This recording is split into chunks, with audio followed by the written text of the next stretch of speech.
Cause I'm a wheel-born baby. Always burn down the road.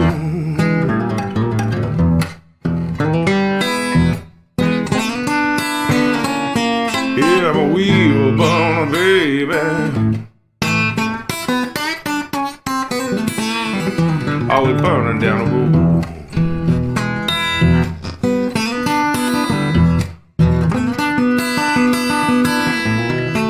I'm a wheel-born baby.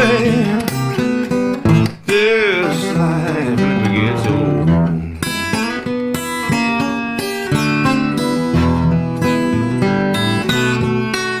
Come on, wheel burners. Yeah, burn with me.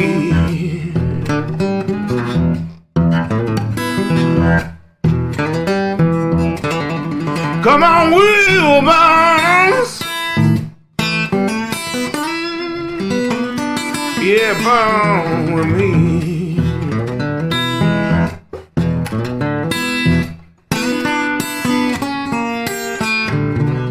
Oh, take a ride now on the Wheelburner Express.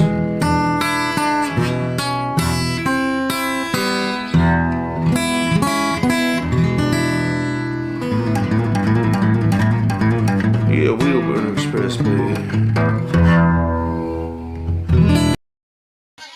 Bow, bow. Man, I love that. That is awesome. What the hell is going on? You guys are running comments. Like you're running like a million comments, like not even started yet. And there's 100,000 comments in here. You think I'm going to go in and say hi to all you people? Jesus. Well, there's Dar. She's sleeping. Jesus, she's still sleeping. IH, what's going on, bro? Good, you're glad you're here. Chicken Hawk, I'm here. I'm drinking, but I'm here. Dude, you were drinking this morning. Who did I see you on this morning? I think you were on Sterling this morning, Sterling this afternoon. I don't know if you were drinking this morning, but I know for sure you were drinking this afternoon with Sterling. Let's see. Everybody's saying hi. Everybody's saying hi. What's going on, Don? Glad you're here. Chaos. Chaos is a member. OTJB Clips. Curtis, he's a member. Curtis has no choice. He has to be a member. It's part of his rental contract and deal. Actually, it doesn't. He still pays the same amount of rent, but, you know, we just don't threaten to beat the shit out of him on a daily basis. So he forks over his membership. 21, my man, another member. Thank you very much for your membership. Havana's in the house. Hey, Dar, Brian, and chat. Who's that? Oh, I don't know that guy. Forget it. Was it Nomadic? Forget it. It's not worth talking about. Stuart, what's cracking, boy? Been a busy day. It's been a busy couple of days for lives, eh? Everybody I know has gone live. Sterling probably 3 times a day. Everybody's been live. It's been a busy couple of days. And you know what? I've picked up some good chats. I've picked up some good information between Sterling, SoCal, DIY, Shannon. Yeah, there's a lot of good shit going on out there. Yeah, there's 2 Brits in the house. We're not talking about that. That's just something it's not important. It's not important. Chicken Hawk, IH guy started this morning with Bloody Mary. I'm on vodka with a little punch to sweeten it up. Dude, man, you know what? I'm going to start just because of you, I'm going to start putting my money and investing in kidney dialysis machines in Florida. Bro, you're killing it. Dar, Bloody Marys. have, have, I can't get it out. Have been, you know what? I haven't had a drink yet. Let's get the mouth working here. We're going to drink some pineapple shit. Pineapple bubbly. Let's see how this works. Oh. Hold on. Did I see something? Sorry. I saw something up here. There was a name in here I haven't seen in a long, long time. Actually, there she is right there. Northern Girl Hobbies. That is my girl, Jen. And anybody that doesn't know who Jen is, Jen was with us at the Convoy. She is a die-hard Convoy girl. She was down there covering the Convoy. She was on site. She had boots on the ground. She put out her blood, sweat, and tears to cover that, to make sure that all of the drivers, including myself, that's how I was introduced to Jen, Northern Girl Hobbies, at the Convoy. I met her there, saw what she was doing. Hell of a woman, and she did a hell of a job. And since that day, she's had my respect. So I'm so glad, Jen, Northern Girl Hobbies. I'm glad you're here, man. Thank you for popping in. I appreciate it. Just mom shit, IH guy. Okay, you guys are talking.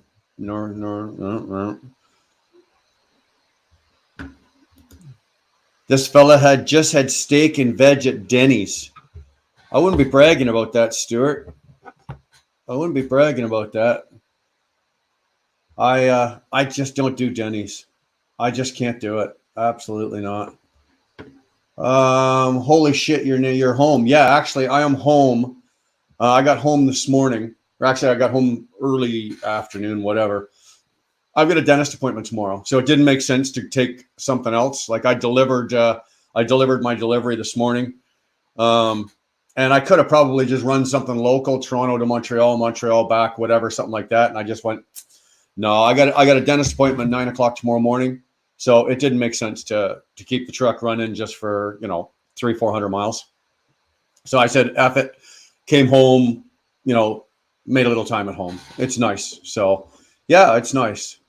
Curtis is on his second break of the day. Don't you have to do some work first, Curtis, before they give you a break? Jesus. Dar, just be careful with any dyes in that tomato juice. Potentially, yes. New job is weird. Frickin' hours.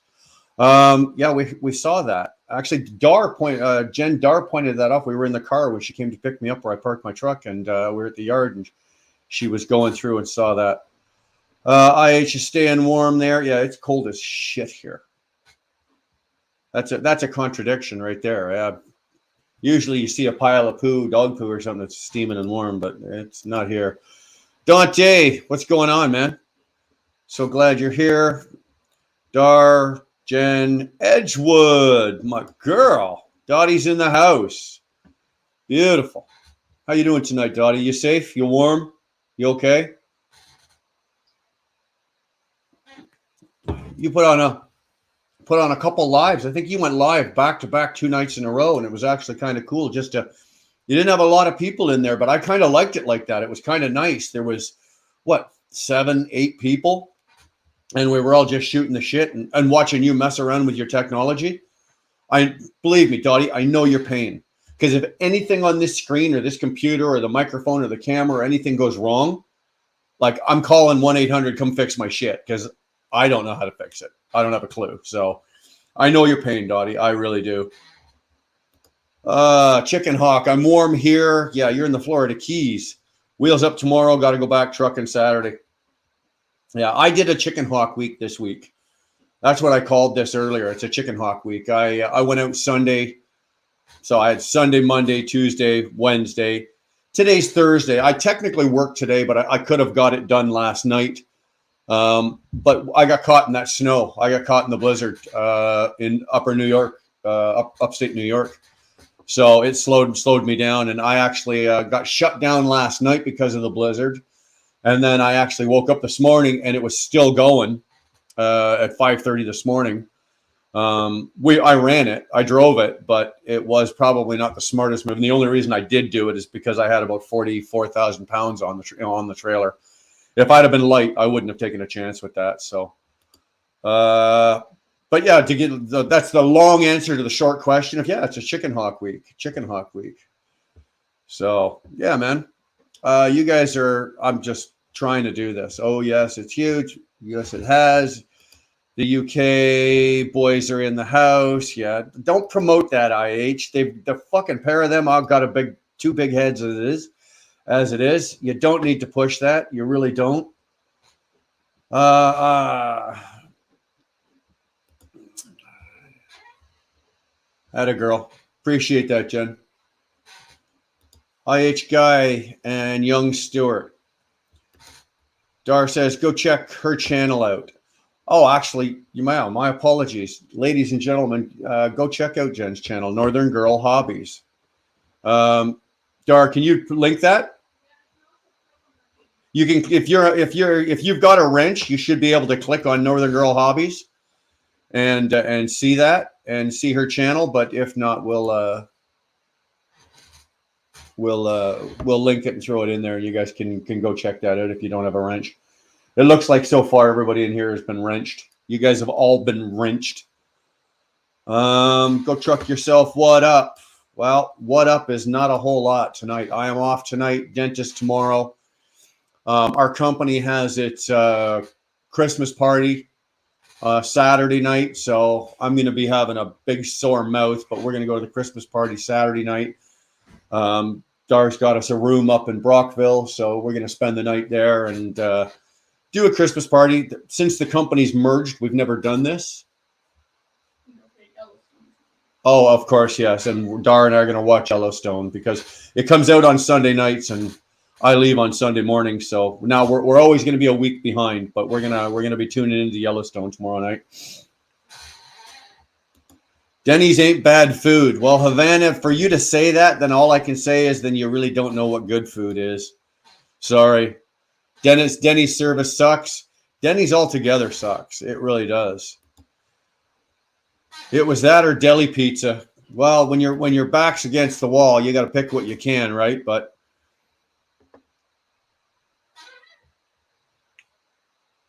gonna share you out to Honk Army. Cool. Anybody out there know what Honk Army is? I do not. I guess we will find out. The dentist, Satan's taint in the flesh. Oh man, Havana, I hate dentists. You know why? Because when you go see a doctor will tell you, what you want to hear to make you feel better. Dentists don't care. Once he's got you laying back there, or she's got you laying back there, and your mouth is open, and they're digging in there, they look at you and go, "Really not taking care of your teeth very well. You really should be doing this. You're not using your floss." They basically browbeat you and degrade you and make you feel like by the time you leave the dentist, you got to go see your shrink to get your self-esteem back up because your dentist has made you feel like a piece of garbage. At least mine do. Real Burner, I thought you were running my week work. You were just running my week work schedule. No, although I was in Baltimore. And Philly, I understand you run from Florida and you run up to Philly. What I do Sunday, I left. I delivered in Berlin, New Jersey, and then I ran up to Philly for my reload. Dude, I think I know your schedule. I'll start checking the next time I know I'm going into Philly in times. If you're around, man, I would love to hook up with you. Although there's not a lot of areas in Philly that we could literally hook up, but. Yeah, I'd love to hang out and see you for a few minutes, even if it's just passing by and honking or something. But I'm in Philly I'm down that area quite a bit. I do a lot of Jersey. I do a lot of the Port, Newark. I do a lot of that kind of stuff. So we gotta see what's going on. We have 12 inches of snow today, but it's not over yet. More to come. 48 inches tonight. I-90 was closed last night from Ohio, PA, and New York. It was bad. Yeah. Well, that's that whole area from basically the whole area of Cleveland, the 90 from Cleveland all the way, I would even say pretty much into Buffalo. Really, Buffalo doesn't get it as bad, but all the way from there to Erie, and even a little farther east than Erie. It's bad. But that's most of that is lake effect. That's most of it's lake effect. So, Dar, I wish that was. I wish that's all he worked. Chicken Hawk. Yeah, me too. Chicken Hawk. Matter of fact, you know what? I'm going to buy the new truck, Chicken Hawk, and come drive for you. Jesus. That's crazy. T21. Yeah, it is.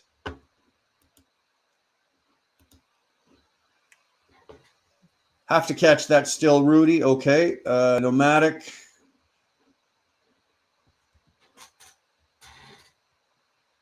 Big Houston's in the house. Woo! Look at this. We're going.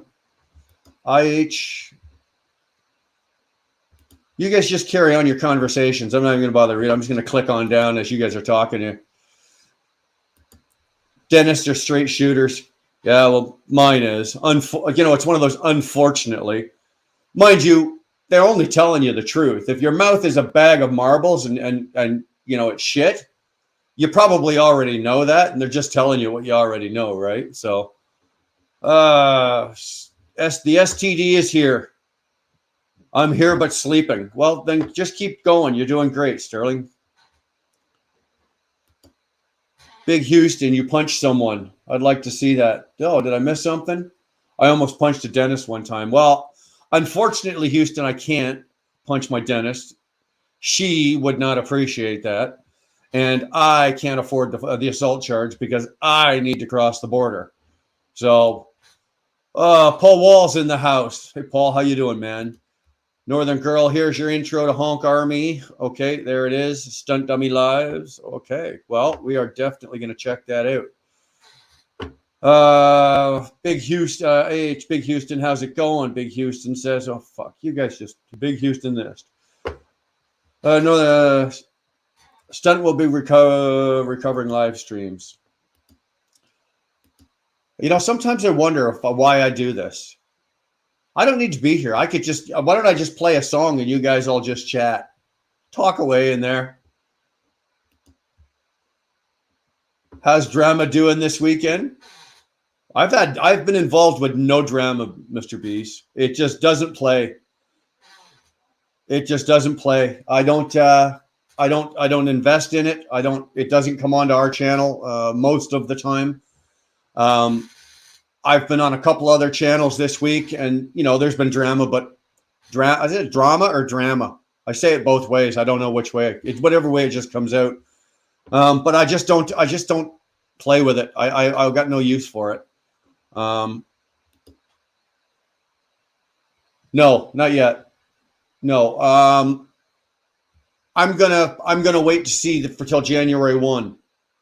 I want to wait and see what the prices are going to do. It's not January 1. It's actually going to be probably into January sometime. Some things are going to happen with both U.S. and Canadian economies. The dollars are going to shift.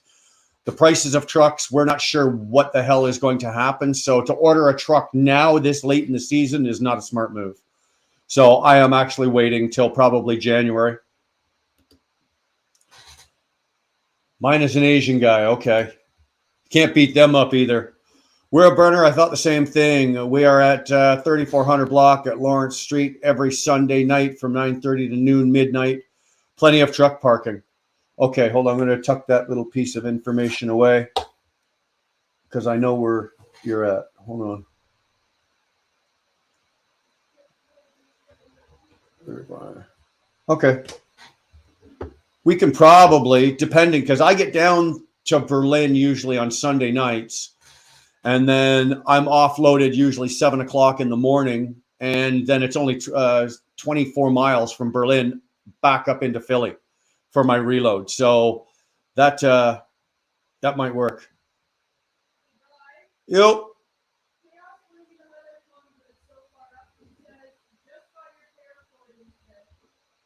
Chaos got the paracord in today. Okay. Sorry. Dar's yelling at me because I missed your comment, Chaos. But she said it's so far up that I missed the highlight. So you got the paracord. Okay, cool. So we will be expecting the keychains. Awesome. Shorts is 32 degrees outside right now. Well, yeah, 32 degrees in the United States is what? For 20. What's freezing? 32? No. I don't know what Fahrenheit is. Like we do Celsius, so 0 is freezing here. 32 is probably like 5 degrees. No, don't have it ordered. Let's keep going. 21, do me a favor, throw all the snow on the hills of stadium for me. Sure, it's Bill Stadium, yeah. No, Jen, no punching dentists. Jesus, what kind of person do you think I am that I'd actually punch a dentist? Although I've come out of the chair a couple of times. You know when they use those picks and they're in there? And even beforehand, I've said to the dentist going, okay, if you do this, I'm going to jolt. And they go, oh, yeah, okay, no problem. And then they fucking hit it. Every single time they hit it. So I've come up out of the chair, but no violence. Brian's being a diva. I don't know who said that. There's this guy wandering around the chats making a nuisance of himself. I don't know who said that. I'm pronouncing drama wrong. Well, your spelling ain't the greatest either, Jack. Tell you what, you start spelling properly, clips, and I'll start saying words properly. Thanks, baby. I'll breeze off in a diva. I thought the same clips. What is it? Is it drama or drama? Forget it. I'm not taking Dar's word. Okay. All those that say drama, put a 1 in the comments. If it's drama, put a 2 in the comments. Drama for 1, drama for 2.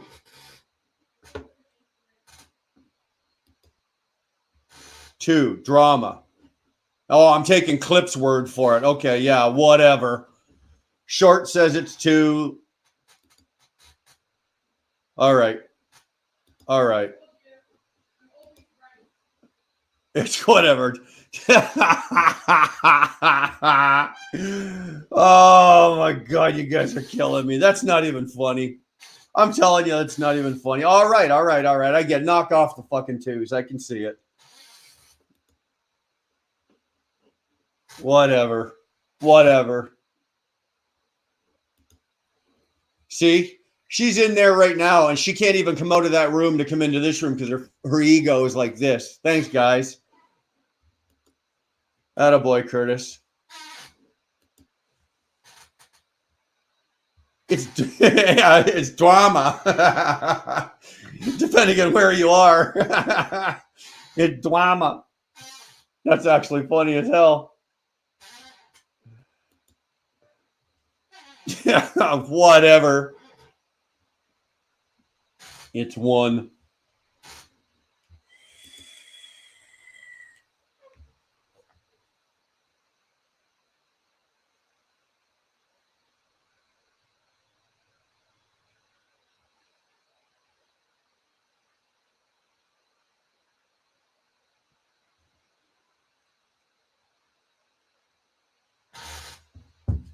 Whatever. You guys go. Sorry. Gotta remove some shit. Someone can't spell Arkansas. Yeah, well, whatever. Whoever that is can come back in under their real name. Are you have to leave in a minute? Dar's leaving. No. Do you know how to put She told me to tell you you're all a bunch of assholes. Stop. She has no respect for any of you. She doesn't love you anymore. Do you know how to put the link? She just told me right Do you know there. how to put the link if you need? Do I know how to put the link up? Hold on. Let's see. I go here. And then I go. Copy. Copy what? File it. Fuck. Hold on. You've got it saved down here. No, I don't. That doesn't give them. They can't click on it like that. Okay. So what? See, Dottie, this is what I'm talking about. This is why. Hit the guest thing. Hit the guest thing. All Where right. it is in the bottom. Invites. Is there an invite button? Invite, hit invite. Okay, and then you're gonna copy that, and then when Get your you finger out of want, the way. when you want to post it, you put it over there in your comment. Okay. Oh, okay. All right. No, that's not right, but whatever. Yes, it is right. You'll have to wait an hour then if because I want to go. Oh, for the love of Christ, here. Okay, see, so what's going on there? So did it paste? No. So if it doesn't paste, then go up here to file. It's your finger. I'm trying to show you. You have to move the mouse up here. Right there? No. There? Go up, more up. I'm upping. There. File? Or edit one of them and then paste. No. Okay, fuck it. Forget it. No, here, do it. Here, come here. Guys, hold on. If any of you start laughing, I'll throw you out. Just gonna sit on your lap. Sorry. She's sitting on Like my lap. Hey Northern Girl with my sweater. Stop it. Okay, I'm not gonna do it if you don't do that. Jesus. Sorry. Oh! Hold on. I can't even see. You did something to my contacts. Just put the link up.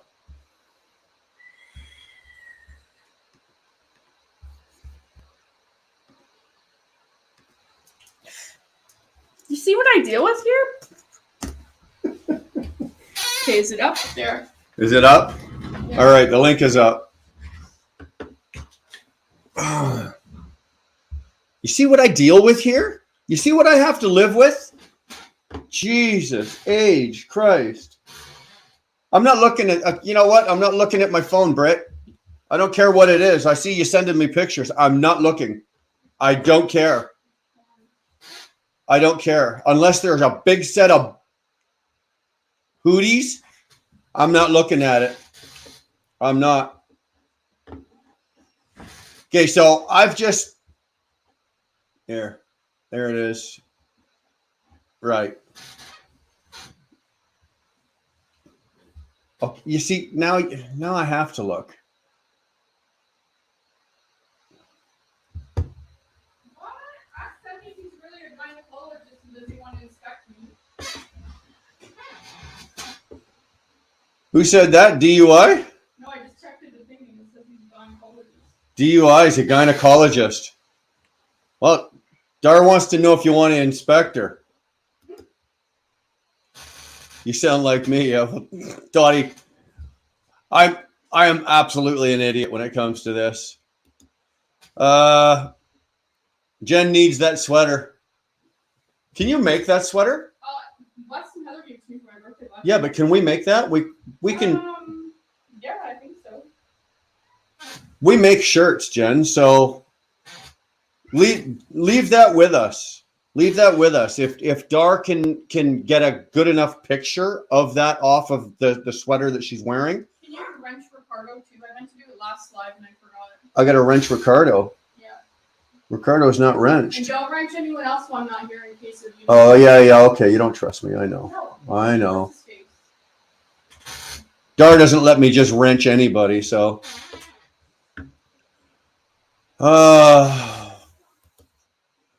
Ricardo, I'm at home, bro. I am at home.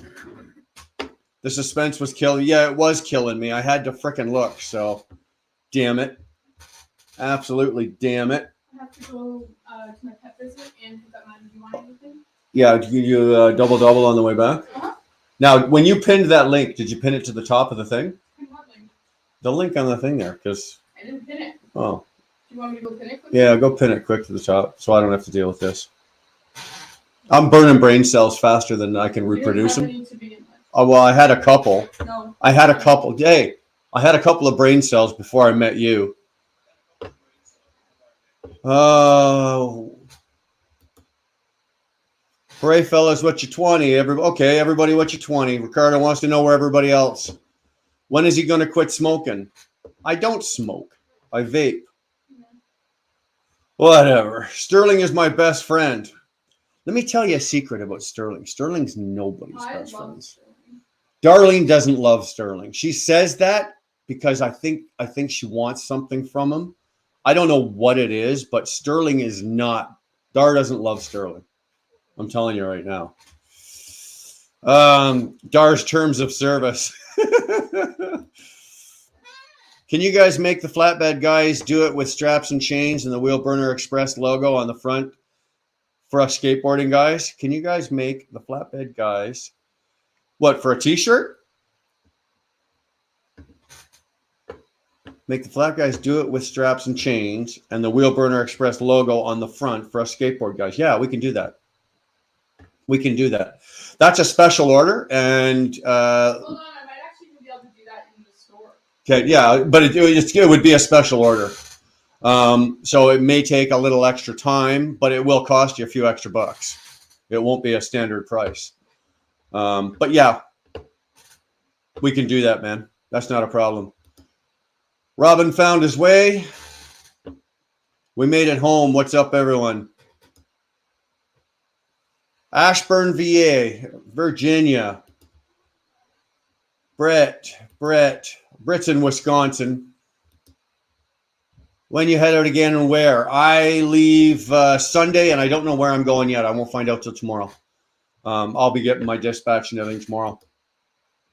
Only 177. On 177 headed south on Interstate 57 and at Illinois. Chaos, I've heard you talk.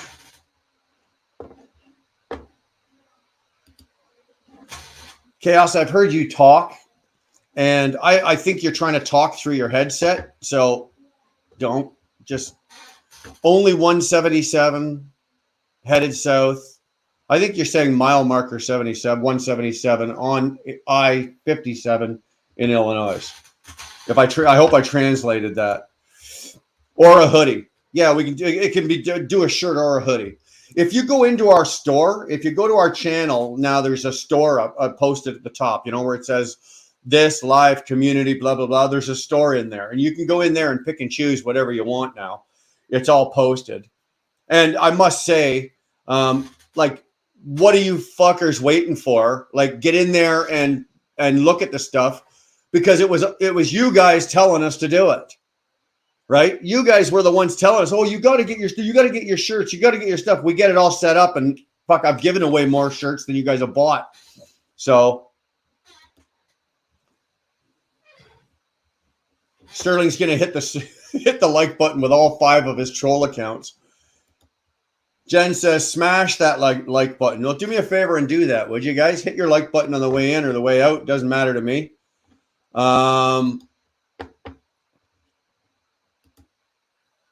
Yeah, go check out the store, Jen. Go check. I'm not trying to push my products off on you, but go look at the store. We got hoodies. We got all sorts of shit in there.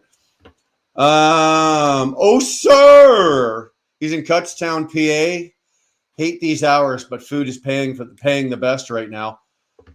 Yeah, dude. PA. Are you weathered in? I got a buddy of mine right now. He's on 81. I think he's just south of Scranton, or he's just down around Scranton, and it is not a good ride for him right now. So I've hit the like button. Which lightweights haven't? There's your challenge from the Brit. He's calling you all a bunch of lightweights. Get out there and do it. When will the birdhouse be? Tyrannus, that's fucking hilarious. I'm gonna get one, man. I'm gonna have a birdhouse made of just my face. Right. Oh man, that's awesome. That's awesome. I need a Wheel Burner Express mini skirt you're just asking for a friend. You know what? Talk to me off the channel, and we'll hook that up, man. We'll make that happen for you. Coming into Flagstaff for the night, 45 degrees. Love it. Yeah, that's nice. That's good sleeping weather. Roger that, Burner. Dar. I bet Red Lady would love that, Sterling. Clothes on the floor. Yo, what's up, Brian? I just got the best job ever. Hope everything is well, bro. Jacob got the best job ever. So hold on. I'm gonna guess what your job is.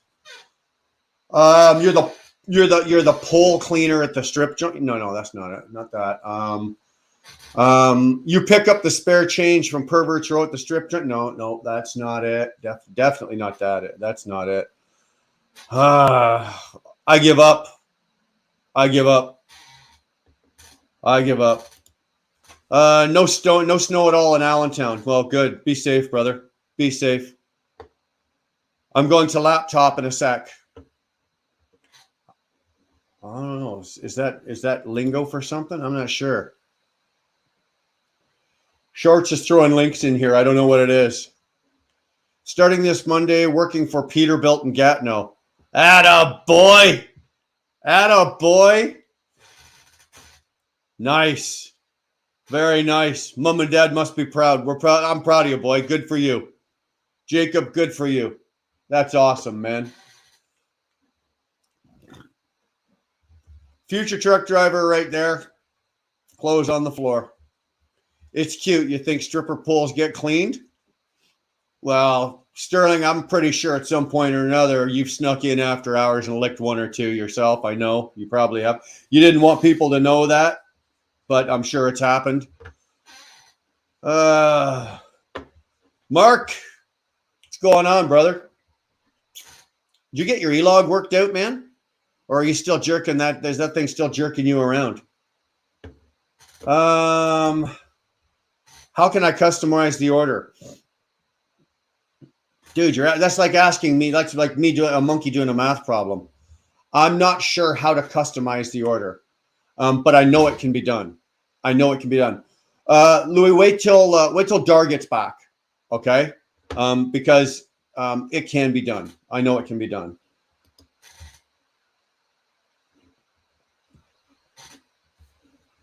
Everybody's laughing at Sterling. Well, that's not the first time. He's used to it.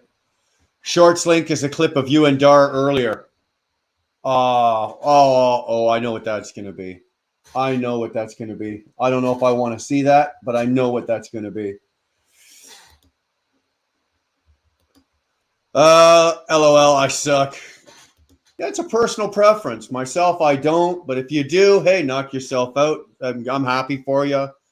I'm sure your friends and family support that, option that you choose to suck. That's fine. But me, I'm not that guy. But what the hell?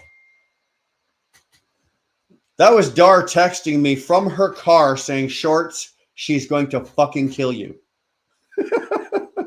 If you do not believe me, Shorts, there's the message right there. You tell Shorts I'm going to fucking kill him. That is awesome. Shorts, you just made my night, brother. You're my new hero. Tonight, the Wheel Burner Express is brought to you by Shorts. Awesome, brother. Love it. Love it. Yeah, it's still fucking up, is it? Sorry for your luck, man. It must just be killing you on miles.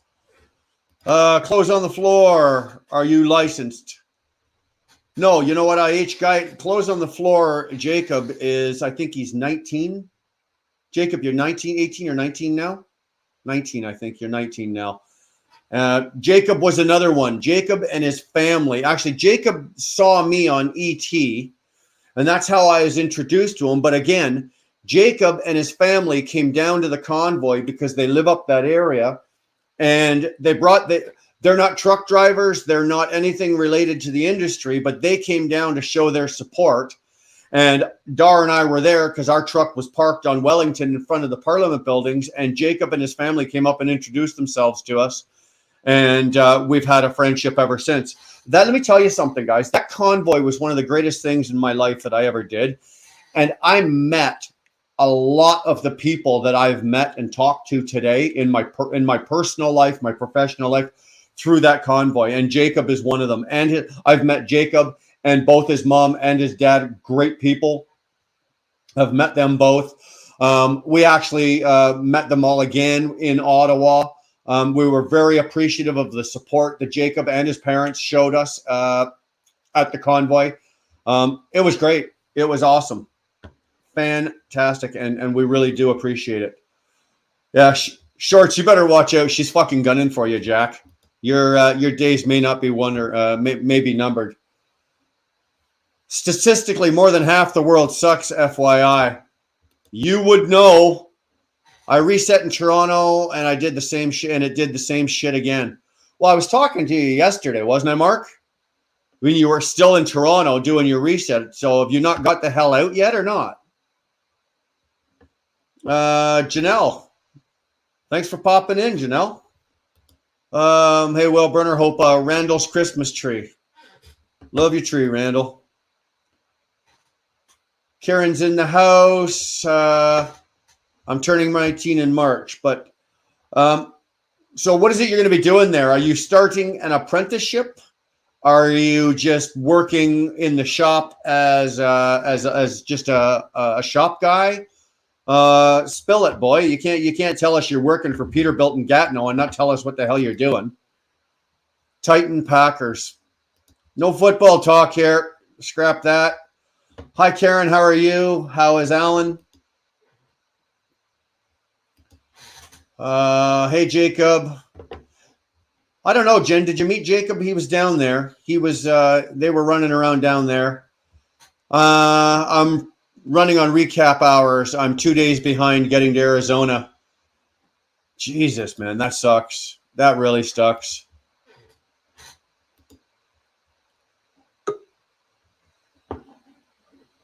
Oh, who is that? Vile man, dude. Vile man. So I got to check you out, bro. Go to channel. Who is you? Vile man, 66 subscribers, 14 videos. All right. You got a channel. He's got a channel. We can't throw a wrench at you yet, but you got a channel. Welcome. I don't think I've seen you before, and if I have, I'm sorry I've forgotten. I'd remember a handle like that, a name like that. So, uncomfortable wife, Brett. We love Canadians. You know what, Janelle? Everybody loves Canadians, and so you should. We are wonderful people. Well, at least I am. I'm a wonderful people. Shorts. If Clips repost that, I guarantee you, he won't be safe. His life will be taken. Clothes on the floor. I hope you train you well. There's a lot to learn. Jacob IH is a tech, is a licensed tech. He's he's in Ontario here as well. I won't say what area he's in, but just so you know, IH guy is actually one of those guys that throws a lot of advice to me when shit goes sideways on my truck. So hold on, we got some people here. I don't know if the Freaky Canuck. So that's Robin. I don't know. Yes or no, guys? Do we let Robin in? I'm watching him in the background. He's looking pretty. He's shaking his head, saying, "No, don't let me in. You gonna behave yourself, fucker?" All right. There you go. Why are you muted? You're muted. Only words coming out of my mouth today is going to be fudge. Fudge? That's going to be the worst word to come out of you? I'll tone it down a bit. Okay. The uncomfortable wife. You guys, like, I don't know why I do this. What's the sense of doing this with the fucking chats? I swear to God. Come in here, babe. Come sit down. Well, you know what? Dar was talking with Sandra earlier, and Sandra had said that she was going to do a live tonight, right? And she announced it, I think, a couple of days ago. But this is the only night that I was available, and I didn't want to step on her. But then Dar was talking to her earlier today, and she said that she wasn't going to do it, and Sandra said to do it. So throw a phone there, Sandra. Tell Sandra to go to another room and throw a phone on, and tell her to come in if she wants to, or just hop on mine, or hop on yours. Yeah. Okay. Come on, Sandra. Come sit down. Randall's Christmas tree is going to come in and say hi. Oh, Christmas tree, oh, Christmas tree. Did you really just say that? Did you really just sing that? I don't know. I can't think of a Christmas song on the top of my head. Dude, there's 7,000 Christmas songs, man. Yeah. Well, I have some Crown Apple in me, so. Oh. I never got Canadian. Yeah. Well, I never got a chance to drink any of that, eh? Ain't that considered weak in Canada, though? I heard Crown's not as celebrated in Canada as it is here. Crown There's way Royal better is Canadian. than Crown. Crown Royal is Canadian. You guys Yeah, are drinking just me. Canadian whiskey. Crown Royal is Canadian, dude. Yeah, I know that, but I hope that y'all don't Yeah. like. It's not considered like top tier whiskey up there like it is down here. It is good whiskey. Yeah. It is good whiskey up here. When you talk about going to get a bottle of Crown, people know what you're talking about. But we've got other whiskeys up here now that are comparable to it. Now I'm talking out of my ass, of course, because I don't drink. I haven't had a drink in 30 years, but I have had Crown. We've got Crown in the house here. But I do know that other friends who are more connoisseuric when it comes to whiskeys than I am. Yeah. And I know that these guys, they drink, what's that other one? There's another one up here that's pretty good. It's called 40 Creek. I don't know if you guys can get that in the States. I've never seen it. We have 40 Knob Creek. 40 Creek, called 40 Creek whiskey. It's pretty good. Pretty good. I judge everything by smell, right? I've been away from liquor so long that I can tell good whiskey from bad whiskey just by the smell of it. You'd probably throw up at it now. Oh, no. I wouldn't dare touch it. I still love it. Like I sat there, my son-in-law brought a bottle of Jack Daniels in. But no, was it Jack Daniels? Whatever. It was honey. A honey flavored like Jim Beam or Jack Daniels. Believe it or not, for a guy that doesn't drink, for a guy like me that doesn't drink, you go into my liquor cabinet. Yeah. I swear to God, I could get everybody in this chat absolutely loaded and still have enough to do it again tomorrow night. Is it liquor you've had since you quit, or do you just entertain people? No, we've got it for entertainment. Well, my son-in-law Mike, he drinks Jack Daniels, Jim Beam, he drinks Gibson, he drinks Crown. So he likes some of the scotches, he likes the whiskeys. A lot of it is stuff that he gets or we buy and he drinks or whatever. But there's also like vodka, rum. My daughter Brianna, she likes the flavored vodkas. Like the Smirnoff raspberry and the Smirnoff all that kind of shit. Myself personally, I think that's more like alcohol abuse. Like you're abusing the alcohol by doing that. So, okay, hold on. We got Jacob here. Jacob, can you hear me? Ho, ho, ho, Gramps. What's going on, big man? You know what? I got to let that slide from Jacob. Nobody else can get away with calling me Gramps, but I can let him get away with it. So, oh shit! You need a sexy Santa outfit there, Brian. Yeah, sexy Santa. But so, Jacob, what's Lingerie the deal too. at Peterbilt? Sir, I want to know this from Jacob. What's the deal at Peterbilt? What are you doing over there, son? Oh yeah, so what I'm going to be doing is most likely cleaning trucks, cleaning up the shop, snow plowing. That's something they're going to train me on. Start at the bottom and eventually work my way up and hopefully maybe get into his trucking business that he has. Right. So are you going to look at maybe, getting your hands on some of the tech stuff? What do you mean by that? Tech stuff? Well, what I'm saying is I know that your long-term goal is to be a truck driver, correct? Mm-hmm. Yeah. It wouldn't kill you, son, if you would learn as much as you possibly can about the engines, the computers. Learn as long as you're working at a Peterbilt shop, it's called free education. Exactly. It really is, yeah. So I wish. I don't know half as much about these trucks as I probably should. And in my case, if something goes wrong with my truck, I'm calling 1-800 come fix my shit because I can't do it myself. But there's a lot of guys out there, for example, say yourself, you can kick around a shop. If you're going to kick around a Peterbilt shop for, 2-3 years before you can get a license to drive a truck or before you can get into that truck, dude, take the free education, man. Peterbilt shops, it's not like you're going to be walking around. I know the shop you're talking about. It's not a small little tiny shop. It's a top of the line. They're They are fully teched out. They've got all of the computer work. They've got all of the computers. They've got all of the everything to, top of the line. It is Peterbilt. Yeah, it's the one right next to the airport. I know. And as long as you're in there sweeping floors, washing trucks, ask questions. If for example, you're working during the day and you get all your work done, if one of the techs is working on something, start asking questions. What's that? How does that work? Why are you doing this? Exactly. If I had that chance at that age before I came into this business, and again, they're paying you, bro.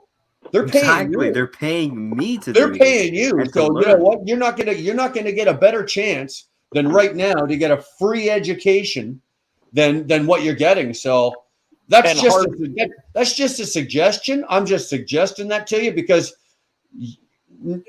all of the drivers that are sitting in this chat right now, I guarantee you, most of them, including myself, never got that opportunity, and we would have all loved it, right?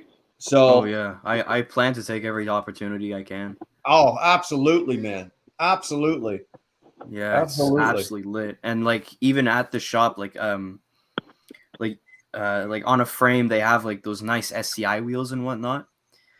And I got to hold one. I'm like, holy shit, this thing is nice. The nice leather one. Yeah. Like, oh man, I want to hold one of those things. I want to steer with that fucking thing. If I buy a Peterbilt, I'll be coming to you for all my parts. Unfortunately, my next truck's not going to be a Peterbilt. It's going to be a Kenworth. So you couldn't get a job at a Kenworth dealership now, could you?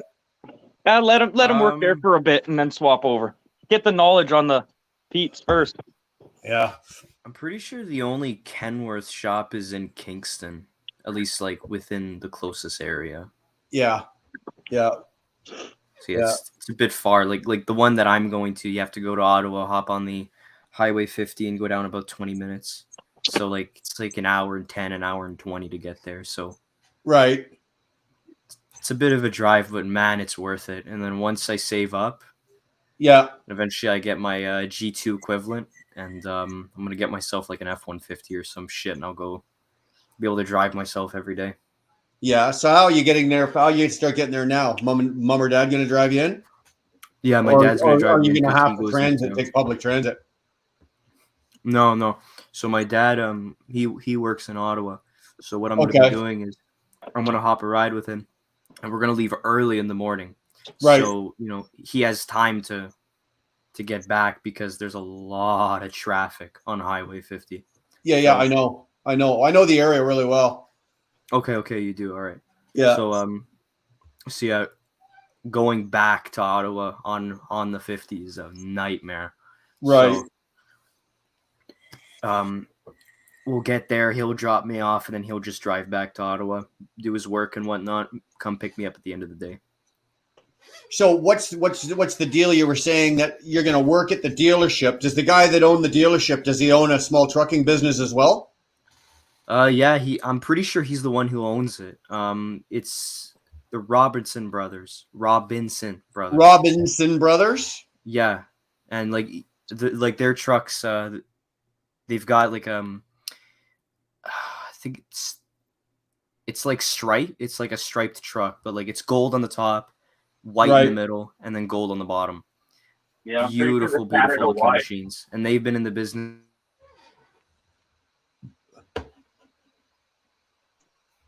Yeah. Jacob, you need to go stand on your roof with some tinfoil, dude. Put some tinfoil on your head. I think you and Robin got the same problem.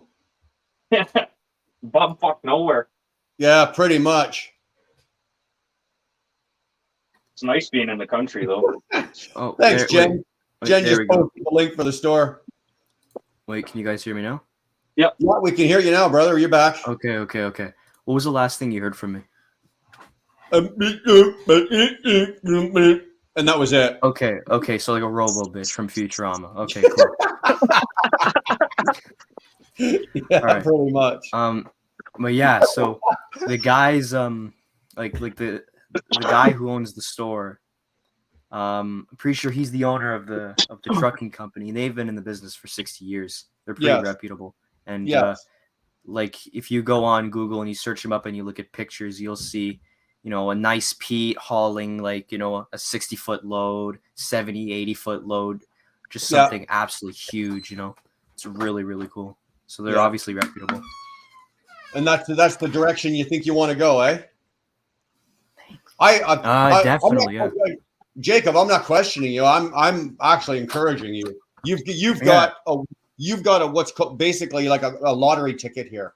Go cash it in, son. It literally is a lottery ticket. Like what It happened is. was, like, so at the youth group I go to, we have this new vulnerable sector bullshit. So it's like if you're over 18, you have to sign forms to prove that you're not a pedophile or some kind of predator or something. When you like say that. youth group, is this through a church?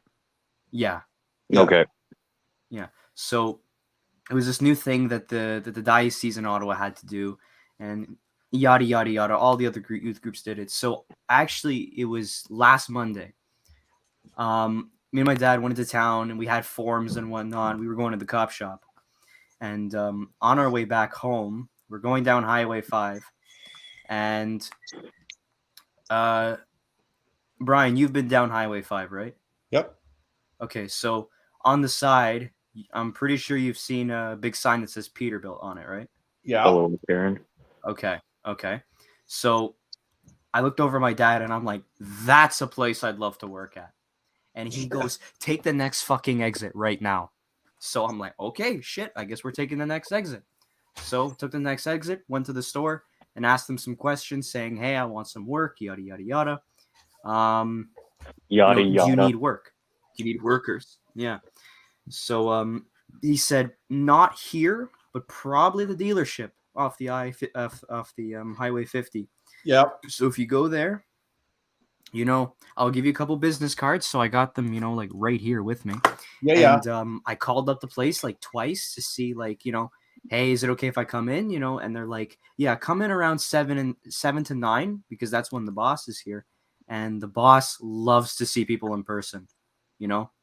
So I knew immediately what kind of a guy this was. Yeah. So I'm like, okay, this is perfect. This is going to go well. So then I called the night before on Tuesday night. I said, is it okay if I come in tomorrow morning? And Right. they're like, yep, that's perfect. Just in between 7 and 9. And I'm like, okay, awesome. So then we came in the next day and I went in, talked to the guy at the front desk, and he's like, okay, no problem. I'll let some people know. And he's like, and I'm like, all right, sweet. So I waited for a bit, and one guy came up to me and he goes, are you Jacob? Or no, sorry, no. He asked me, is your name fuck, what did he say? I know, he says, what's your name? And I said, it's Jacob. He's like, okay, awesome.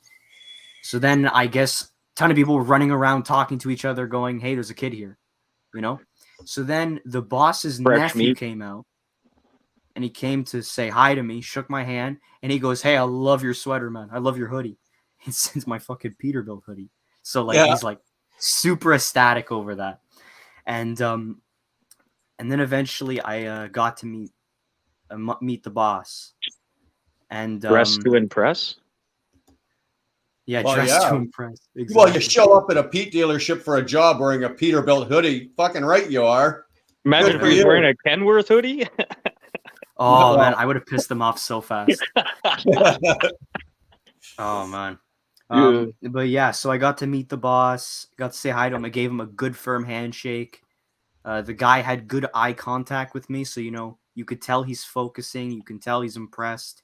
Yeah. And he asked me, are you in school? And I said, no, I was homeschooled for a better part of my life. I did a bit of online school, and I dropped out. I just couldn't take it anymore. He's like, oh yeah, I get that. And he looks at me and goes, in my family, if you're not doing school, you work, it's one or the other. Yeah, that's what I was told. Yes. So I said to myself, wow, this guy's got some good fucking morals right here. He's got a good base. Willing to give you a chance. Exactly. Yeah. Good people. Absolute awesome guy. Loved him. And then one of the guys asked me, he's like, hey, Jacob, you want a coffee? I'm like, yeah, sure, I'll take a coffee. So I got myself a nice big cup of coffee. And then I was talking to the boss and he asks me, yo, is your dad still here? And I say, yeah, he's in the parking lot waiting for me. He's like, go get him. I want to meet your dad. So I go out, I get my dad, I come back in, they meet, and then we go to the back into the shop, and there's like 3 Pete's in there, and it's like, we're just talking about stuff. I forget what we were talking about. But one thing he mentioned was on Monday, come on in around 8 a.m. or just before, whatever, bring your social security number. And the security will, sorry, not the security, the secretary. You're not in the U.S., man. You're sorry, my bad. Number. The secretary, fuck. Yeah. She'll get me all working up and you'll start your shift, And then this nice orange Pete popped up, getting rolled into the shop. And I look over at my dad and I go, Dad, what model is that? And he goes, I don't know. And then both me and the boss said, 389 Pete. At the same time? Like, you owe me a coat? I was maybe like a second or 2 seconds after him. Oh, fuck, eh? Mm-hmm. But then I said, those are 8-inch stacks, right? And he goes, yep, those are 8 inches. And I asked him, are those bull horns? And he goes, nope. Because they really look like bull horns to me. Right on. Just think, I guarantee. So hold on. Have you started working? No, I'm starting this Monday. You're starting this Monday. Congratulations. Well, thanks, absolutely. Man. Fantastic, man. I'm so happy for you. Now, I want you to start taking for every new truck that you get in or wash or shine, you need to take a selfie, like do a selfie of yourself, like whatever, with the truck behind you. And I want you to email it to my email channel here, okay? Hell yeah. Yeah, make some videos. Do some shorts too. Do some whatever you want, Jacob. Make obviously your boss doesn't want to see you walking around with your cell phone in your hand, so don't do anything that's going to get you in any kind of trouble. But no, show him your website. Show him your YouTube channel. If you get a few minutes, and you've got the chance, and you can get a real cool picture of yourself. I want you in the picture. You can get a picture of yourself and the truck, and you can get that. Get as many as you can, short video, short whatever, and send them to the channel here, and I'll make sure they get up onto the community page. Fuck yeah. Yeah. And one thing I'm kind of thinking of is like, maybe like they'll say, yo, Jake, can you go get that Pete over there? Go get the red Pete, bring her in, kind of a thing. Like imagine something like that. If you're starting on Monday, I wouldn't expect that. No. It's going to take a while. No, it would take a while. It would definitely. Well, the good thing is, if it's a customer's truck, they won't let you drive it for insurance reasons, right? Of course not. Yeah. But if it's one of the new ones, say you got to move one of the new ones from one end of the lot to the other, as long as you're on their property, you're okay. You're okay to drive it, right? Because you're on private property. But yeah, and I could do reverse and low gear, no problem. Like that's not hard. Like I got to drive a manual for the first time. It's just my grandmother's little Honda Fit. But I mean, it's still a manual. Honda what? Honda Fit. Honda Fit. They're manuals, yeah. They're manuals. It's one of the last cars that has a stick in it. I don't know what the hell. Well, I don't know what the hell a Honda Fit is. I'll take your word for it. That is a little. It's like a minivan that got shrunk. Oh, okay. Yeah, it's a minivan. Yeah, exactly. It's a minivan that got hit with a laser and it shrunk. Mm-hmm. Exactly. It's really, really cool. My dad has one. He has an automatic though, but I got to try out a manual one, and that was really, really fun. So like I could do low gear if it was a manual. Let's say I could do low and reverse, no problem. But the moment I go like, Spider, it's the fucking double clutching. And the revs. That's not something I could do easily. Dude, you'll learn that. Yeah. Oh yeah. What do you think? I came out of the womb knowing how to double clutch. Bro, it's been so long. It's been so long since I've double clutched a truck. Like if I was to go out right now and get into a manual truck, I still wouldn't double clutch it. I'd still float the gears. Right? The only time I would use the clutch would be if I came to a stop, starting from a stop sign or something. That's the only time I would ever use the clutch or use Double clutching, I'd probably drop the transmission out of the truck if I tried to double clutch it. Are you kidding? There'd be the U-joint would be hanging, hanger bearing would be shot, differentials would all be twisted to shit. Drive shaft would be laying on the ground. For double clutch a truck, forget it. Yeah, There's trucks I've driven that you have to double clutch. You just have to. Like it doesn't want to go into gear. So you push the clutch back in again, and then it wants to go back into gear. Do you know what I mean? Mm-hmm. Like, yeah, but dude, I've driven just about every configurations, right? 18 speed, 15 double overs, 13 double overs, fucking 10 speeds, 9 speeds, 8 speeds. And I've been able to float just about all of them. I've never had to, double clutch any. Once you get the gear pattern and the RPMs down, you can float anything. What was your favorite? What was your favorite to drive out of all the sticks? My favorite transmission right now is the automatic. If you had to drive stick, 18 speed. 18 speed. Because if you've got an 18 speed manual, you will always be able to find a gear. You're never in a position where you're having to scatter and go, oh my God, what am I going to do?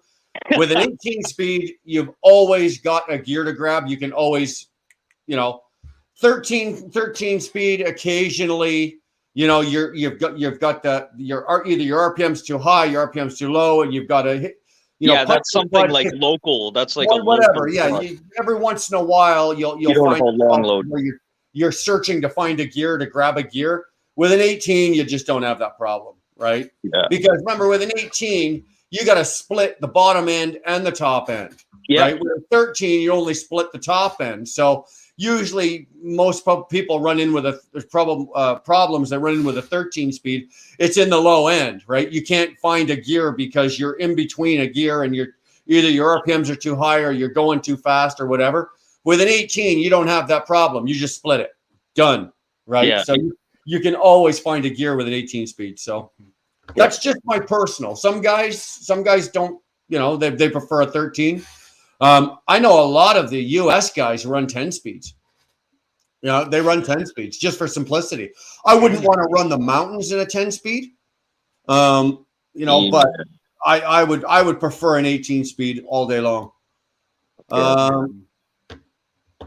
That's awesome. 18 speed, you can split all the gears, only need it if you are pulling heavy. Yeah, well, when I had I've always driven an 18, and I very rarely split the bottom end. No shit. I would drive it like a 13, right? I never split the bottom end, drive it like a 13 speed, but it's nice to have it in the event that you need it.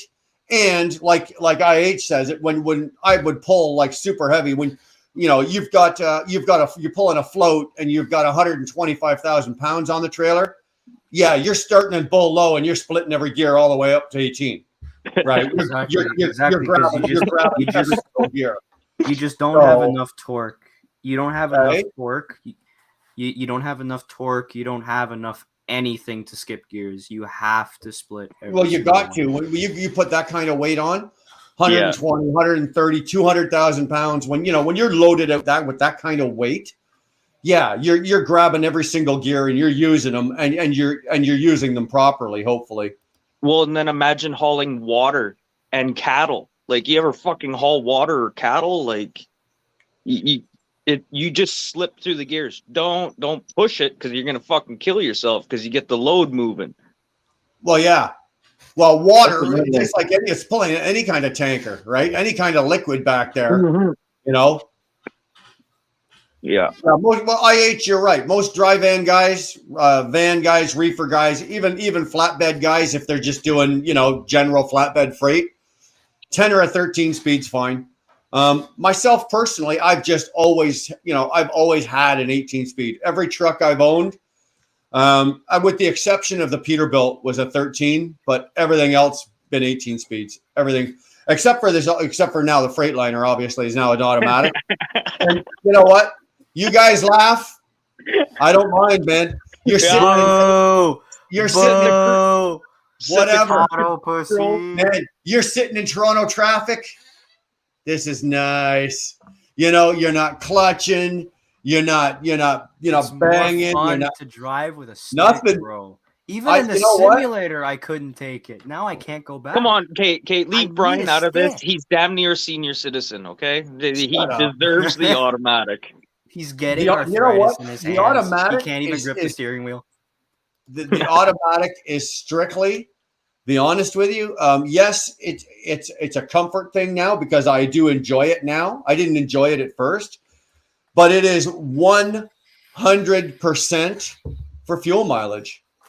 Yeah, you're It not is wasting fuel. 100% for fuel mileage, man. I myself have driven 18s all my life, manuals all my life. All these guys drive manuals. I can guarantee you, if I take an automatic and take the Freightliner Cascadia with an automatic and take a Freightliner Cascadia with a 13 speed, and if there was a way to just measure the fuel mileage savings of letting the computer change your gears as to doing a manual, that automated transmission is going to be hands down is going to beat you every single time.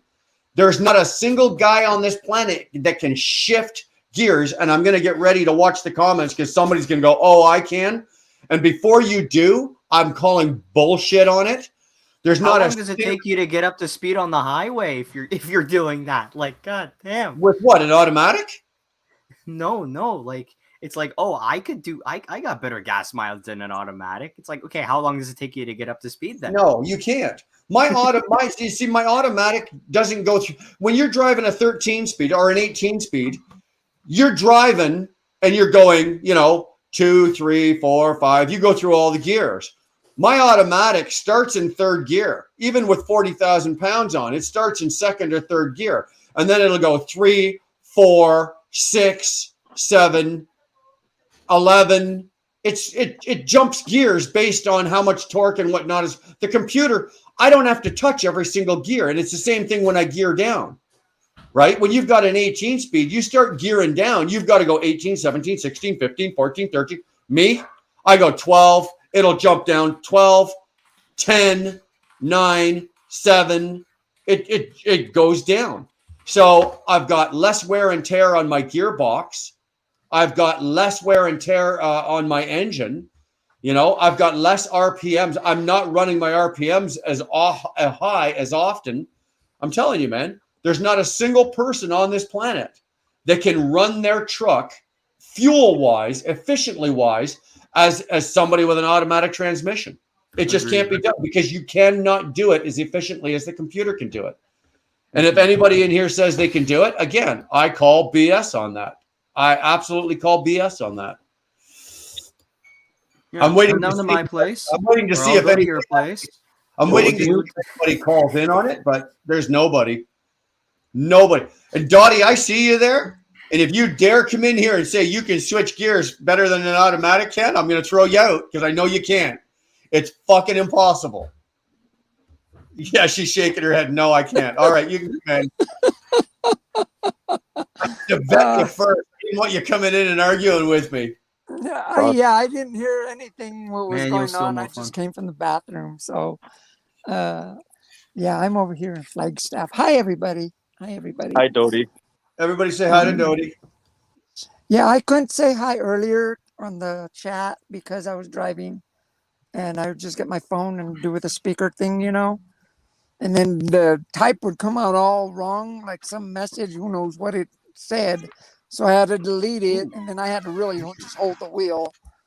So I finally just found myself a primo parking here in Flagstaff. I'm gonna get my camera. But I want to show you guys something. What you got, gonna- Dodie? Huh? What you got? Well, I have to go outside, but it's a little nippy, so I'm going to put my overalls. So hold on, okay? Oh, it's not something fucked Oh, up it's on cold your enough. truck, You is got to it? put your coveralls on to go outside? Yeah, it's a little cold outside. Oh, man. You'd never make a true Canadian. You'd never make it.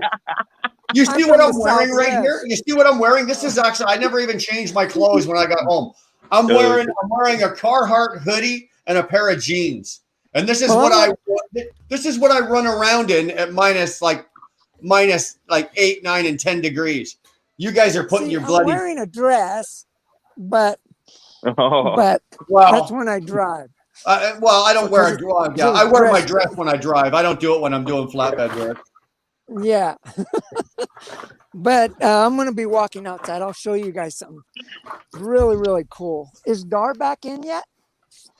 She's in I the like to be in my comment. underwear when I drive. But she's not in the house. She ran up the road. I So see Trucker Gal. Hi, Trucker Gal. Mrs. Nevada's here. Sorry, guys. I am so far behind in the comments, guys. But I've just noticed Sheila Trucker Gal's in. Thanks for popping in, Trucker Gal. Mrs. Nevada is in. Thank you. You know what? It's nice to have so many lady drivers in here. Dottie's in here. Sheila's in here. Trucker Gal's in here. She's a driver. Mrs. Nevada, of course, we know drives team with Mr. Nevada.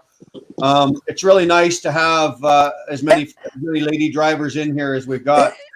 It's not Trucker Gal. It's Super Gal. You know what? Don't say that because she's going to put out a video. Her next video is going to have a big S on her chest there. She'll be bench pressing her truck up above her head or something, man. Watch, I'm going to walk outside so you'll see something, okay? But bear with me. I don't think I'll lose, my head thingy. But yeah, you guys are going to like this. Yeah, I'm what you over got? here in Flagstaff. I don't know, but it's dark and I'm getting afraid. watch the truck, a trailer full of tampons. No. Could you imagine? Could you imagine going down a hill, like going down Fancy Gap or something, and you take that last one at the bottom where the river is, and you tip over a trailer full of tampons into a river or something? Oh, yeah. Better That town yet, would be it'll dry. find That them. town would be dry for a You'll float. month. I'm going to close the camera, okay? And then so that I can surprise everybody. Okay. You better have clothes on. Of course, I got my coat and my overalls. Okay, well. Oh All my right. God. You guys- Are you guys ready? Yeah, fire away, Dottie. 3, 2. What the fuck? Ding, Where the ding, fuck ding, are ding, you? Oh, ding, nice. ding, ding, ding, ding. That's fucking Jingle crazy. bells, jingle bells. That's in Oh, Flagstaff? jingle bells, Batman Yeah. smells, Robin laid an egg. Dottie, Thanks. that's awesome. Sweet. I'm walking I in the did lay woods an right egg. now. Is that at the truck stop? Yep. Sorry, do you mind saying what truck stop you're at? It's Little America Okay. in Flagstaff. It's On fucking what is it? crazy. Exit 198 198 on I-40. Yeah, see, it's beautiful here. God, I That is love gorgeous. it here. Yeah, I mean, and it goes on. I mean, They beautiful do shit trees like all that in over. Winnipeg. They have a special park where they only designated for Christmas lights. It's Yeah. crazy. It's huge. It takes like 45 minutes to drive through it. We've got one here in Morrisburg, it takes you well over an hour. Or just, You walk through it. walk through this one. This Yeah. one's fucking crazy. Brian. And this Yo, one look, buddy. here, I'm That's walking good, on the brother. sidewalk. See, look how pretty that tree is. Oh Right. my goodness. Holy Gotta shit. have to. And see, there's cars here. And I'm going to walk. So is Through there a the walking drive. path and a drive through it? Yeah, okay. Yeah, I'm on see, there's a hotel right there, if you can see my hand. And you drive in there and stuff. And then, but this is like the drive. That's That- crazy. Holy yeah, it's fuck. It just beautiful goes here. on forever, eh? Uh, Holy fuck. What a trip. not really, I want to say like a good 2-3 acres. Fuck, I you eat know. a handful of mushrooms and then go walk through there. Better yet, There's LSD. Santa with the That would be reindeer. Yeah, I know. Robin, Yeah. if you did that, please take a camera with you. I really want that recorded. Yeah. Yeah, see, it's a Sinclair station is what it is. That's And awesome. It's called Little America Hotel is what it is. Yeah, see, I'm I'll coming. take you, babe. You're here. It's beautiful here. And I'm glad I found a primo parking place. because now it's filling up. It got just dark when I came here, Yeah. and I had to go use the restroom before I could do anything. And Are you loaded? Like, are you running tomorrow, or are you parked for the weekend, or what? oh yeah, I wanted to tell you guys. You guys will never believe what I have. Oops, here comes a car. I have a robot loaded on my truck. Huh? Like You have a 3CPO robot. or more like short circuit, the Johnny Like- 5. Yeah, like R2D2. Yeah, a robot. You got one of those. Uh-huh. What And the fuck?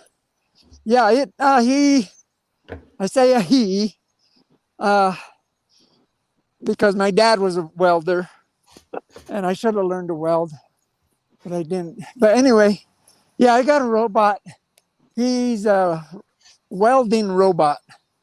Oh, okay. Precision, Oh shit. A precision welding robot. yeah, and Right on.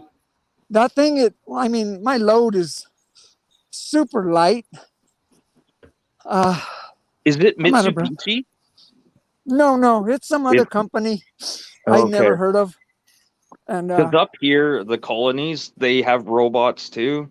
Like Hutterite colonies. You think they're like the Amish. No, they are so ahead of us. They buy the most expensive equipment. But it's all Mitsubishi up here. yeah, Those things are cool. My dad got hit in the head by one of those robots. Oh, really?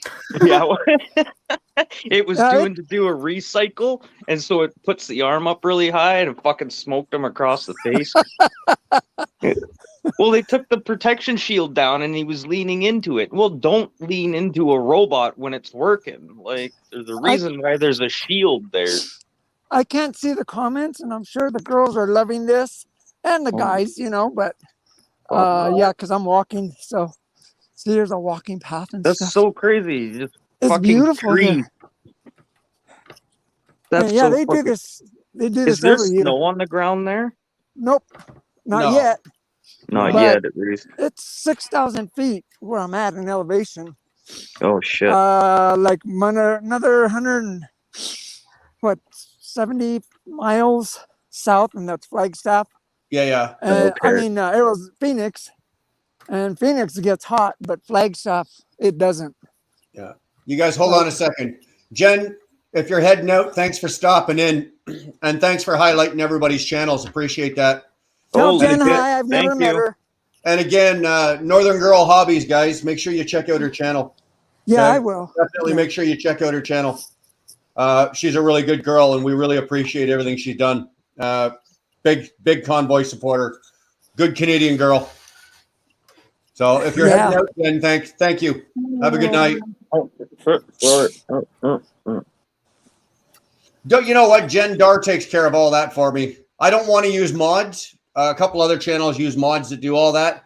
Dar takes care of all that stuff for us. So Yeah, don't use mods. that's what I pay her for.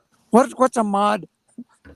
It's you can put them on your channel so that they put up, like they put up things in the comments for like your Cash App, to subscribe, to your membership subscription, like all of that kind of stuff, and you can have it automatically put in your comments.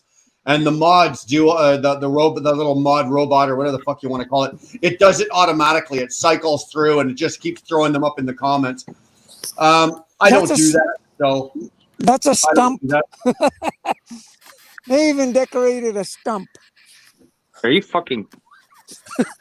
Really, it's a stump. Yeah. Yeah, it's beautiful here. See the big old tree? Holy shit, that's a big fucking tree. That's huge, huh? I'm right under it, pretty much. Imagine fucking putting all those lights on there. I'd kind of want to vomit a little bit. Yeah. Oh, it's a job, I tell you.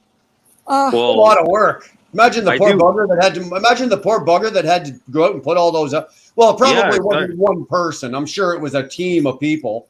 Yeah, one would throw up and they'd have to change to the next person. They throw up. You didn't throw all those You didn't throw all those lights up on a Sunday afternoon. I guarantee you that. That took a while to put all that up. That's a trucker Christmas tree right there, you know. Oh fuck! I got mine. Can you go right back here. to that one, Dodie? Go back to that trucker one. The trucker one. Oh well, hold on. I'll show you even better trucker one. Let me find my keys. Hold on. Oh Well, god. you gotta have wash Christmas my lights You on know, your you know truck? how good this, not to be an asshole, but you know how good this live would be if Dottie locked herself out of her truck? That Well, would be awesome. It would suck for her, but I would you don't know how fast shorts would have a clip or a clip would have a clip of Dottie with her all of a sudden flashed across the screen. Edgewood 66 Transport locks herself out of the truck. That would be awesome. I don't know how many. There's- There'd be so many people there to help her, though. See, there's Well, my yeah, of Christmas course. light right there. That's my trigger right there. My Pete, 379 Peterbilt. Holy And there's your shit! brother. So yeah. Anyway, that's where I'm at, guys. Don't And jinx her. girls. So Oh shit! Nice. yeah, I just wanted to show you guys that, Well, Merry thanks, man. Christmas. That's really cool. Yeah, it's really Wait, cool, can you huh? guys see my screen? No. Hold on. I can add it. What is it? I just want to show You got you to tell guys me something. what it is, or I'm not putting it up because I'm not having any boobs It's or anything something. flashing up It's on my it's screen. it's truck sim. Don't worry. It ain't tits. Goddamn. So Is it- I can is it- get naked. No, you can't get No. naked. Is it Hey, truck? well, you don't- is it- Jacob, is it truck simulator stuff? Yeah. No, Ah, no. Sorry. Thanks for coming but out. it's No. trucks, bro. It's You know what? trucks. Hey, yeah, this is a truck channel, but you know what? We do a lot of stuff on here that a lot of people in here are not truck drivers or truck related. So Our truck Oh, related. man. nobody in here wants to watch truck sim stuff, and nobody wants to watch you drive a truck on. Oh, I want to watch That's you drive totally- a yeah. real truck. That don't work. When you can drive a real Pete or a real Kenworth, I'll be happy to stand there all day and watch you do it, bro. But I'm not watching truck sim stuff. Not happening. Oh man, Yeah. I just wanted I to was- show you guys that Texas just got released. Texas, Texas. Texas or just got Texas? released. Yeah, Texas. boobs would be The really state. hot, but yeah, we'd the channel. You put up a set of boobs, the channel would be down like Yeah. that. Yeah, Boobs. yeah. Besides, there's enough ladies. None of the ladies in here want to see another set of boobs. Well, I got my maybe own. they do, but they're not seeing it here. I'll show you my boobs, but you're not. I don't want to see any of the ladies' boobs. Oh yeah. It's not going to Anyway. be that kind of. It's not going to be that kind of night. I promise you. We're not ripping our shirts off. I was gonna tell you when it snows, and because the lights are already there and it snows, you Yeah. see the light underneath the snow. Oh God, that is so beautiful because there's so many of them, and yeah, it's really cool. And Yeah, right also on. about the robot, that thing only weighs. I mean, my whole load is like 1,100 pounds. That's about it. A Yeah. light load. Yeah. So I'm able to, safely Which way are load you that. going with that? You're going. But- Hopefully, you're going south. And you're not going east or west. No, I'm going. I picked it up right at the border of Wyoming and Colorado on I-25, and then I'm going to Flagstaff. I'm sorry, I'm in Flagstaff. Where am I going? Oh yeah, Phoenix, basically. Okay. I'll be there tomorrow. I could have kept on running, but Yeah, I just didn't want you I to be won't with find a such a place. light load. I didn't want you running down the road and taking the wind with Yeah. such a light load. no, it's You'll not. be all right though. Yeah, and the weather, it's nice here. It's not snowing. Otherwise, I would have went through these mountains and got rid of them before the snow. Yeah, 'Cause yeah. It gets, I mean, up here it gets chain weather sometimes, So, yeah. So there's good weather here. It's nice and chilly and everything. I'll be over there, and then I'm gonna be take the weekend off at home. I might make a live this weekend from my pickup Are or ya? something. So you are going home this weekend? Yeah, I figure since I'm so close, I might as well get it done and Yeet. do what I got to do. Check my ranch out and stuff. Anyway, I don't mean to take over your show or nothing. I'm just a little excited. What are you not know? looking forward to going That's back? fine. Going back where? Back to I the don't know. Fucking farm? I don't know if I should talk about this. Am I going to get in trouble? But according to Trucker Gal, her nipples break off in the winter, but luckily they grow back. I can't believe you I'd wrote pay. that. Sheila, I can't I'd believe pay. you wrote that. I would pay to see that. I would That is pay to see awesome. that. That is awesome, and I'm glad that it works out for you. You're like a gecko, and your nipples grow back. But I would pay so much money to see that happen. You don't have enough money to see that, buddy. Trust me. You watch too much freaky porn. You probably watch like 2 girls, 1 cup. Yeah. I get off to that. Yeah, she's a beautiful girl. She is stunningly beautiful. Yeah, she's great. She's awesome. I'm glad she was on my channel the other day. But anyway, What do you guys guys for me, please, Mr. Burgles? Somebody want to kill that? Kill what? There's a guy. All of you guys with wrenches are mods. You guys can see that, Mr. Burgles. For comment, somebody kill that for me. Veto him. Yeah. Thank you. Hey, Brian, I'm going to get off and get on my big computer because, you guys are like microscopic. You guys have I know it's hard to see. Heads. So I'm squinting so too, Dodie. And maybe I can even take my glasses off when I see. So I'll come right back, all right? Yeah, for sure, Dodie. No problem.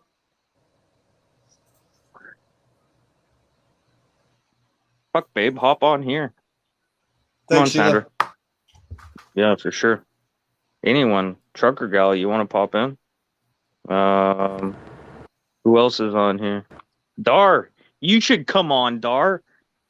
Come on, Dar. That was hilarious the other night. That was awesome. Brian, you stewing back and forth. That was hilarious. Hey, you know what? She ran a pretty good show there. She did. That was fucking awesome. That was her first kick at that. Yeah, I know. And she was uncomfortable. Like you could see it though too. It took a bit to get her warmed up. She was awesome. I thought she did a good job. She did do a good job. You really Brian. see though. That's real fucking people though. Mr. Burgles, this guy's just going to be a dick. I'm telling you. No one's vetoed? No, they veto him, but he's been able to find a way around it. So as soon as you kill him, it's because he has multiple accounts. Oh, well, great. Well, yeah. Wow, quite the ego. If he's happy with himself, whatever. No, it's probably it's probably that guy. Instead of being a dick. If you don't like it, don't fucking watch it. Like, fuck off. Whatever, Come Oh, on in. I'm supposed to be saying fudge. See, now I'm angry. Like, well, don't worry about it, but fudge. Come on in, dude. Mr. Burgles, come on into the chat. Come on into the chat. Let's see your face. You want to know what? Remember that time, man. Brian? Remember that time you and James were going off on that really old fat dude that wouldn't shut up, and his wife kept coming back into the stream or kept coming into the. That was Willie. Yeah, I remember that. It's probably Willie. Yeah. It's probably Willie. No, that's not Willie. Definitely That's not Willie. That's not Willie. No. It wouldn't surprise me though. I'm telling you, this guy is relentless. Look at this. Just taking over the chat. He's on drugs. Well, he's got to have at least 15 accounts because he's been deleted by everybody. Everybody. Fuck. I think I know who it is, but I'm not gonna give him any juice here. It's somebody who does not like me, and that's just fine. But spill the beans, bro. No, it's not worth spilling. It's not worth spilling. Fuck him. He doesn't like it. No, if he doesn't like it, stop watching the fucking channel. No, it's not that he doesn't like it. He's doing it to be an asshole. He's doing this to clog up the chat. He's doing it on purpose to clog up the chat. Yeah, and I can't see what the chat's doing. Right. Fuck, I need a laptop or something. Fuck me. Like, every time. Yeah, Brian, talk about religion. It might bother an exorcism. Should we do we could do an exorcism right now. Fuck me. You know what, man? Just I can't Well, I you have to can't be hit Mr. Burgles. I can't hit that fast. If he wants to sit there and just keep that going, let him do it. Yeah, You know, that's hilarious. or don't worry about it. How he's doing it, it's not important. Who cares? Yeah, It's not important. Who gives a shit? Let him. I know. If he's wasting. If he's sitting there doing that, that means he's watching me, and he's wasting his time watching me. More power to me. You know, more power to me. If you don't like me that much, and you're stupid enough to sit there and Mr. Burgle and all that shit all there, hey, knock yourself out, dude. Knock yourself out. Yeah, Brian, you're not an island boy. You're not an island boy. Like you're definitely not an island boy. But they made all their fucking history or all their money off of haters. Haters. That's how they made their money. Hey, you know what? All I can say is thank you for the view. You know, thank you for the view. You're helping my algorithm. The more of those you put in there, the better my algorithm's getting. Right? It's like, awesome, dude. Keep going. Knock yourself out. I don't need you. Hey, Deb, how are you? We are all well in the chat here tonight. We got some pretty cool shit going on. Tony's popping in. Hey, Dar and Bry. Nice. So, Oser, chiming out doesn't do any good, Dar. They come back in 5 minutes. Yeah, he's got a way to just go get around it. Whatever. Yeah, that's fucked up. I'm not tech savvy, but I'm sure the fuck gun savvy. You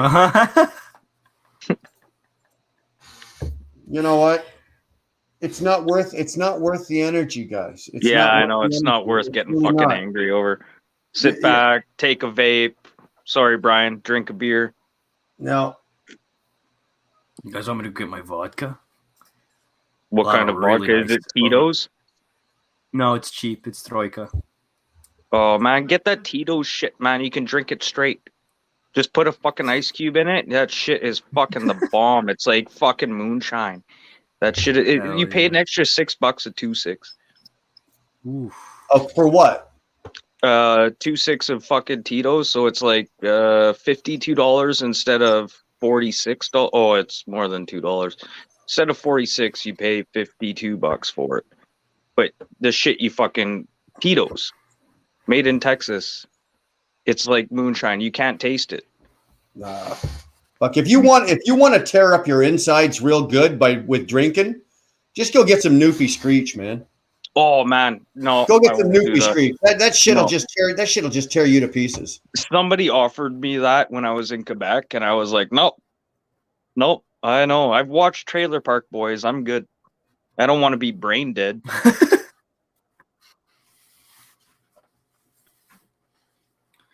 I'll do that slowly with beer.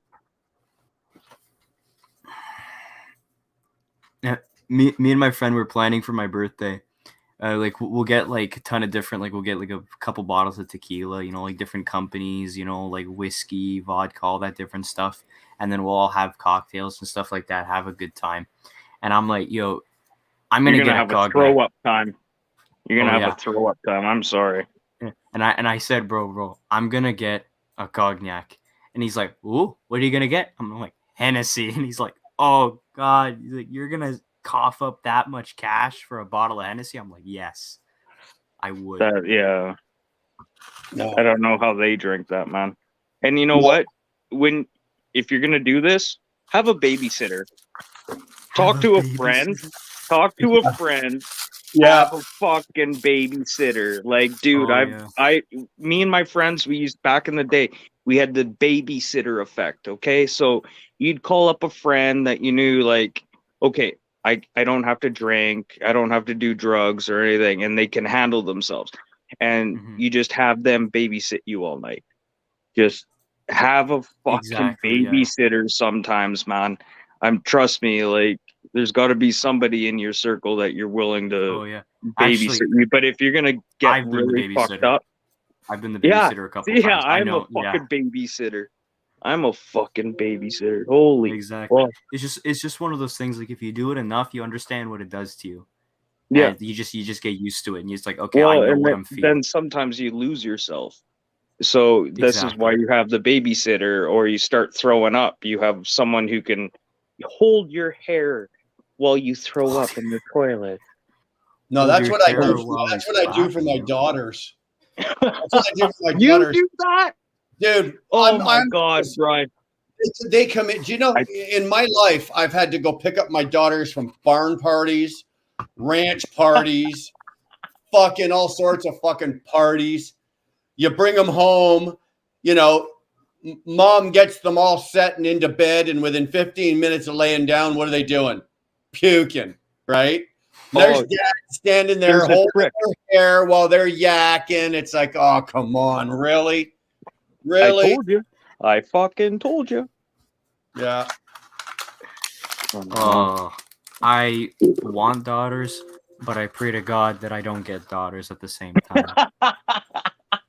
Yeah. I wanted at least one son. 5 Didn't girls. happen. Oh 5 shit. girls, man. I want just- one boy. That's all I need. One boy, and I'll be happy. Oh, I would have liked what I would have liked is a boy first, right? Mm-hmm. You got the son first, right? So the oldest one is the boy, and then the girls afterwards can come and whatever, you know. But you want the boy first, right? Because then nobody messes with the girls, because you know you mess the older brother. You mess with Amanda's, mess with Amanda, you got to deal with Amanda's big brother, right? So. But in this case, it actually worked out well because the 2 youngest kids in the family, by the time they got to high school, nobody messed with them, right? Because everybody knew that Amanda and Madison had 3 older sisters, and they were older sisters, old enough that any one of them could walk into that school and absolutely smoke anybody in the school. So the 2 youngest kids actually had it pretty good by the time they got to high school. Yeah, I had a good friend of mine who learned the hard way. You know, don't mess with the big brother. He learned that the hard way. I almost killed the kid. Dumbass. Yeah, this is starting to get a little crazy here.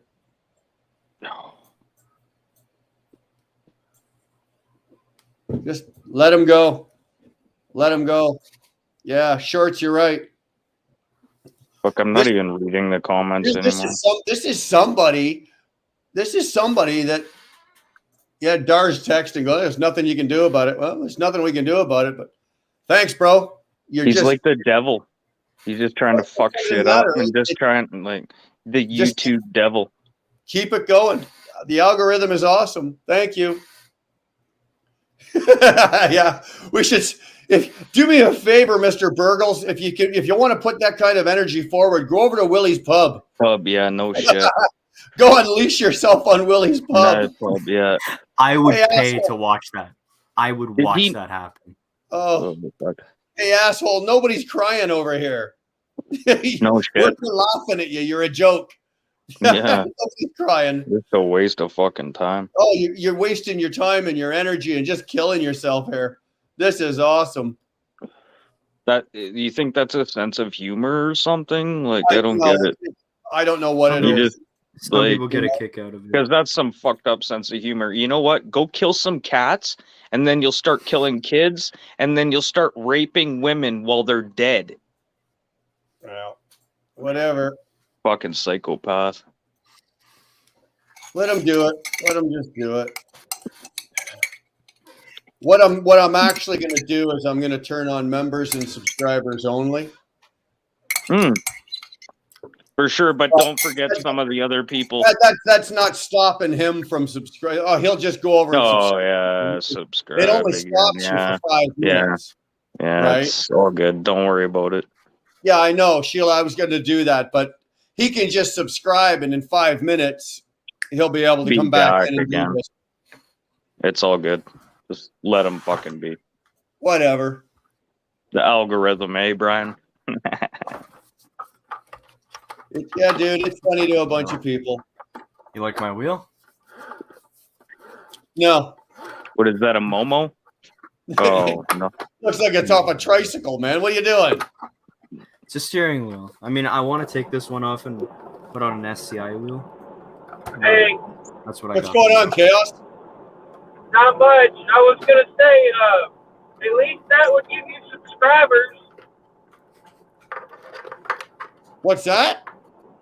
Hang on. Oh, dude, turn your radio down.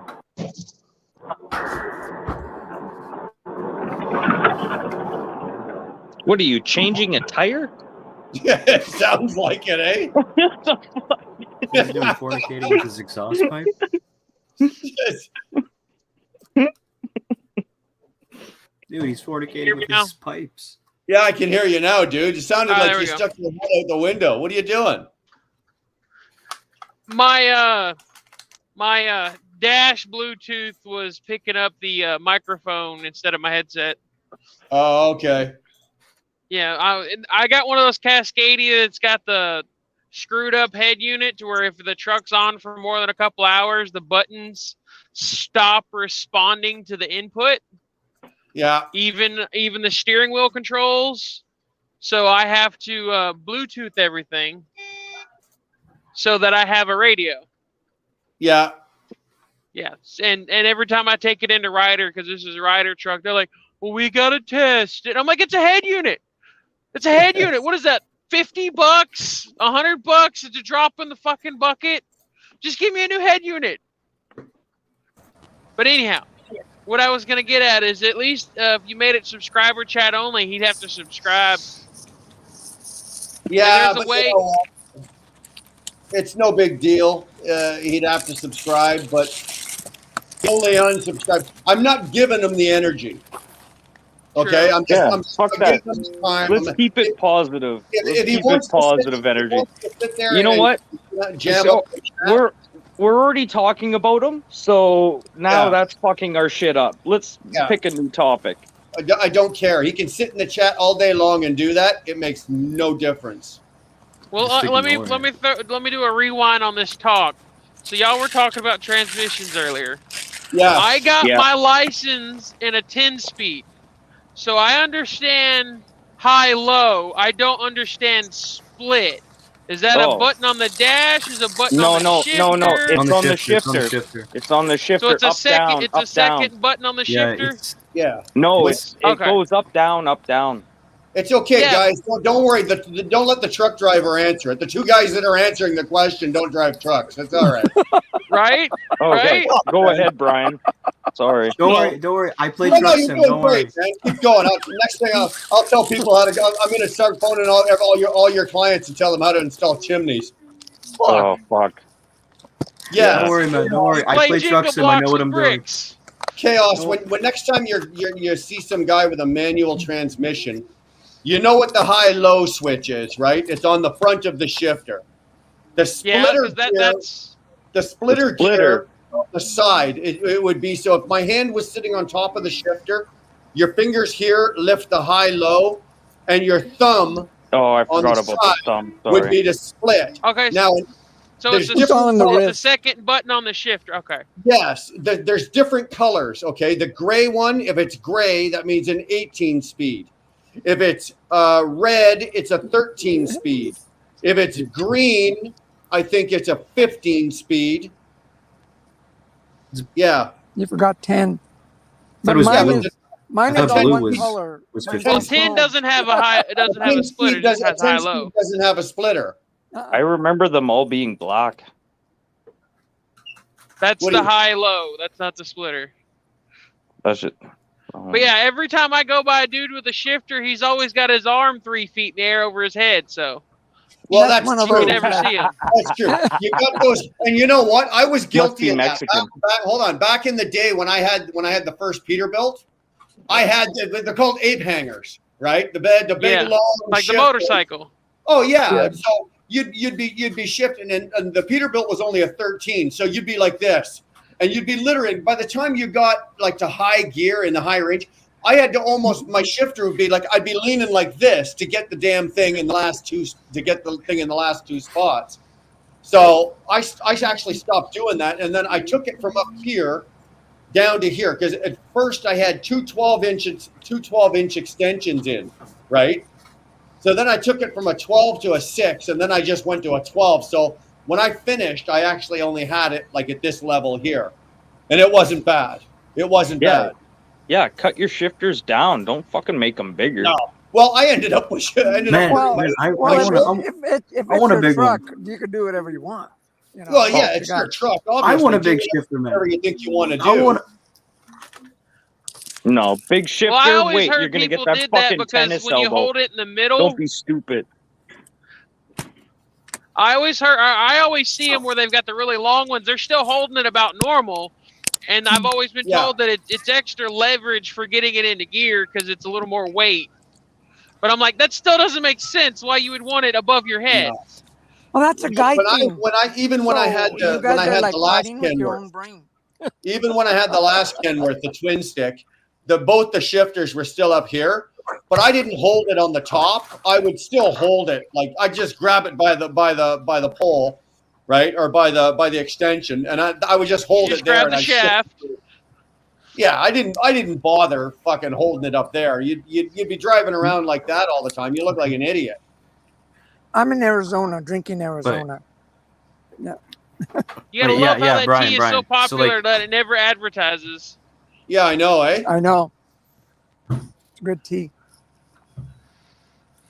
Like the shifter I have here, like I mean, it's just for truck sim, but like I like where this is. It's right around my shoulder height, and it stops there. Like personally, that's where I like it. You got the triple monitor set up for the panoramic view? Oh my God! No, I don't have triple monitors. You're not a sim driver, are you? No, I hate playing those. I like farm sim because of the logging, but I can't do truck simulator because I'm like I can't keep them. I can't keep the truck between the lines because I'm not gonna dish out the extra money for the wheel and shit. Give me a controller. I'm a controller guy. So EV trucks for you, eh? You know what? I could drive. see that happening. Instead of a steering wheel, giving you a damn Xbox controller. No, you just be like, yeah, I'll go sleep in the bunk for a bit while the truck does all the driving. Yeah, Jack.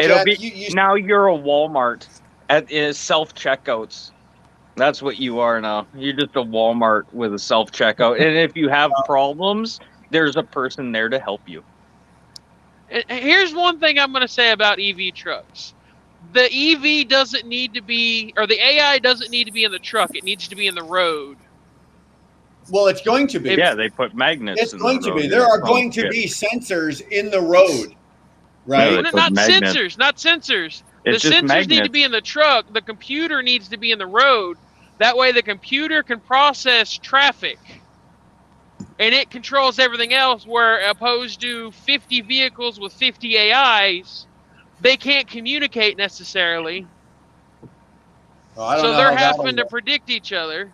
Like I've seen a lot of like science fiction movies where they had like the automatic driving cars and whatnot, and they always depict them where the road is the computer and the vehicle basically is just the sensor. No, right. That way you don't have to have $500,000 worth of software and hardware in the car. You just have that built into the infrastructure. Okay, all the stripes on the side of your roads, you know, the white stripes, yellow stripes, your passing lanes, yes, but blah, the vehicle blah, blah. is still Those processing are all magnetic. Information. They're all magnetic. Yes, but the vehicle is what's processing. That's you're what not the cars getting what I'm saying, Robin. Yeah, I know. Like the cars, I've driven these cars. You can let go of the steering wheel for 2 minutes. And then it pulls you over. It's fucking crazy. Like yes, but that's the software in the vehicle. That's not the software in the road. No, So oh yeah, hold on. it's software in the Hold on. vehicle. Yeah. Okay. I'm Well, saying they you're need to saying- take it out of the you're saying vehicle and put it in the road. What's this? Hold on. Why would you put the software in the road? You first of all, It's Okay. easier to Hey. do the magnetic paint. first of all, think Okay. of the expense that you're asking to put Well, no, here- software computers in the fucking road as per. Let me finish. Let me finish. You asked a question. Let me finish.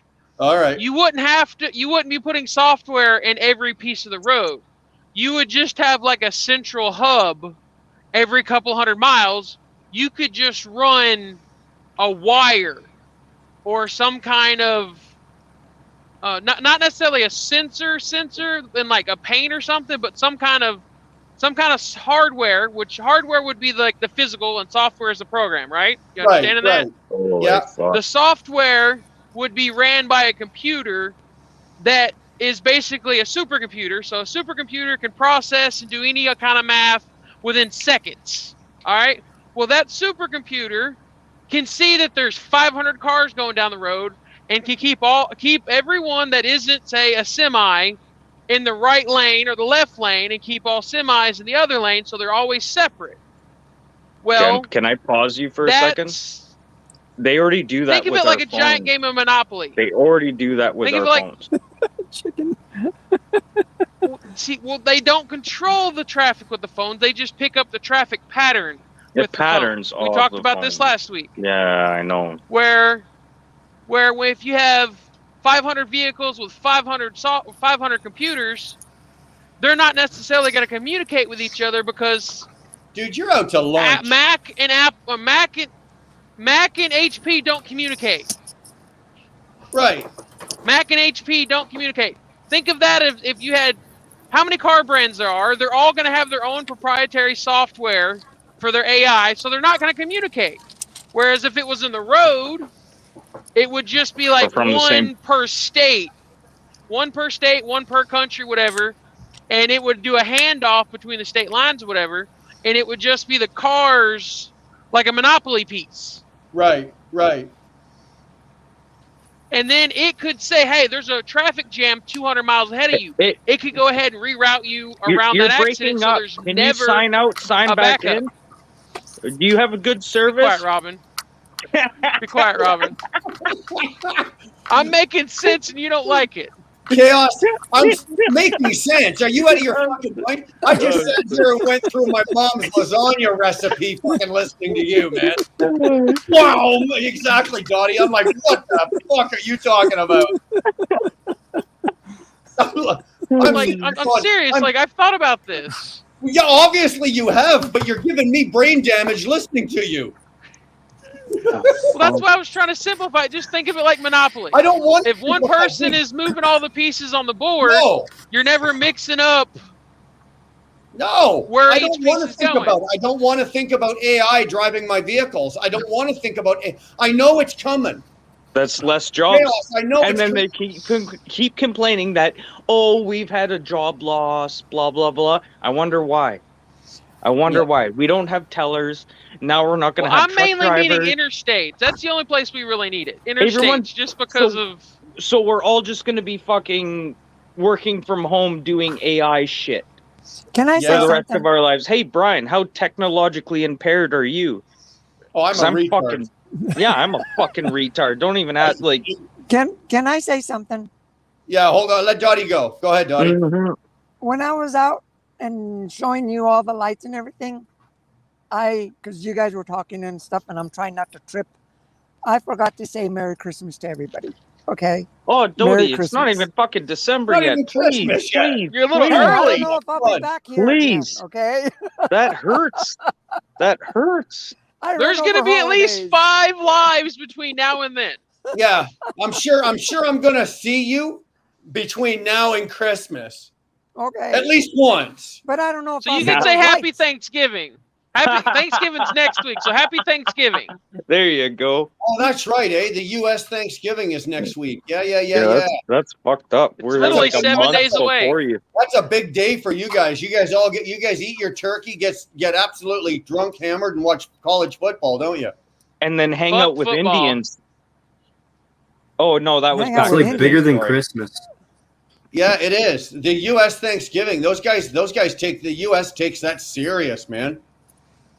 Yep. Absolutely Yep. serious. Yeah, well, look at the lights. Yeah, it's already up. Oh yeah, no shit. I'm probably Okay. going to be deep frying a turkey, so fun for me.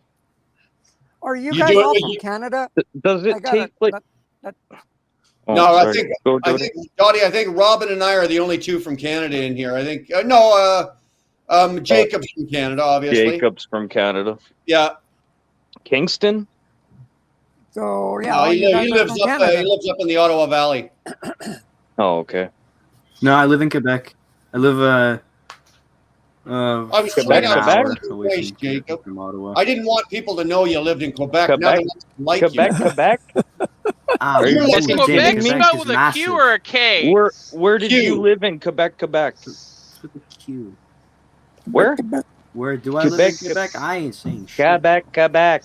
Quebec. Why don't you pronounce the Q? It Sue- throws me off. Sous small Q. Quebec. Quebec. Quebec. Quebec, Quebec. That's what I'm saying. Is there not a Q in And that then- word, or is it a K? No, it's a No, Q. no, it's it's a not Q. even. It sounds It's like not a even K. a K. It's not even a K. No, It's no, But no, the way no, you're no, saying Quebec. it is thing. Quebec. Quebec, It's Quebec. more of a Just C needs or a K, attention. not a Q. Yeah, And it right. depends if you have a potato in your mouth when you're saying it too. Oh my god. Did you Now really the just say crazy that, thing is Robin? that the Yeah, I did. moment now, Jesus Christ. it's really funny how like in Ontario everybody speaks English, but ben maudit là in Québec là man, tout le monde là maudit esti là. What's the Oh wow, difference that actually between got heavy. Yeah, it's yeah. What's the You difference have between that Quebec, crazy accent. I know. I lived in uh, Quebec. Vancouver, and all those other places? I thought it was all one Canada thingy. No, there's Quebec and then there's the rest of Canada. No. Well, isn't it all the same? Yeah. Buddy. It's all the same with I'm me. sorry. buddy. I'm sorry, dude. Dude, what's your name? I can't see it on here right now. Who are you Oh, talking it's to? Jacob or Is Jake. Quebec like the Texas of Canada? No. Alberta is No. not of Canada. That's Alberta. Well, I mean, in the sense that we're like we're not part of you. We're our own thing. We No, just that's happen to be Alberta. bordered. Quebec is the embarrassment of Canada. So Is that where all the French people Yeah. are? Yes. Yes. But to get back to Dottie's question, Canada is much like the U.S. We don't have states. We got provinces, right? Oh, is that what it is? Provinces. Okay, Right. that's So They're just that's the what I size of needed to know. Texas. where you guys have, what, 51 states, right? We've got 10 provinces and 3 or 4 territories or whatever. So, like, we've got from west to east of our country, these are all the provinces. We got British Columbia, Alberta, Saskatchewan, Manitoba, Ontario, I got a Quebec, lot. New Brunswick, Nova Scotia, Prince Edward Island, Newfoundland, Don't you have Vancouver? Labrador. Yeah, but Vancouver's a city. Vancouver's just a city in Oh, British okay. Columbia, right? Vancouver is the that's same. right. Vancouver What do I Island. know? Dottie, you can walk from Vancouver to Seattle, Real? Yeah. Well, I've like done right, that. right on the border there. Like you can pretty I've come right up to the border. Yeah, you can pretty much walk there. I forgot what. Sorry, I was Robin, I had gonna to mute you for a minute to get a fucking word in. Here, I'll let you back. I'll turn your mute off. Jesus. There. You're learning, Brian. Shut him up. That's funny. Well, Is Robin's first name Chris? no, his first name is Robin. Oh, I couldn't remember somebody called him Chris on one of the lives a couple months ago. You That's know why what? I was Jack making said it. that Pooh Bear Jack joke. just hit it. Jack just nailed it. Quebec is like California. They're there, but nobody wants them. There you go. They're Right. there, So, like nobody wants that dude, whatever his name is, you know, the top dog. What do you call that guy? Like Prime the Minister? president. Prime Minister. In Canada, Yeah, it's a Prime prime Minister. minister. So he's in charge of the whole thing, right? The whole He's in Canada. all charge of right them. now. He is. Yeah. And he's a fucking goof. He's a dick. I gotta admit, yep. No, is Biden. goof. So is Biden. He's a Remember- goof. You take Joe Go Biden. say that in jail. He's Say a goof cock. in jail and see what happens He's to a you. cock. He's a cock. Who are we Yeah, I talking about? I don't Trudeau. know nothing about Canada. I really don't. I just know that Oh, I have a few friends there. That's it. Just a dildo we're talking about. Yeah, that's his I name. love that fucking punchline, dude, man. I really fucking love that punchline. Just a dildo. Oh, man. Just the deal. Justin Trudeau. Just a dildo. And it's a picture of Justin Trudeau with the black face. Yeah, I yeah. love that, man. Love I it. love that. Love it. Yeah. Fuck. That's Yeah, my you gotta love profile play picture on on words. Spotify. Our prime minister is the only one that has committed more felony crimes than Joe Biden, and he gets away with it. That's hard to Absolutely. believe. That's Oh, hard to shit. believe. I mean, It's like him and Trump are trying to see who can get the most. Yeah, I'm but waiting to hear on the news that he doesn't wake up one day. who, Biden? Yes. Yeah, Yeah. that might happen tomorrow, dude. Don't you may not be waiting long for that.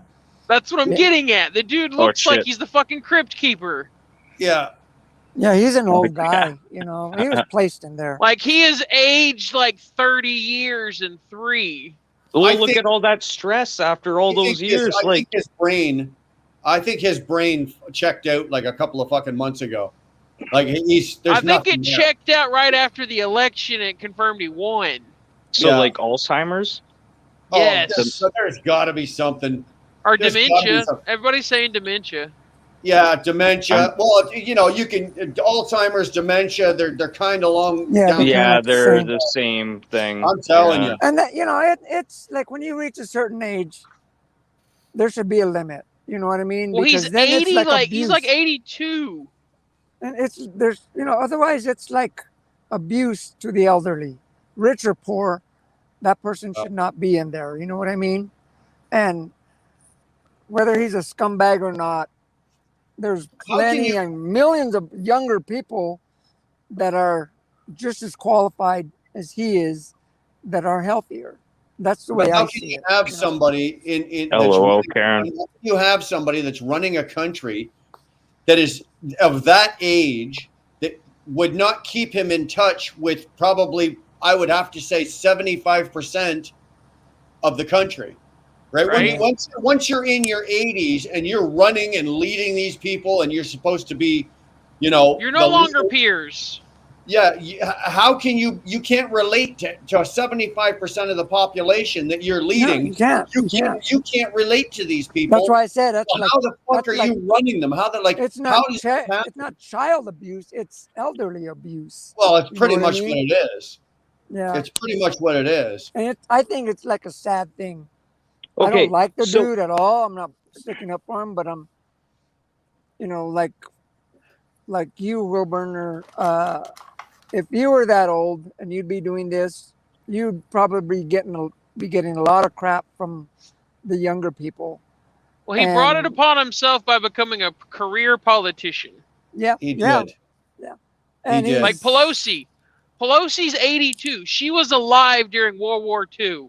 like, she's she finally has not running anymore, memories. thank goodness. From World War II. Like, if I'm not trying to make fun of people that are old, but like if you're that old, you don't need to be in any position of powerment in the government. No, Yeah. I mean, Because like Brian was saying, And- you can't relate to anybody. well, like No. Putin, he's been in office for 20 years or something. That's Yeah, but he's- crazy. That's like, He's in power because he's strong arm. He kills anybody that challenges him. I know. Yeah. Right? You don't see Trump doing that. You don't see you don't see Biden doing that. They're not killing off their competition, right? maybe Pelosi's Not poisoning publicly. fucking Biden. Yeah, No, I think well, in a way, that's not funny. Poisoning somebody, that's not good. You know what I No. mean? But Well, you also have to it realize happens there's a lot. pros and cons to both systems. Yeah, Russia has a dictatorship, but that means they're under one power with one mindset that doesn't change every 4 years and spends half their time changing what the previous person did. correct. In a way, that So there's good, pros in a and way, cons that's to bad. both. Yeah. Like I works watch both ways. Steven Crowder a lot, and he kind of talks about that and brings up how neither system's perfect, but they both have kind of good aspects, Mhm. and it's kind of fucked up, pardon my French, that we have a new leader every 4 years It's that Quebec. just changes things. Literally, like they turn on a dime when the new person comes into office. You know, it's a little bit kind of like inconsistent, but at the same my time, point. there's a lot of people that hold on. really Hold don't on. like this. And I then there's some people that do like this. really didn't want to go down a political fucking I forum know. here tonight, but this is all I'm going to say, okay? And this Your show, applies. buddy. This applies to Trump, Biden, Trudeau, any fucking Any of them. politician, okay? Any of them, whether you You like can't them change or the not, elephant. whatever. This I got- applies to all of them. They are going to say what they're going to say to get themselves into the position of power. Once they are there, 75 to 80% of the shit that they promised us that they were going to do and change and make happen, 75 to 80% of that shit vanishes. It does not happen. Usually the one main piece of platform that they use to get in power, that's the one that they use to do it. Otherwise, it's gone by the wayside. Fucking history. And politics, I've said this before and I stand by this. When you're voting for politicians, ladies and gentlemen, you don't vote for the politician that you like the most. You vote for the politician you dislike the least. You pick, find, you do your research, and you find the politician that's going to do the least amount of damage. It's so sad in our countries, both our countries, that the state of affairs is you're not picking the politician that you think is going to do the most good. You now have to pick the politician that's going to do Praise the Lord, Brian. Praise the Lord. the least amount of damage. And that's the way it is. And I don't care what anybody says, okay? That's the way it is because I fucking said so. That's just the way it is. It's your show. You get to do whatever you want. Yep. You can't change the fucking It's like, what elephant would in the you room, rather? man. There's Lady Who's in the Boomer. bottom right? Hold on, Yeah, I'll it's throw like- their names all up there. Sorry, Boomer. There you go. That's chaos in the Okay, bottom wait, right. Yeah, sorry, my Like- StreamYard picture isn't my YouTube picture. That's okay. But basically, that's It's like, just the way it is. Okay, Pourquoi I don't trust any politician. I don't trust any of them, whether it be in Canada, whether it be Pierre Poilievre or Trudeau or any. I don't trust any of them. But I do need to make a decision on who's going to lead the country and who's going to lead my children, because at my age, I don't give a fuck about any of them anyway. I got a But question. I do need to make that choice. And I need to pick the one or choose the one that's going to do the least amount of damage and that's going to, you know, at least leave something when they're done for the next generation. And he's a. I don't even want to talk about Justin. How's your teeth doing, Brian? Is My it teeth are absolutely killing me. did it? I mean, Really? is it just one? Is it come off or what? Is No, I got that one right there. Like, I can wiggle it. I can almost do the old dental floss to the doorknob and slam the door and rip this one out. Oh yeah, I Did you remember have your it short. welded in Dar- place Dar- so it just like- stays? You know what I was doing? she You know what I didn't was give you a doing? just- Literally what I was while doing. you were okay? Like, asleep. Like, I play a harmonica, right? I can't play any instruments, but I like a blues and I I like want to hear harmonica. this story. I had my elbows on the steering wheel, Dottie, and you'll get this, right? So yeah. I had the cruise control set. I had a big open road, right? The music was playing, so I had my elbows on the steering wheel, and I had Punched yourself in the mouth, didn't you? I hit a fucking bump, and the harmonica went bam, and I literally felt it in my mouth. My tooth went pop, and that was it. And then You hit yourself in the face. I hit That's myself funny. in the mouth with my teeth with the harmonica. Now, stupid me, I should have known better than to be playing a harmonica while going through Pennsylvania, right? The goddamn roads are so bad, right? But Brian, you got to You play have the harmonica diabetes, with Brian? your feet. No. Okay, you got to use your feet. No. well, Have you checked out to see if you have diabetes? most of the time, Dottie, I'm tall enough that I can do the old school with the knee, right? On the bottom of the steering wheel, right? So you can sit there and you're playing and you're steering and you're That's why you need the thing that goes around your neck and holds it. I hope there's no cops. I hope there's no cops watching this, right? Yeah, Right. no shit. By the way, if there is, I drive a big black Peterbilt, long-nosed Peterbilt, and I wear a blonde wig. I drive around and I pull a flatbed on a Conestoga. So if you're looking for me, that's what. And I hang out in Flagstaff. I don't have a harmonica. I have a guitar. So you're Well, I gonna don't see give a a shit, guitar but stuck in my mouth. as long as they're looking for you and not me. I'm telling you. Yeah, I yes, broke my I've got. tooth. They right are here. probably gonna end up removing that tooth, which is really making me nervous because then I'm gonna have a gap, right in the dead center, right there. You can be able to whistle. Well, I don't know. you're gonna be a Sandra. You're I'm gonna gonna be a Sandra. Oh my God. You'll be a Sandra, sweet Brian, but it'll be like reverse because it's on the bottom tooth. Chicken Hawk says, "Yeah, Brian, I tell you what, Chicken Hawk, you start loading up those cash or start throwing some cash in here. We'll see how high we can get it, and I'll put the tooth to the doorknob." Dar, just make him laugh so fucking hard it comes flying out of his mouth. No. You never know. They might be able to give you one of those fake tooth that you just kind of put in place. And they weld it. They weld it in place. Yeah. I used to be. Nobody's welding anything in my mouth. Are you kidding? No, they do that. It's a glue. Ceramic weld. It's called a ceramic weld, and they weld. It's JB Weld that's safe for your mouth. JB Weld. It's JB Weld that you can put in your mouth. No. Did you really say that? Yes. That's essentially what it is. It's a cement compound that's made from silica or silicone. Doesn't matter. It's not going in my mouth. Well, silica is cancerous. Well, I used to be a dental Silica is technician when I was going to college. Well, that's why I said silicone. And I used to make all that stuff, and I don't know how. Well, if you don't want a gap, they're gonna glue it back in. Well, you know what? They're going to have to do something. They're going to order you a tooth. I've got one here that's coming out. I've got one over here that is it's fallen out, and I've had 3 different pieces of the tooth fall off. Fall out. Oh my God. When I was younger, it's an old filling, right? And the filling, I guess, disintegrated. The tooth disintegrated. So glue not well. I'm going in tomorrow, man. I'm telling you that this dentist has got some work ahead of her. I'm telling you, she's going to be drilling, jackhammering. Go old school. Get one of those gold fake teeth. Ask for the good shit. Yeah, I'd say gold teeth. Put your money where your mouth is, Brian.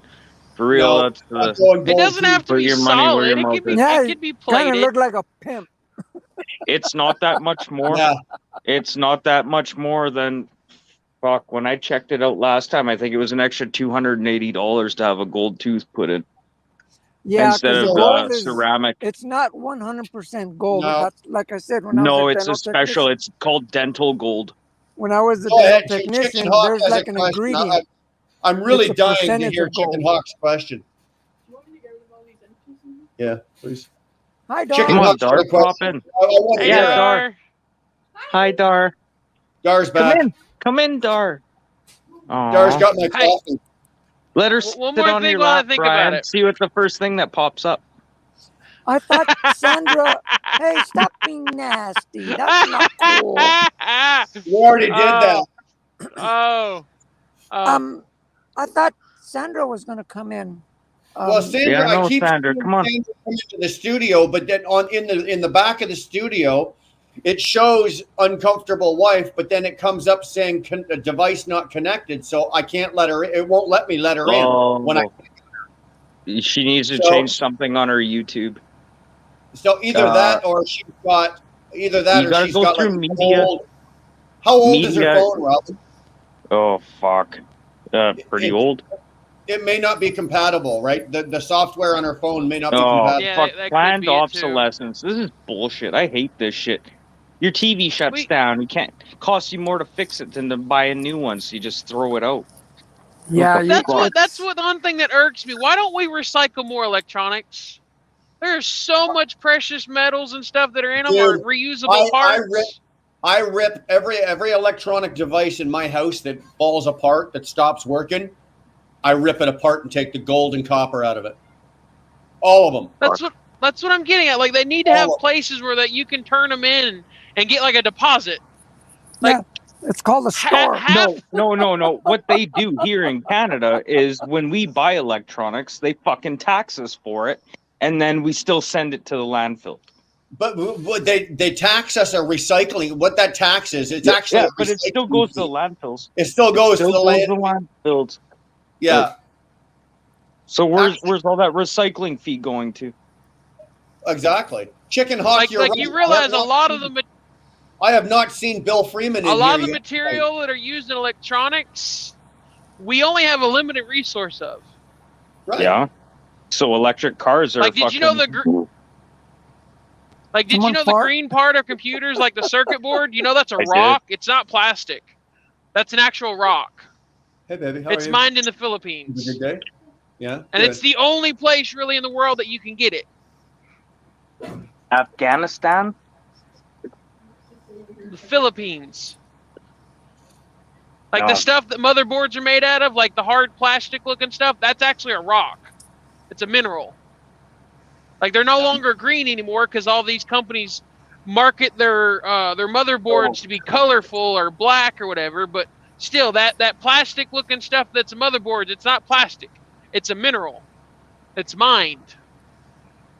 What's it called? I forget what it's called, but it's the material, like the base material motherboards are made out of. Most people think it's plastic. It's not, though. Silica. It's a rock. That's silica. It's high temperature silica. No, silica unless is what you're the talking chips are about, made of. like, I'm talking about the cadmium. actual board. There's cadmium, which is full in fucking Afghanistan. That's why they invaded Well, Afghanistan. I'm talking about the and fake- actual board itself, like the part that everything is put onto, Not the fake. thing that has all the circuit board lines that used to be green and everything, That's and silica, anything man. that isn't a computer. I That's used not to make silica. circuit Silica. board. It's silica, man. That's I'm the telling chips. The No, chips it's are not the silica. chip. you. Dude, I used to make circuit boards. It's silica, man. I'm telling you. Like, there's a marker we could sit there and make our shit on. Make our circuit boards. And then you dip it in acid, and the special marker could leave you your circuit boards. So, You mean the TBT, you didn't patterns? get a notification? I know, I don't. I I didn't don't get always one get either, but notifications. I don't know why. No, you're right. Banana Puss has a really good point, and he's absolutely right. oh, sweet. The gold that you pull out of a lot of these devices is worth more than the freaking devices. You Right? Yeah, it is. You see those old guys, especially out in the country. We got guys that, hey, for no charge whatsoever, I'll come pick up all your old appliances and take them to the dump. He's not taking them to the dump. No, He's Taking them home and tearing them apart. taking them back to his He's taking them back to his shop. He's dismantling them. And he's pulling all the appliances. He's taking out all the copper fittings and all the copper and all the shit. And on all your Catalytic converters. devices, he's stripping it down, and he's taking all of the gold and all the metals and shit out of it. And then he's taking it to the dump. And to be honest with you, that's why he's doing you a there's so favor. many Russians taking washing machines and appliances for that same exact reason. Did you Yeah, know when that? it's stripped down like that down here in the States, from what I understand, it's called grade A. Most people just take grade C, which is the whole appliance to be recycled. But Right. Once you break it down, you get more for the grade A than you do for the grade C. Because they have to tear it down. But the Say precious you- metals, say you the take precious apart a metals coming out classic are car, worth more though. than the whole. You take a classic car apart, you're going to make more money on parts, fenders, seats, dashes, Exactly. Absolutely. gauges. Absolutely. You'd make way more money than selling the car as a whole. Because everyone's looking for that, I got a cracked dash, or I got a gauge that don't work no more. Right. Or I got a mirror that got smashed off, or I need a fender Or I for need that little trim piece that only Well, available through certain years. certain years. Yeah, exactly. Just like in Rust Brothers, that Canada show where the guy does cars and he won't get rid of any of them because he's like, that part's specifically to that one for this year to this year. I love that old guy. I do love too. that guy. I haven't watched it in a while. I'm trying to figure out what happens after he has to sell that bottom property with all the cars on it. He is such a dirtbag, but he is so cool.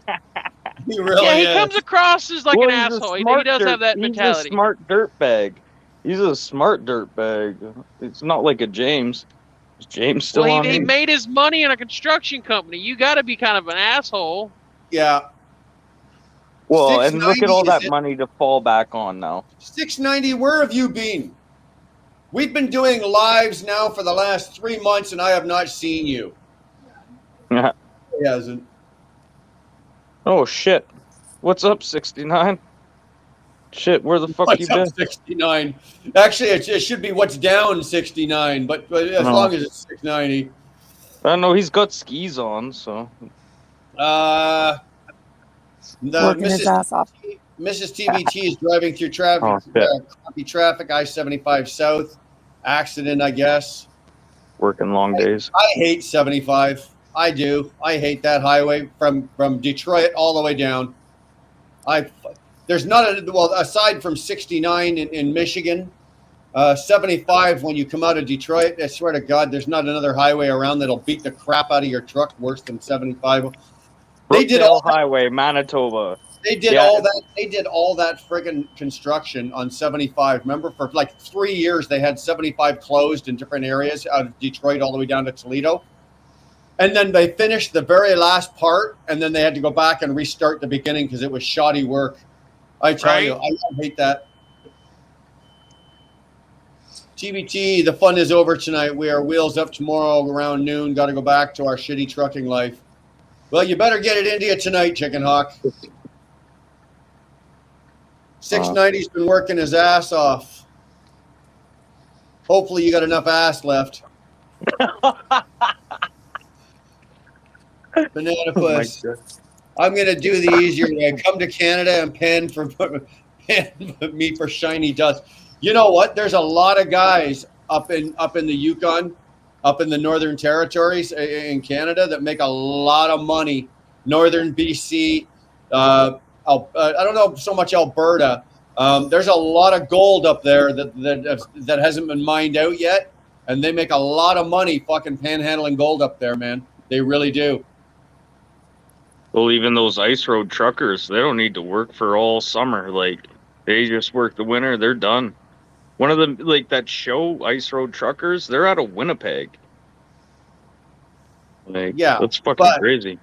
Just so you know, those guys don't make as much money as you think they do. No, it's all, it's all when the like ice Hollywooded out. the ice season's over, every single one of them, when that ice season is over, every single one of them goes back to their original fucking home state, and they're pulling general freight just like all the rest of us. Yeah. Are you fucking Every one kidding of me? Yeah.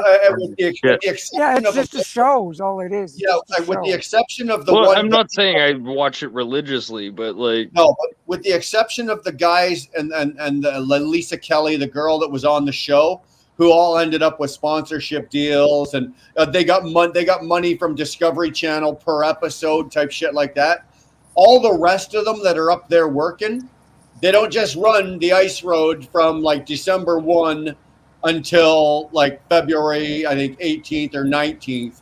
That's not all they do. When they're done on that ice road, they're back down from wherever they're from. They go back to wherever they're from, and for the rest of the season, all summer, spring, summer, and fall, they're running general freight, man. Those guys Yeah, are and paid okay. they're not But even, some of them aren't even from Winnipeg. They do, well, Well, a they're lot of coming them from all are over the Winnipeg. United, from the, All over the place. yeah, they're from all spread over out. Wasn't the the- United States, Mexico. Wasn't the other premise of countries. that show that they were running the river road until they built that road along the river? No, it's across a river. I gotta Across wait the for it to river, yeah. freeze. Well, when I first started Yukon watching it way Territory, back in that's the what it day, was. they were following a river for like 20 miles because there wasn't a road to get to the mines. But there was Yeah. always a talk that they were supposed to be clearing the forest along the river to put in a road that No. could be Yeah. used all year. You can't put in a road. It's muskeg. Muskeg. I You know, could, but you I could get that, park Robin, a but the tractor premise- there. You could park a T90 sitting there. Okay, and then by tomorrow morning, it's gone. I didn't know I get Lisa that, Kelly had Robin, a but on. the It's channel. premise like of the St. show Stan. was that they were going to build one. No, That's you what can't. the show said. I get that, but the show was talking that they were only using the river until one could be made. Like, that was the whole premise of the show, that it was going to be temporary. And they just didn't know how long it was going to take to figure out how and where to put the Right. road in. Fuck. They had an Alberta company come up to fucking the paw to put a highway in. All their equipment was lost the next day. And they equate the reason why that highway is so good now is because all the machinery that was lost on that fucking run. Yeah, they had to have something to pack, something for IH, filler. I think you're close. Most of them, like the high end popular drivers, were making roughly around 70K. But the average guys that weren't pushing and everything like that, they were closer to about 45 to 50,000. Yeah, I'd say 45. Some of them were making big money, but good days, bad days. They really didn't. They really didn't do as well as you would think they did.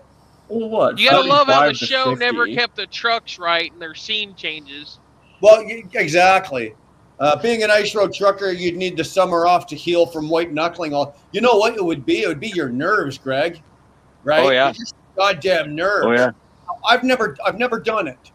Right? I've never run those ice roads. And what was that snowstorm you were going through? You weren't white knuckling through that, Brian? No. Fuck off. Your hands No. are probably on that wheel so fucking tight. No. I put my car in a ditch. No.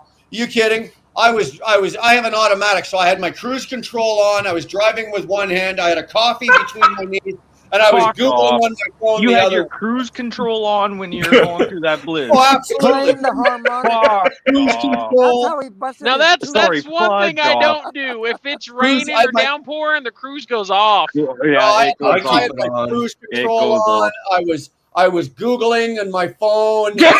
Oh, fuck you. I You did know that the at harmonica. DOTC is gonna fucking dock harmonica. you. They're gonna fucking watch this. The DOTC next time he goes there, and be like, yeah, we know you. So you're texting on your phone. You're doing all this shit now. I'm gonna Oh, call the whatever. DOTC in your local area. You know what? I don't Just care. kidding. Oh. I'm just fucking with you, man. Oh, hey, Brian. Yeah, you bought man. your Cascadia brand new, right? It was 8 months old when I got it. I know, but like it wasn't like through 4 or 5 people. No.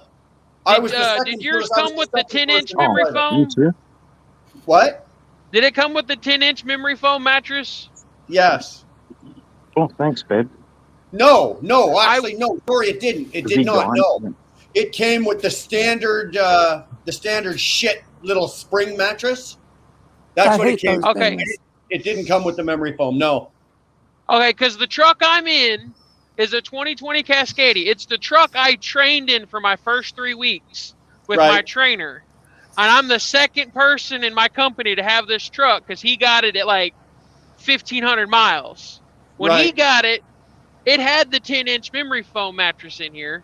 And I loved sleeping on it because there'd be times at night where like I wasn't great at driving when I first started that he'd take over. I heard you're And still the- not that great at driving, but carry on. Ha ha ha.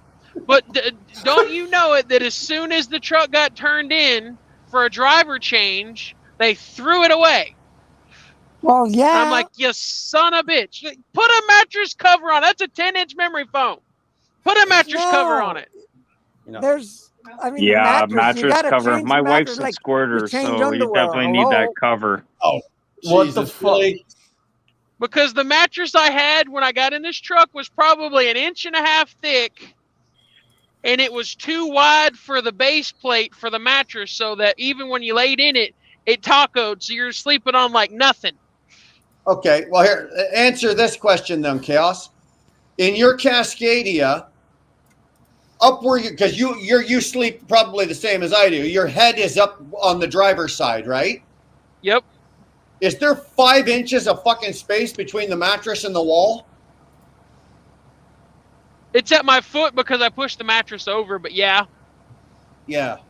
And it's weird because if you lift the mattress, there's a ridge on the bottom the mattress fits in, and it doesn't Yep. go all the way to the wall. That's because Right. it lifts up, so you can access your inside. You access the inside of your buckets. Well, Well, I why hate don't you just get a new mattress yourself and put one in? Well, you know what? We've got a guy. Where is that? Dar in Brampton?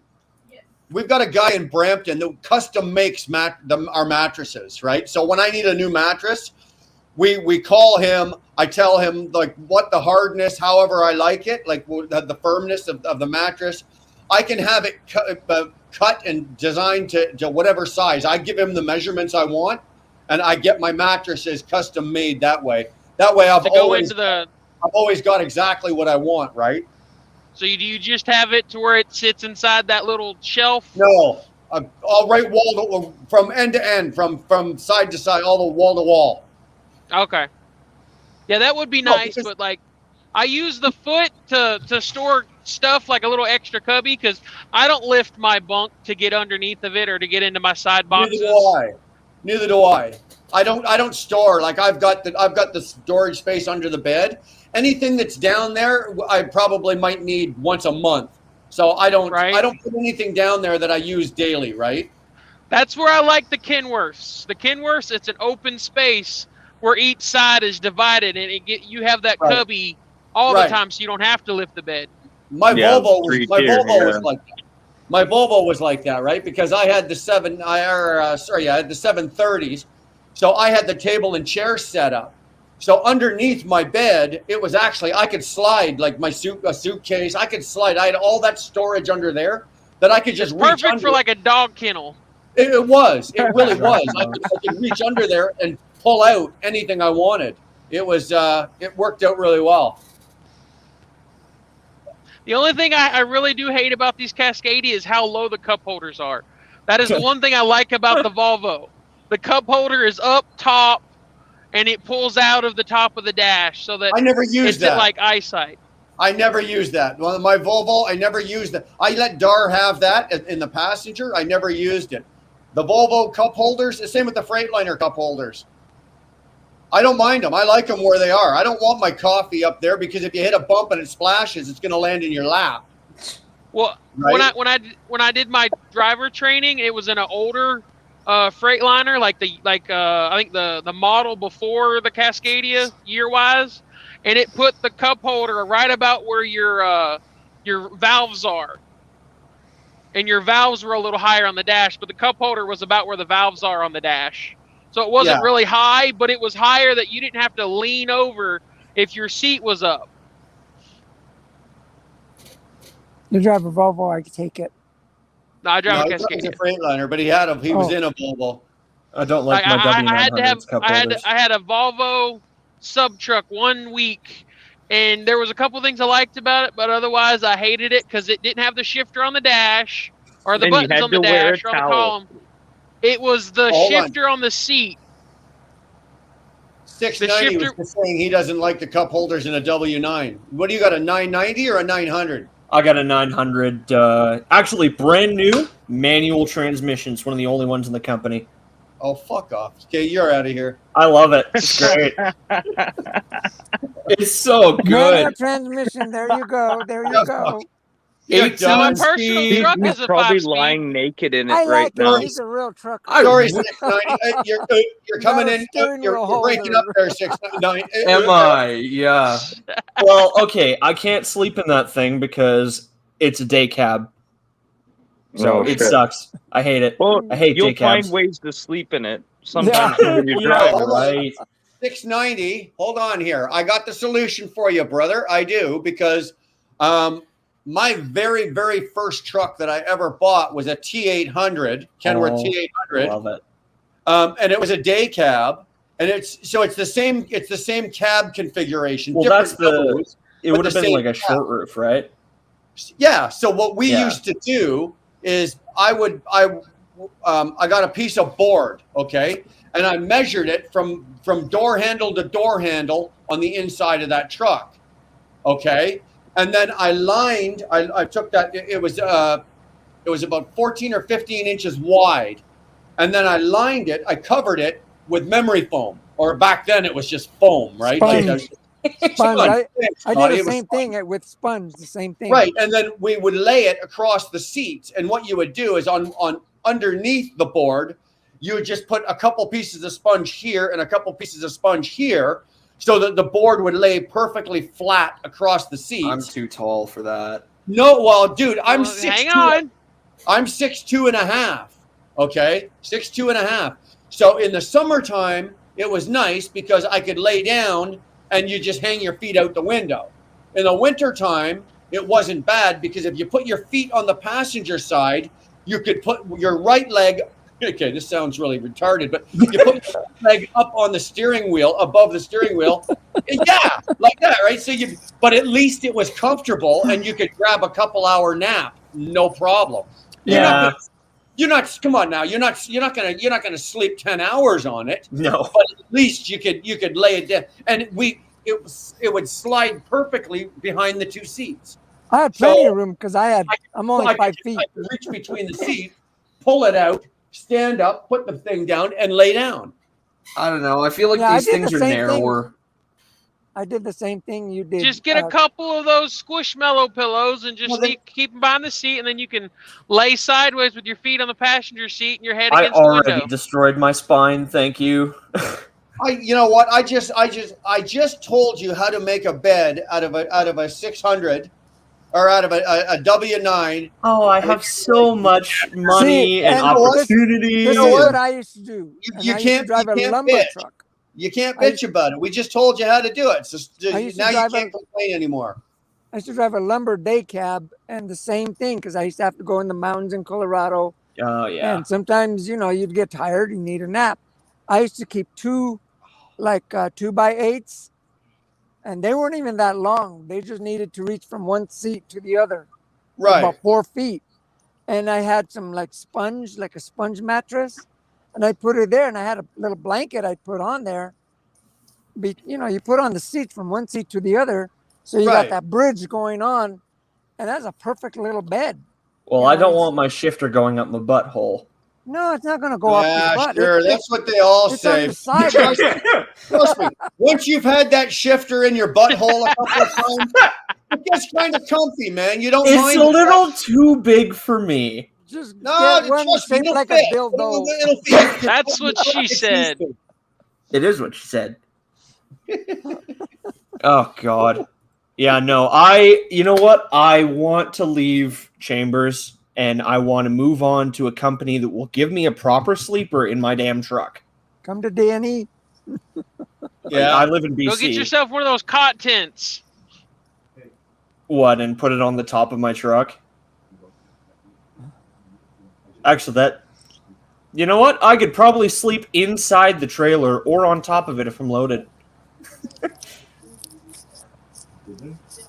I don't know what kind of trailer you have, but twin tie crops. Oh, okay. I have a Conestoga with a door. I can go in there and set myself up a hammock or a barbecue or all kinds of stuff in there. That's like in fact, I even take showers in there in the summertime. Because hold on, I gotta ask a question.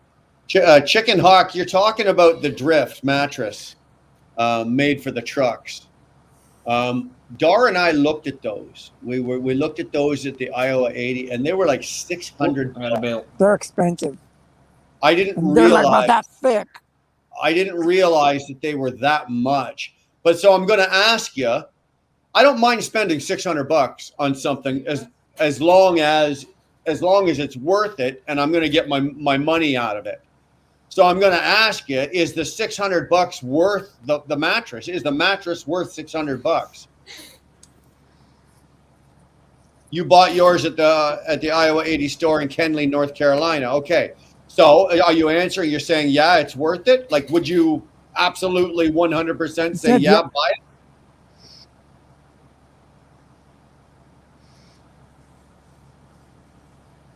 You paid $730 with tax. So I don't mind, like I said, I don't mind dropping, $730 US, that's $1,000 for me.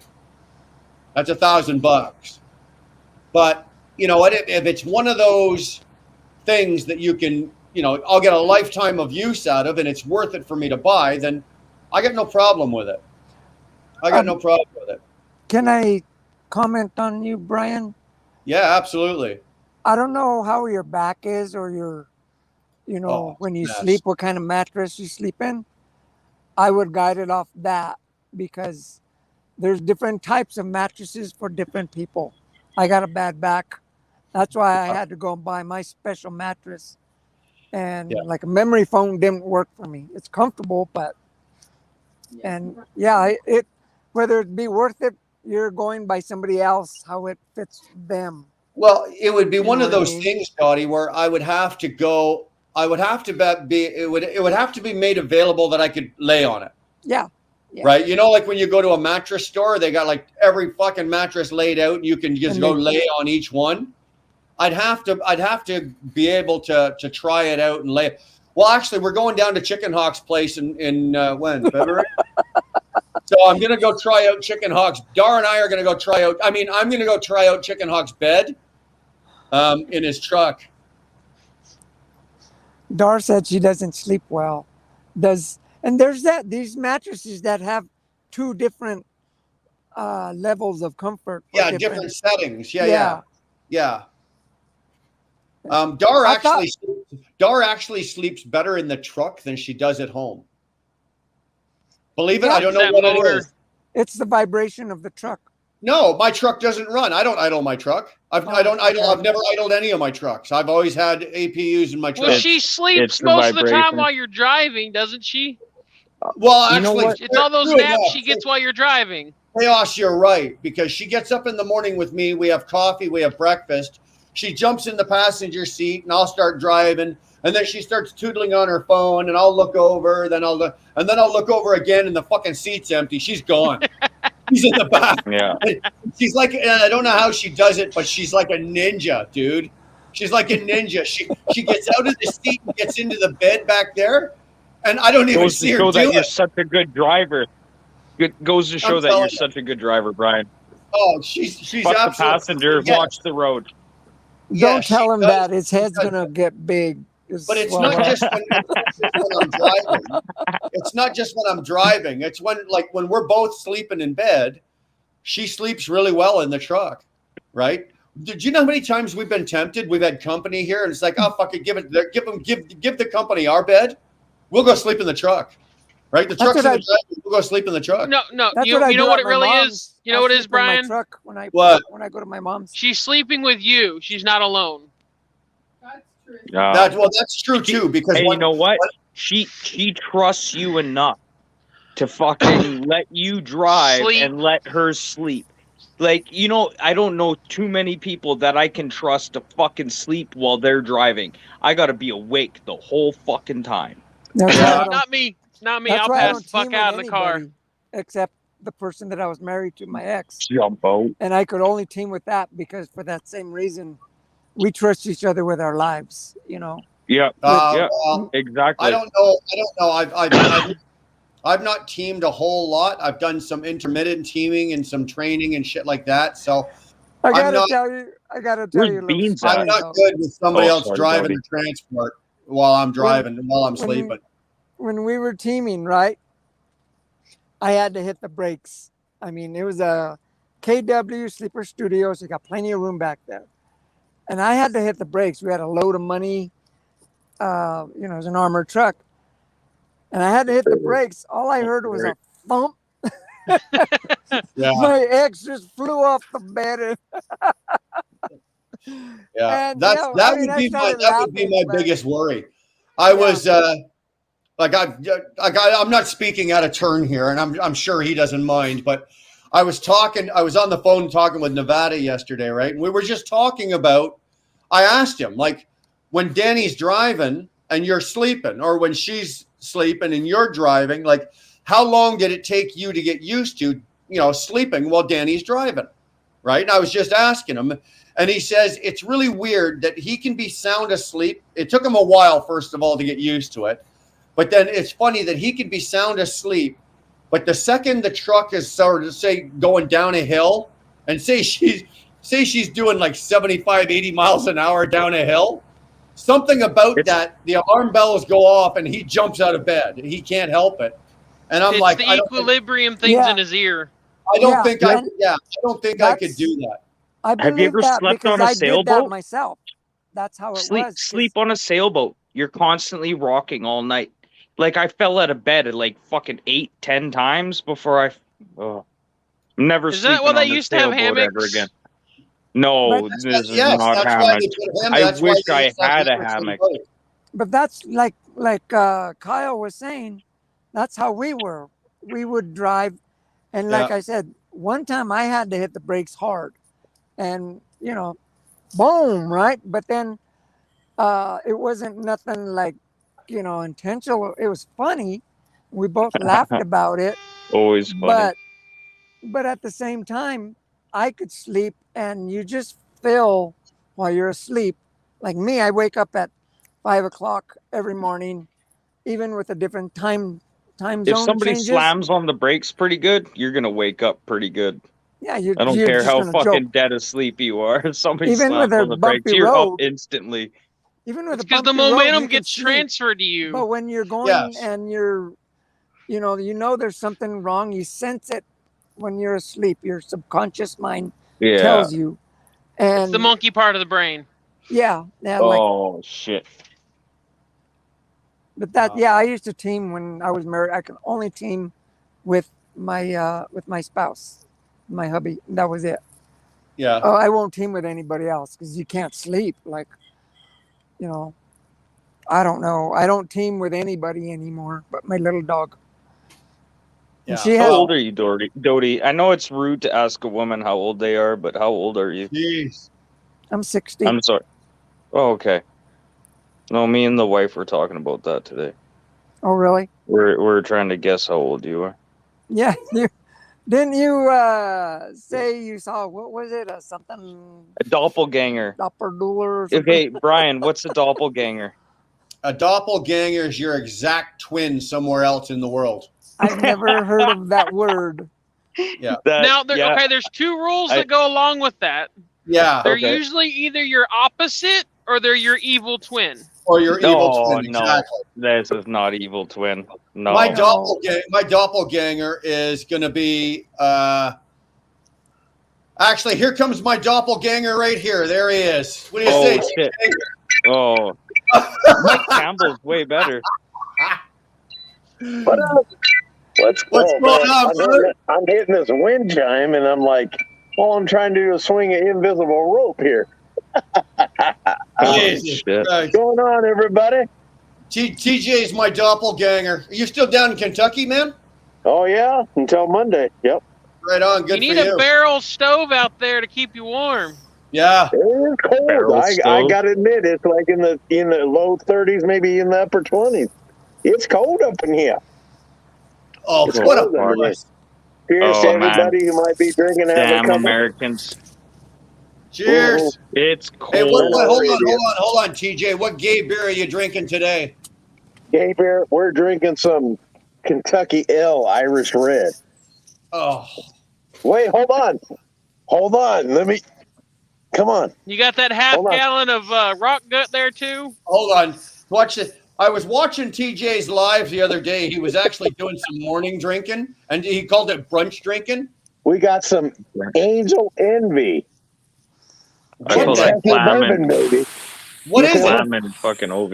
It's called Angel Envy Kentucky Bourbon. Got a fifth of it. It's just $45 for a fifth. But it's good. It's good. Yeah, it's real good. Yep. Now I bought it today, and the reason it's from here to here is not because of me. It's only right here is because of me. Only here's because of me. The rest of my nephew. Okay. Yeah. Well, I call bullshit. Well, it's true. I seen it on TV. Yeah.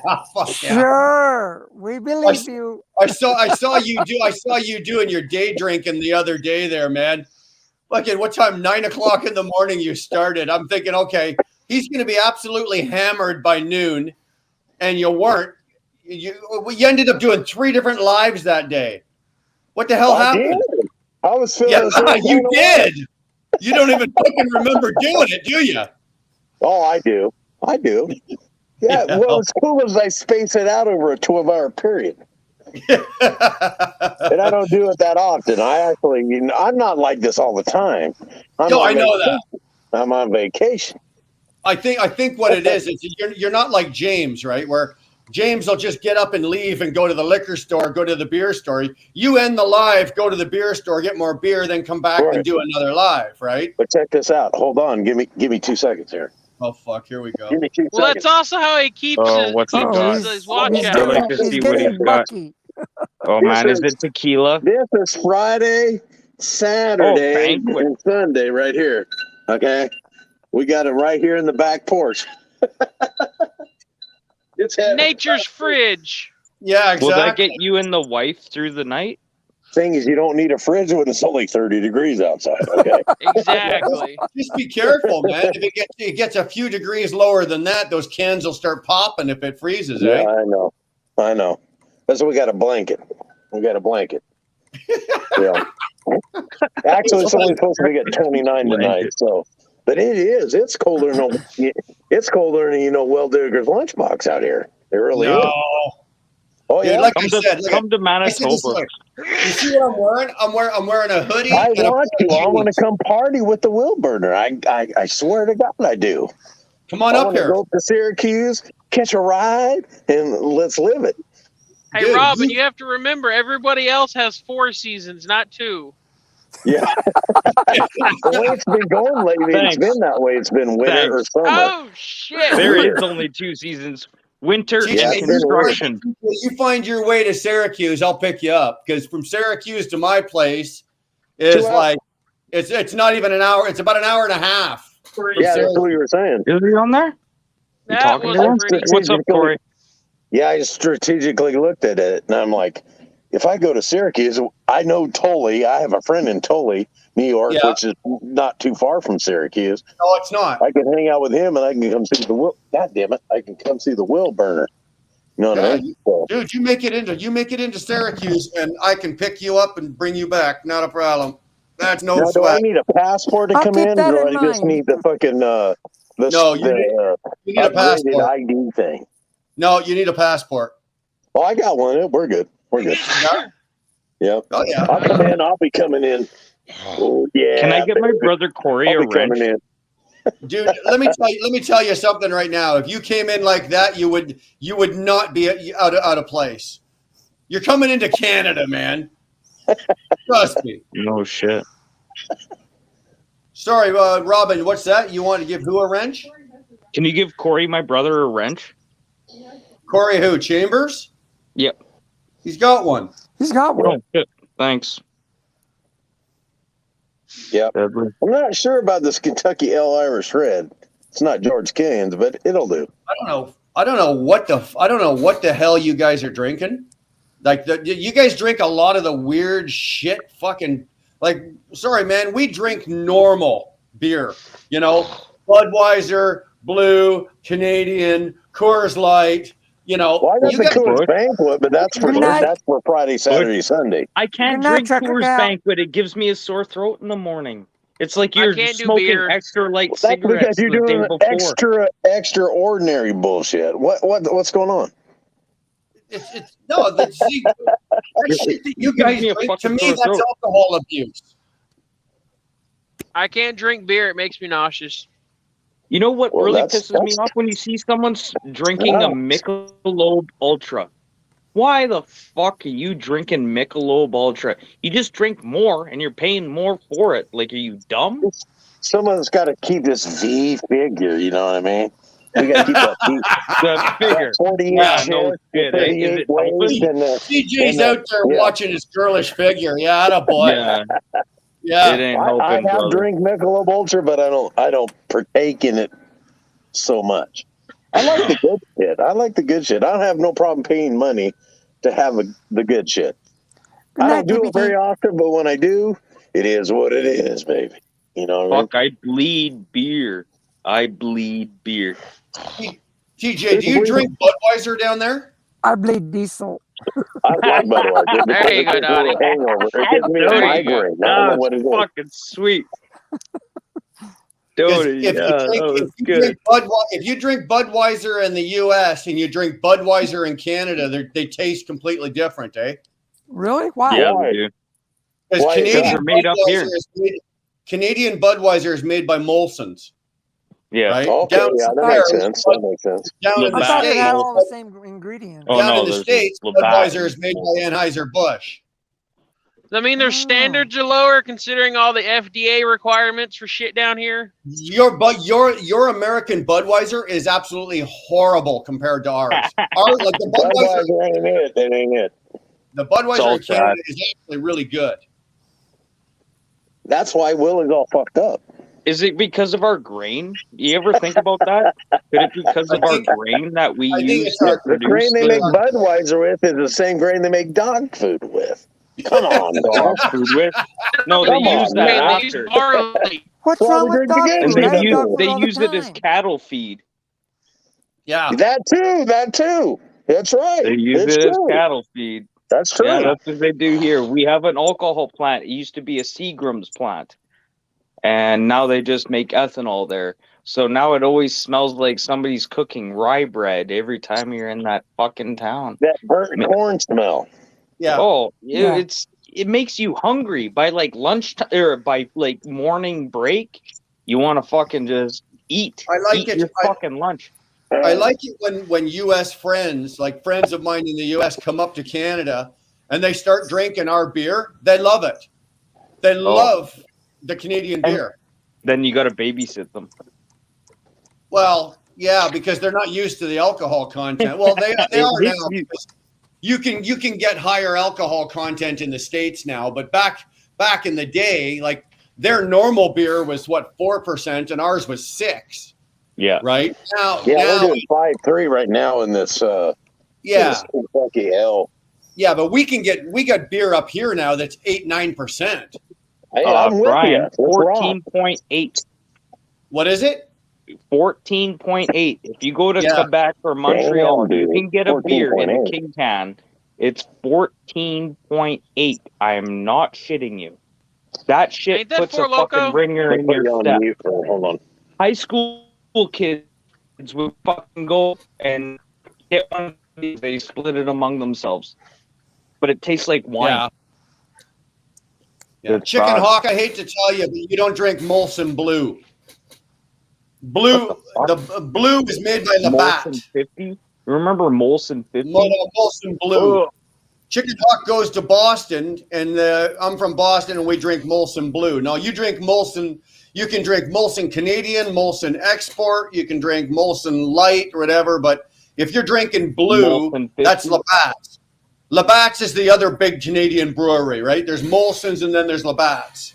So, yeah, and now all this talk about drinking beer and shit, I got to piss. I'll be back in a minute. You want to cover this for me? What's that beer that comes in a can that looks like a 12-ounce can, but it's like 3 times as round?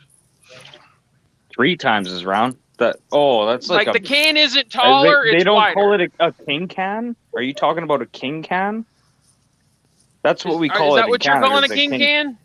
Yeah, but there's even ones bigger I thought you were than that. talking about the extra. I thought you were talking about the extra tall ones that were like a quart. Oh no, that's a tall boy. Oh, okay. That's a tall boy, the and then cans. Okay, so you have your regular beer can, you have your tall boy, and then you have your king can, and then if you go to Quebec province at all, they have these things. They're 910 milliliters instead of 720. Yes. So it's like the big gulp of a can. Well, okay, you know the Foster's beer cans? Do you have those down in the States? The big fatties, you can barely hold on to them. It's like a big. Are they green? Kubasa. No, they're blue. It's like a. I think so. Are they German? Yeah, Are they German? No, Australian. Yeah, Foster's. yeah. I've not had them, but I know of them. Yes.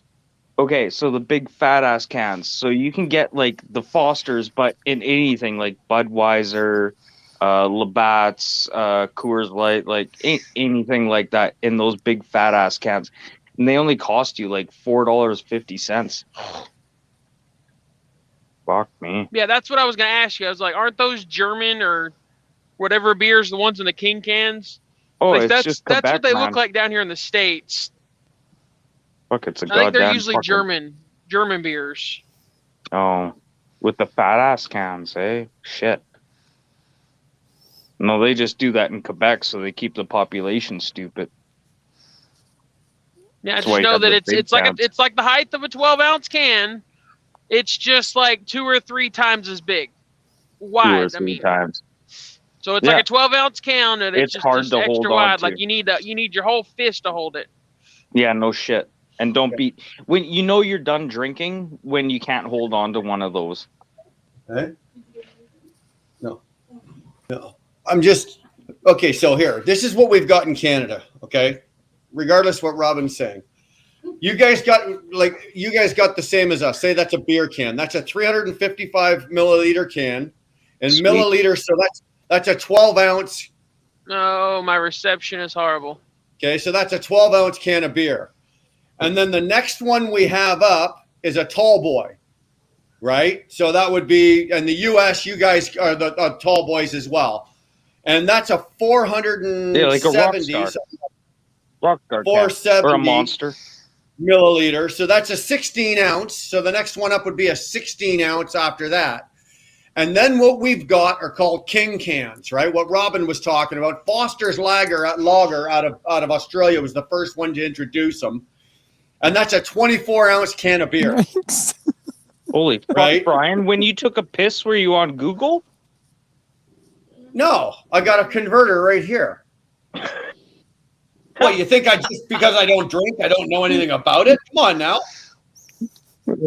Sorry, Brian. I love Will Burner's Friday night. Keep going. Thursday night. Hey, I'm just trying to educate, Thursday man. night. Yeah, he's throwing everybody off. You guys are all too fucking drunk to do the math yourselves. I'll figure it out for you. Hey, sorry, I'm off duty. I'm off duty, man. You're never on duty. Yeah, You're off duty. I'm off duty. TJ, you're coming in broken up, man. What are you doing? Huh? What'd you say? Brian, what was your drink of choice, and when you were drinking? My drink of choice was Jim Beam. Jim Beam. I drank Jim Beam straight, no mix, no nothing, just Jim Beam, and that was it. After that, I would drink Jack Daniels. I would drink Jack or Jim. I didn't mind Crown Royal, but I didn't see. I got more bang for my buck, right? I could buy 2 bottles of Jim Beam for what a bottle of Crown Royal would cost. So why would I pay for that? And Wild Turkey? If I was drinking beer, I drank either Canadian or Bud. And that was it. Other than that, I didn't drink. I didn't drink wine. You'd never see me drinking wine. And I'd never drink, I wouldn't drink scotch. Scotch is disgusting to me. Vodka, no vodka. Scotch, no vodka. For real, it keeps you clear-headed. It's like drinking moonshine. Like, you're so clear-headed, but then when you go to stand up, you can't fucking walk. Like, your body wants to go the other way, not the way you want to walk. Scotch, I was never a big fan of. Wilburn, check this out. You ever had the old McNaughton's whiskey? No. You never had McNaughton's. Well, the reason I ask is because it was like inexpensive at the bar, let's per se. And it was a favorite of this chick I used to date a long, long time ago, like in the early 2000s. Right. So she nods out in the water. And it was like, God damn, you'd have like 10 of them. I'm like, how are you still standing? Because you had it. But it was also McNaughton. So anyway, I dig the people. Okay, here's the thing. I'm going to say this. A lot of people enjoy having a drink or two, right? There's some people that it got the best of them. And then there's the other people like myself, I'm just saying, that I don't need it. I have it because I'm enjoying it, but it doesn't control me. Thank God. Thank God it doesn't control me, because I like to have a few beers, right? I like to have a couple of shots of bourbon. I do. I'm not going to lie. But it doesn't control my fucking life. Yeah, when it controls you, then you're an alcoholic. Right. That's just it. I'm not that guy. I'm just not. So I am that guy. At the same time, when you do drink a lot and people are telling you you're drinking too much, there's that denial that, well, yeah, I don't drink too much. And you don't realize it, but other people do. I know that for a fact because my cousin, she died last year, she's one of the most beautiful girls you'd ever seen, and she Like died. yourself.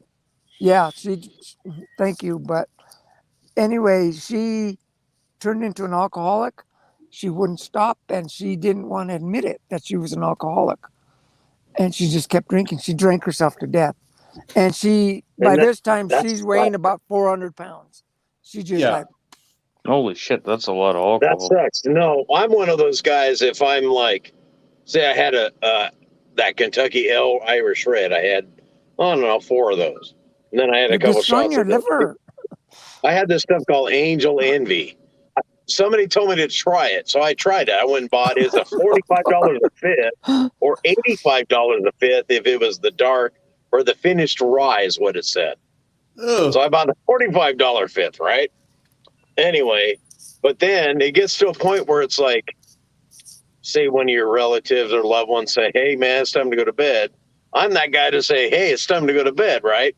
But then I got one of my favorite fucking YouTubers on called Will Burner and Edge, and everybody else in here. I'm going to come in and chill with everybody. You know what I mean? So it is what it is. I'm good. I'm done for the night. I'm just here having fun and entertaining with the rest of you. Here's the difference between what you just described and me. I would drink until it was all gone. Right? Like that bottle of Kentucky whiskey that you've got there. I would just keep drinking it until it was gone, regardless of the state that I was in or how inebriated I was. I would drink that until it was gone. And then once that was gone, I'd find something, because I'd always have a backup. But my biggest issue, well, not my biggest issue, one of my issues was obviously alcohol. I was a full-blown alcoholic, but I was also a fucking drug addict, right? So I used to run cocaine and Jim Beam side by side. So one would keep me going, one would keep me happy, and then when it was time to come down, I'd smoke hash, right, to bring me down off the high from when the coke was finally bringing me down. You start smoking fucking a ton of hash to bring yourself, instead of crashing, I'd come in for a nice glide landing, and then eventually that'd be enough. I'd be done, crash, and I'd be like a day, I'd be in bed, and then I'd pop up out of bed, smoke a joint, take a couple of shots, do a couple of lines, and then I'd go have a shower, get my day started, and then carry on with my day. And that's how my life went, day by day by day. It was just a one drawn out cocaine and alcohol infused day after another after another. And most people don't realize that they're living that life. And for me to come to the conclusion that it was time to stop, somebody had to die. Like somebody in my life that meant something to me, who was on the same path that I was, died. And that's what it took for the fucking light to go wake off up. my Yeah. head. And it was either you've got one of 3 choices, Brian. You can stop, you can carry on, and it'll kill you, or you're going to end up in jail. Right. Those are my choices. Yeah, right? with me, see, I was after I used to party like that a lot, and I mean, just like not drugs like that, but I appreciate that. I was also going to school to become an architect, and I was learning this. I mean, square roots, geometry, Einstein stuff, right? And when the exam came, we had a party the night before. And so I went to go take my exam. I was hungover and I just failed big time. And to me, that hurt me a lot because I really wanted to be an architect. I was like about 19 or 20 or something. And my friends, like you just explained, Brian, you would probably be one of them. They just wanted to go party. Yeah, they were smiles and everything. That's what woke me up. Like, I got to get the hell away from these people. And that's when I moved from one state and I went to Denver, and I went to college there to become an artist, and I aced it. But yeah, sometimes you need a good slap in the face, not a dad. Well, you know what, artistry? My Yeah, problem not is fun. I couldn't move from one state to another because regardless of where I moved, I always took me with me. Right? Well, see, It yeah, wasn't the people. It Change was the scenery doesn't change the facts, right? but no. exactly. Well, with me, it was my desire that I didn't want to be like that. I didn't want to be that because I would see them and Yeah. they were just carefree and whatever. Yeah. I Well, wanted to make something of myself, and it was some they weren't people, letting me. some people have a lower bottom, they call it, right? Some people, some people get a couple of hints and they go, okay, you know what? Maybe this ain't good right for me, and they straighten out.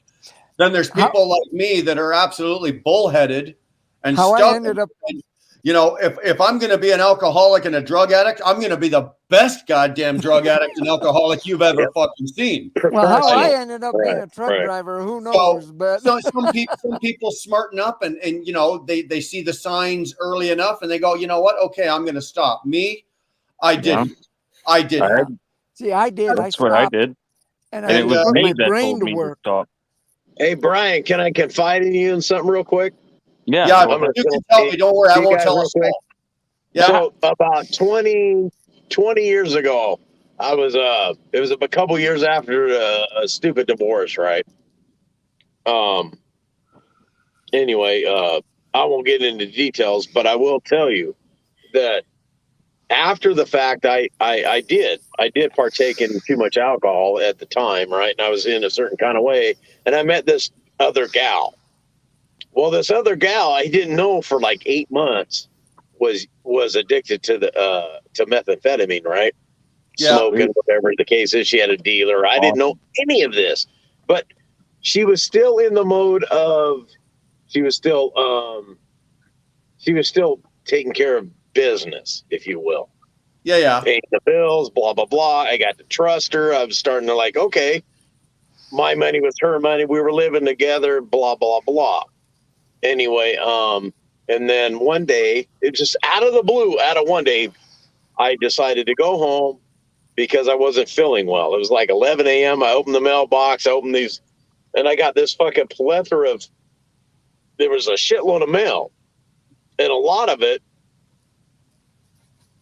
was bills that were like $800, this or that. And I'm like, what the fuck is going on? So when I confronted this person,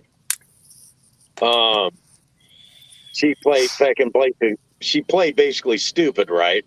And then so I went into PI mode, right? Come to find out, I figured out she was using methamphetamine, and found out who the dealer was and all that shit.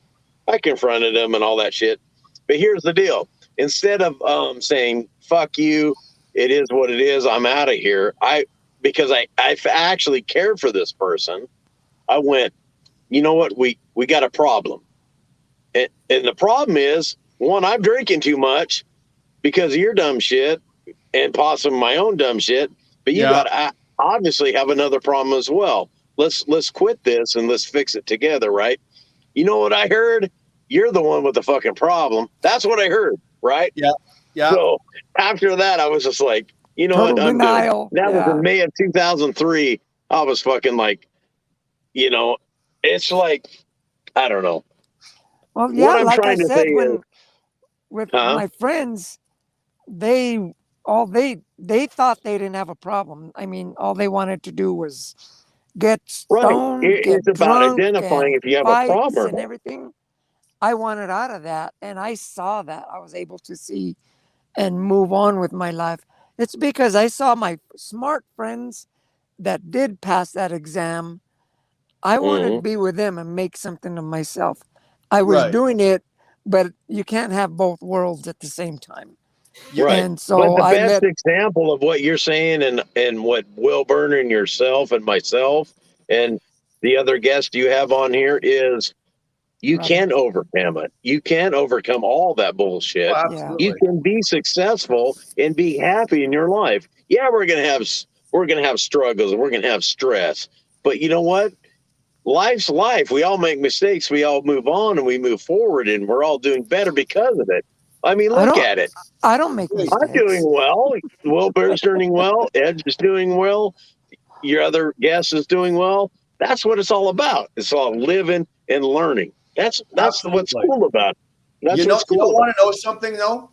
It took me probably 8 or 9 years of drugging and drinking and all that to literally destroy my life. Yeah. And destroy a lot of lives of people around me, right? Loved ones, friends, whatever. It took me at least 10 years worth of hard work. The first 10 years of because I got clean and sober, right? And completely clean and sober, drug and alcohol free. But it took me the first 10 years of that. It took for me to put my life back together. It's the psychological effect of what you did. I had to start from scratch, because when I finally got sober and I didn't have the coke and the alcohol and the pills and all of the shit as a crutch, I didn't know how to live my life. I was a fucking psychological effect of what that shit does. I really was, and it took me 10 years to put my life back together until I could get to a point where I could, I was a functioning part of society. I was really no good to anybody. I wasn't a very good father. I wasn't a very good husband. I wasn't a very good nothing, right? It took me years. But now, I got sober in 1993. That's almost 30 years. That's almost 30 years I've been drug and alcohol free. Mm-hmm. Today I sit there and I think about it and I go, I wouldn't trade my worst day now for my best day back then. Right. Yeah. I would not. Wilbur, let me bug you real quick. Like with Edge and yourself and your guest that's with me here. Yeah. What's cool about this whole thing right here is this, and I'm just speaking in a personal aspect. I can have a few drinks. I can have a few whatever. But you guys know, I feel like you guys know that this isn't me all the time. And so you're not judging me. See you on a regular basis. You're not judging me for having a good time, if I decide to have a couple drinks, right? Right. I don't see that in you guys. But you know why? Because you've been there, done that, right? Yeah. So I respect that, and that's why I love you guys for that. Well, I appreciate that. Think about this. Thank you. Okay? Think about this. Look at me today, like sitting here now, and look at my life and the things that I'm fucking nuts. Do you really want to go back and deal with me while I was a drug-infused alcoholic? You think I'm crazy now? You think about what I possibly could have been back then. I wish I was born then, Brian. I wish I was born then. I got friends of mine now that are like, I don't think I could have fucking dealt with you back then, because you're tough enough to work with and deal with now, right? Imagine going back 30 years when I was, on the bike with the gang, hanging out with the boys, an absolute fucking maniac, which I was, and it's here's a perfect example, okay? And just the cleanest, best example I can give you. The very first time that Hi, Adrian. The very first time that Darlene and my mother met, okay, after they did the pleasantries of, oh, hi, nice to meet you, and whatnot like that. Shortly within the first one of the first conversations, my mother turned to Darlene and said, listen, regardless whatever happens between you and my son, if you ever see him pick up a drink or have a drug, just leave. Don't try to save him. Don't try to help him. Don't try to rescue him. Take the kids, take what you've got, and fucking leave. And that is my mother telling my wife. My mom and family and friends obviously know what I used to be like. I've got cousins. I've got cousins in my family that have pulled Dar aside as well in the beginning. And they've told her, like, this guy wasn't a nice man. He's not fucking a happy person when he was in that stage of his life. And if he ever goes back to that stage of his life, you call us, and first of all, we'll kill him and straighten him out, but they never did. But if he ever does, you leave. Get the hell away from him. And God willing, thank God that I've never had a relapse. I've never slipped. And my wife has never seen that aspect of my life. Darlene has only known me since I've been sober. She never saw that, but she has heard the stories from friends from back in the day and cousins from back in the day of what a fucking absolute tyrant and maniac I truly was. And I'm glad.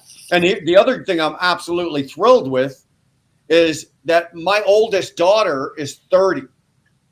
She was a baby when I got clean. None of my kids have ever seen me in a drug-infused rage.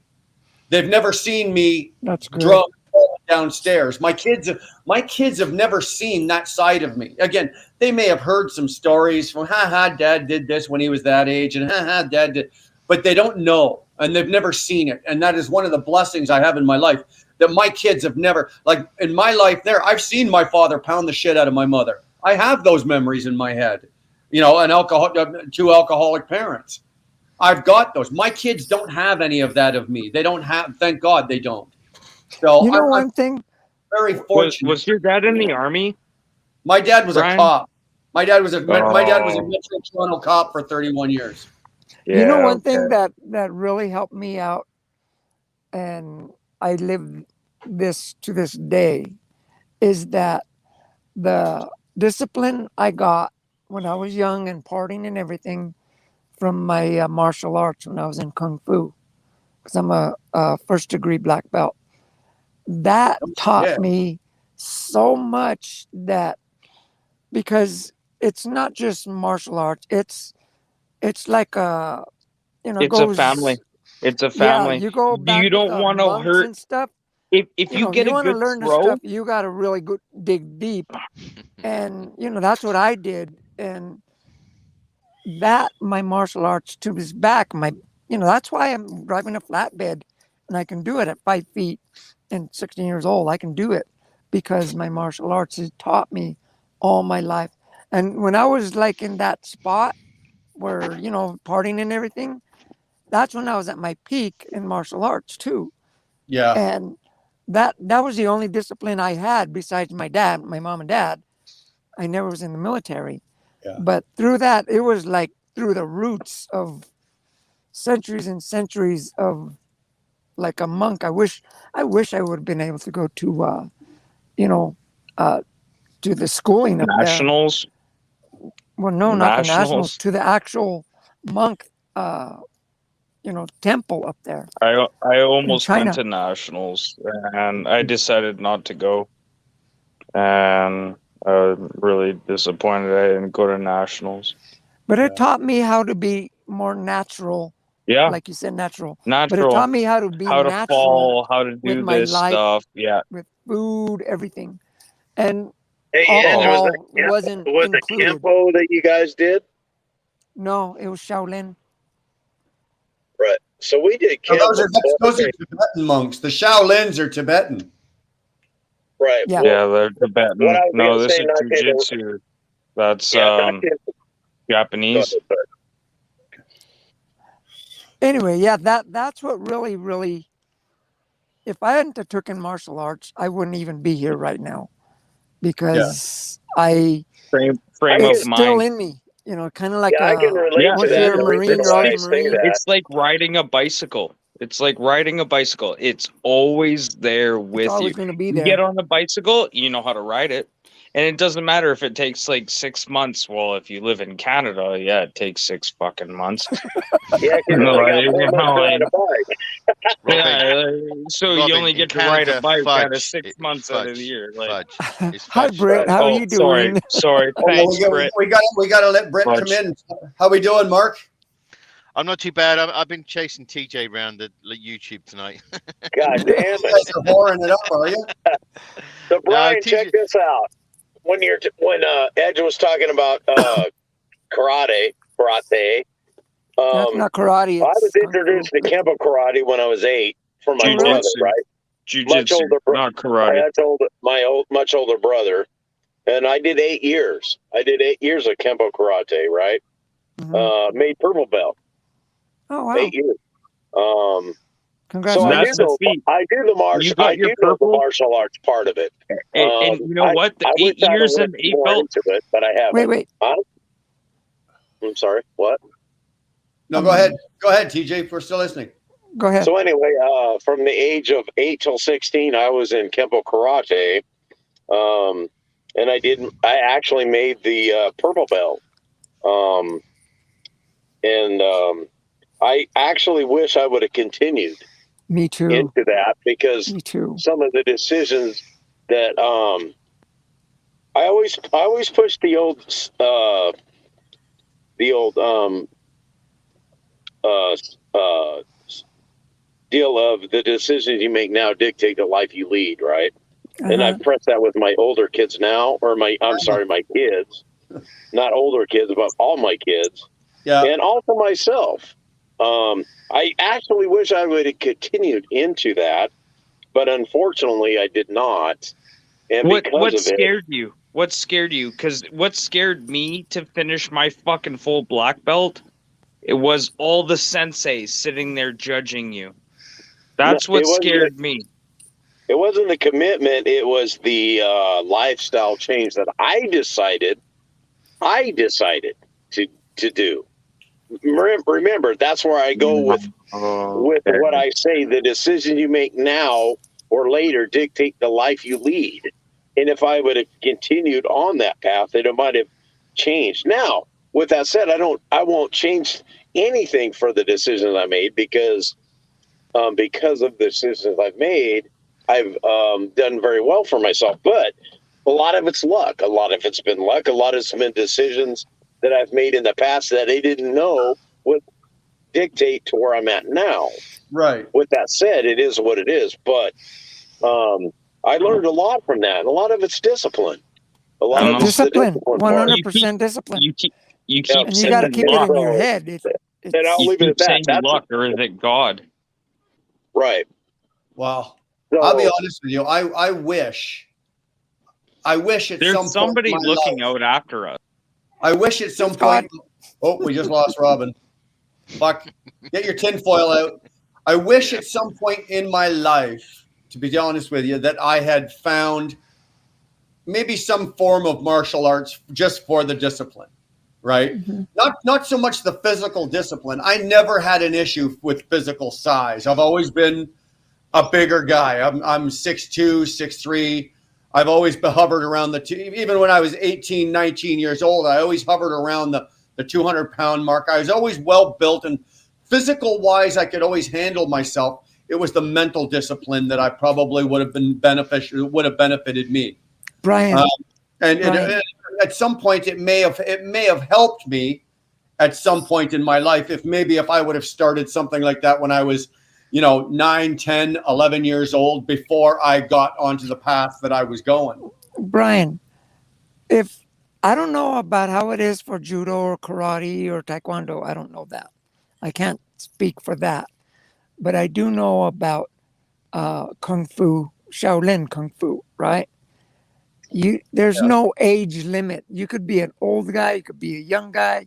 You could start at 2 years old. You can start at 15.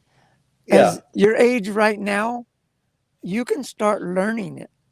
And but now I have no interest in it, because for other reasons I really don't. I know I can go down to the local schools, the karate schools and everything, in the taekwondo places here, and you see people my age doing it. Now I really have no interest. I'm just saying, back when I was younger, like early, like 9, 10, 11, and 12, it may have been able to help me in an area mentally, whereas it may have guided me certain areas of my life where I wouldn't have gone the path that I did. Right. Yeah. But if if you're really considering that, because it will help. Oh, are you crazy? You want to see me do fucking kung fu? Not a chance in hell. No. You're not going to be throwing kicks, and jumping and all this.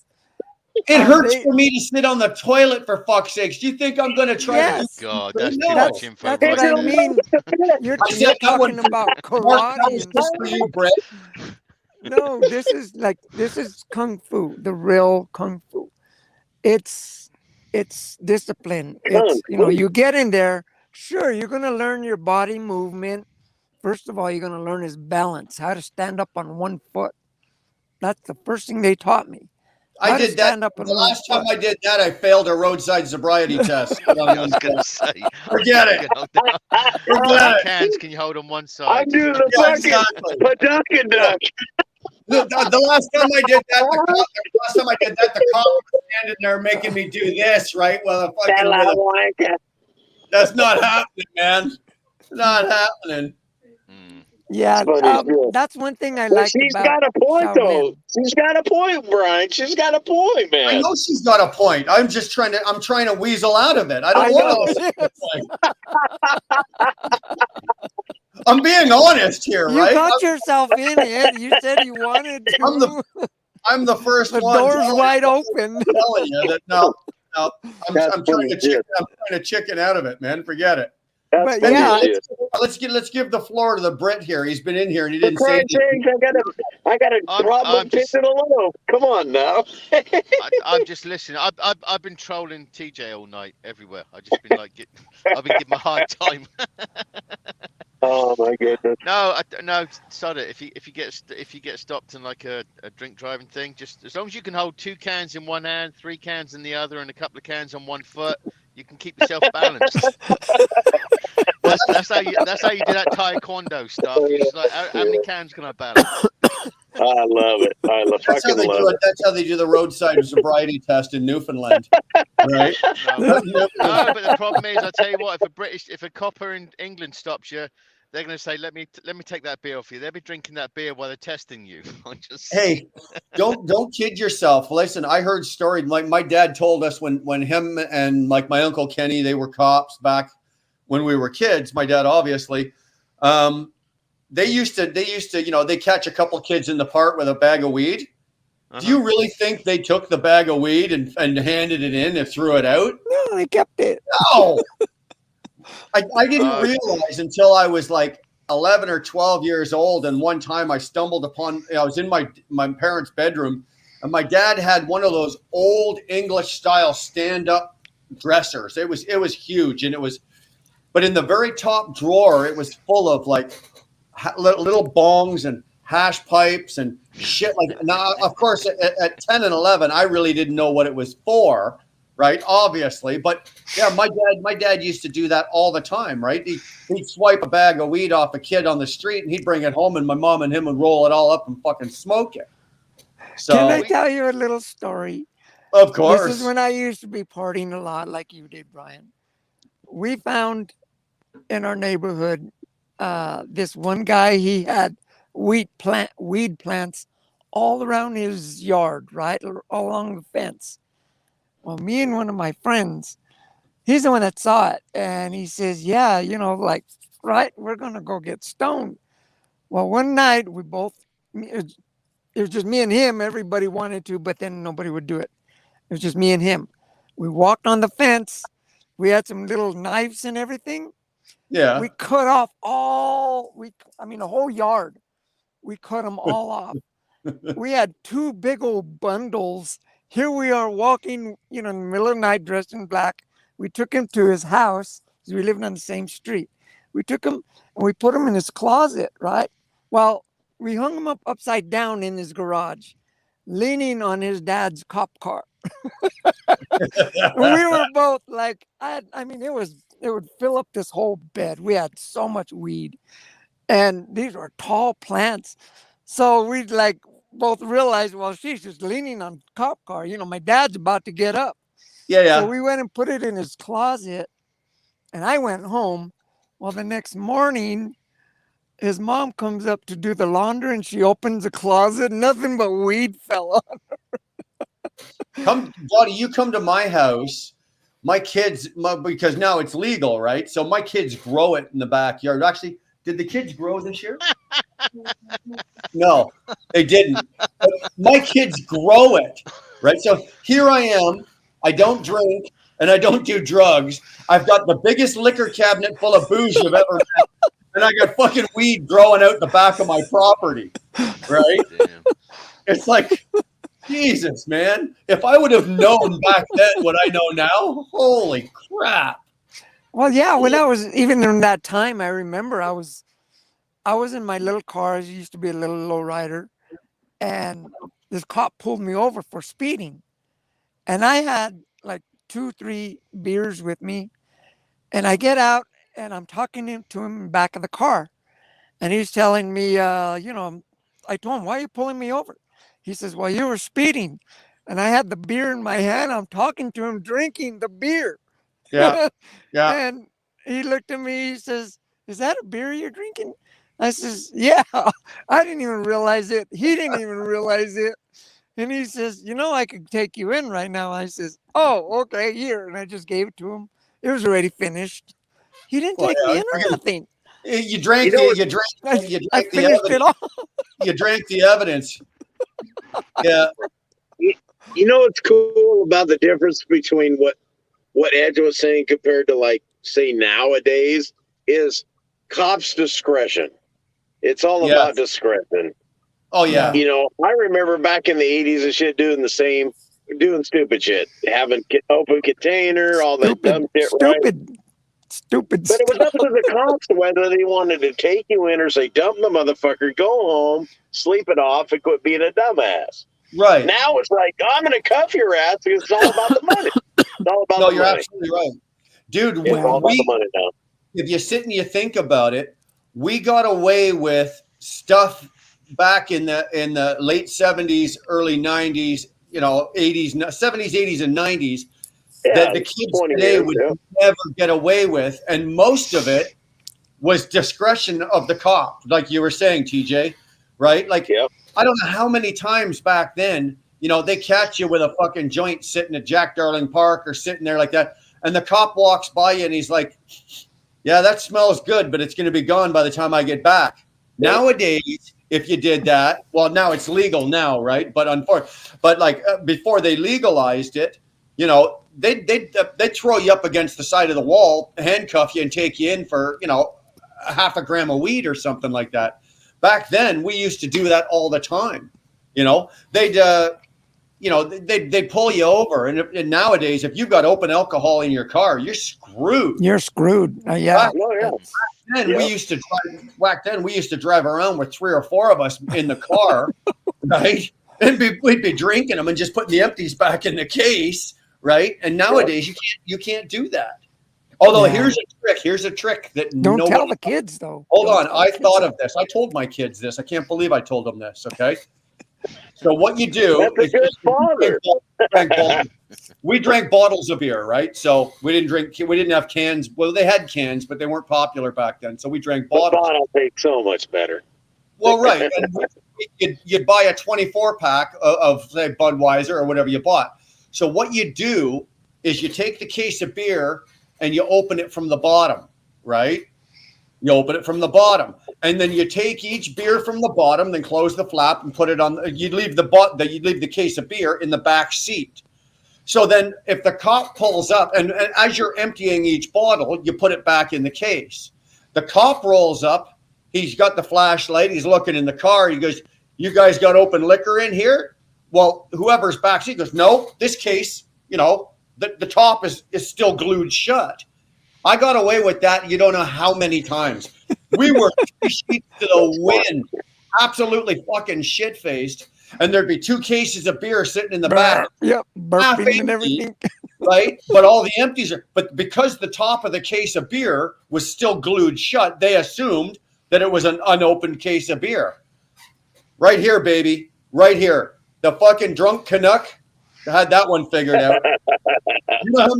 You don't know how many times I got away with that. And of course I thought it was genius, right? Absolutely genius. Until the day my cousin Johnny and I were rolling through the countryside up in Orangeville, in the snow, and John was driving. I was a passenger. I don't even know how, because neither one of us were in any condition. John put that car on the roof, and the cases of beer that were in the back, in the back seat and in the trunk. all we could hear, we were both hanging upside down in the car, right? Because we had the lap belts, no shoulder belts back then, right? And we had the lap belts on. So we're upside down in this Toyota Corona. It was pre the Corolla. It was a Corona. And we were hanging upside down. And John and I are absolutely wasted. We're looking at each other going, are you okay? One of the safest cars ever made. And all we could hear from the trunk was, pop, pop, pop. We couldn't get the seat belts off. All the beers were popping, like bursting because they were rolled upside down and everything like that. And it was like, you son of a bitch, right? If you'd have left the beer in the back seat, at least we'd be able to drink it. Now it's all in the trunk. So note to kids, always keep your unopened beer in the back seat. So if you roll your car over on its roof, at least you'll have something to drink while you're fucking hanging there. That's right. There you go. Yeah, Brian. Why do Americans? I'm gonna go out with a passion. Exactly. Why do Americans call you Canucks when we British call you Canadians? Because they're fucking Canucks. No, but the You want to Canadians know are- something? You know something, Britt? I don't know. I don't know where the terminology. Another Vancouver Canucks. I don't know. Hockey. Canucks. I know that's how. Yeah, it would be from hockey. Hockey. Yeah, but where did they get it from? The Vancouver Canucks. So what? They're the Vancouver. Basically, what they said is they're the Vancouver Canadians. Right? Slang, I always thought it was like, honestly, when they were like in the Stanley Cup, right, against, I don't remember who they were playing at the time.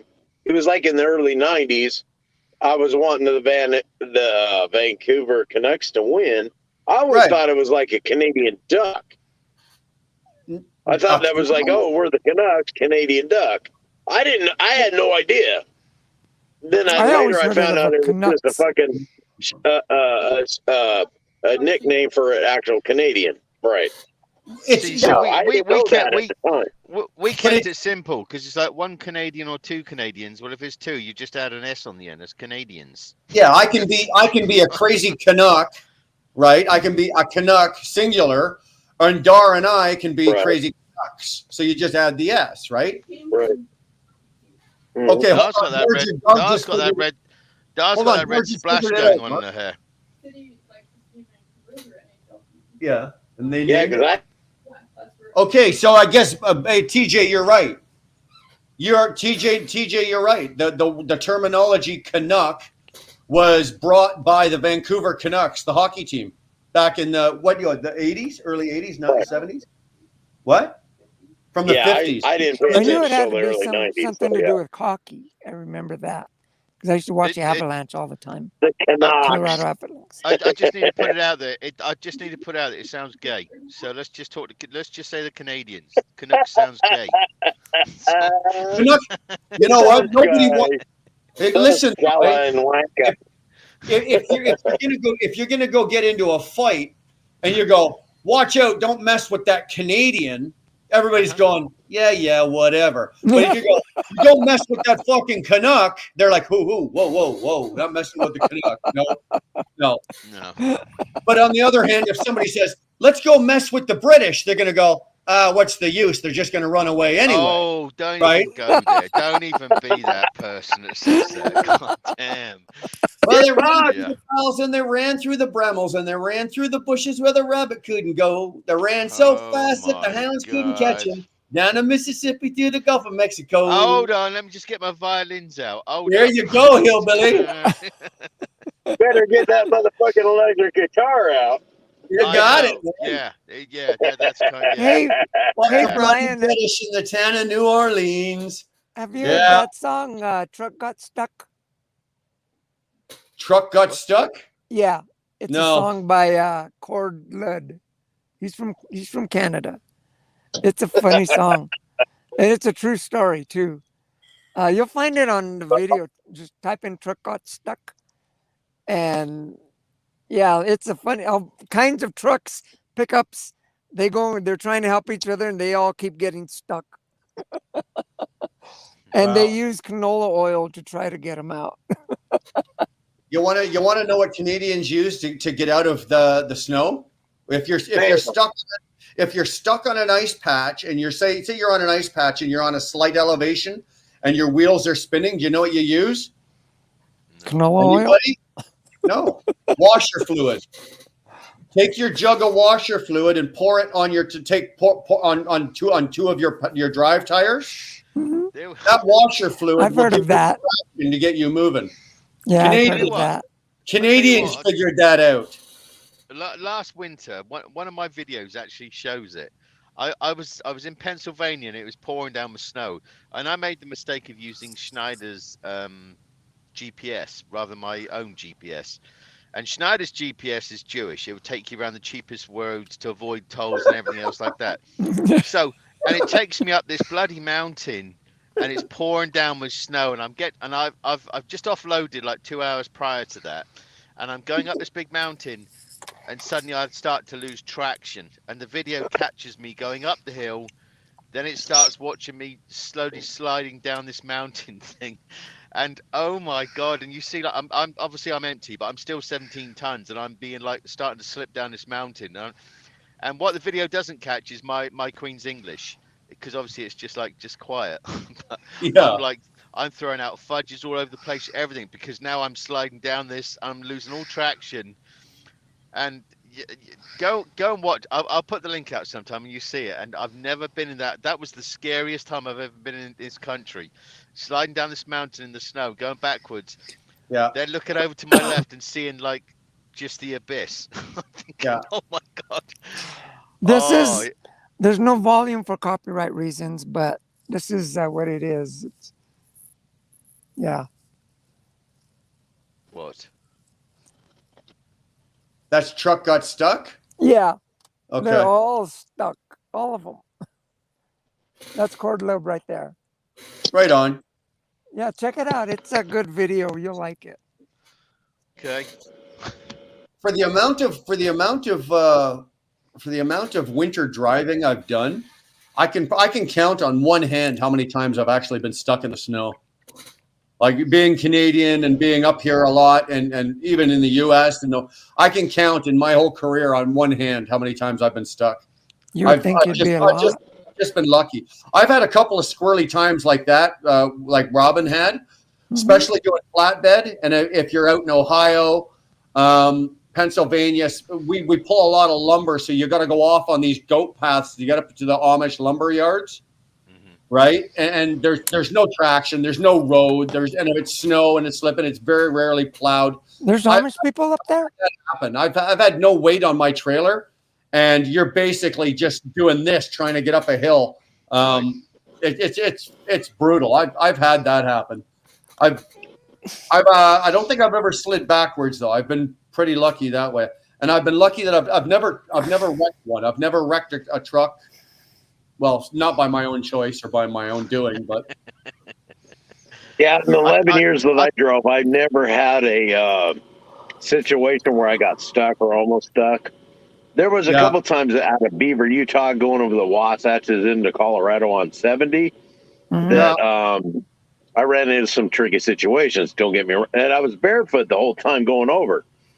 Yeah, it was like behind the chain law. As I approached Eisenhower and all that shit before I got to Denver, the chain law was dropped.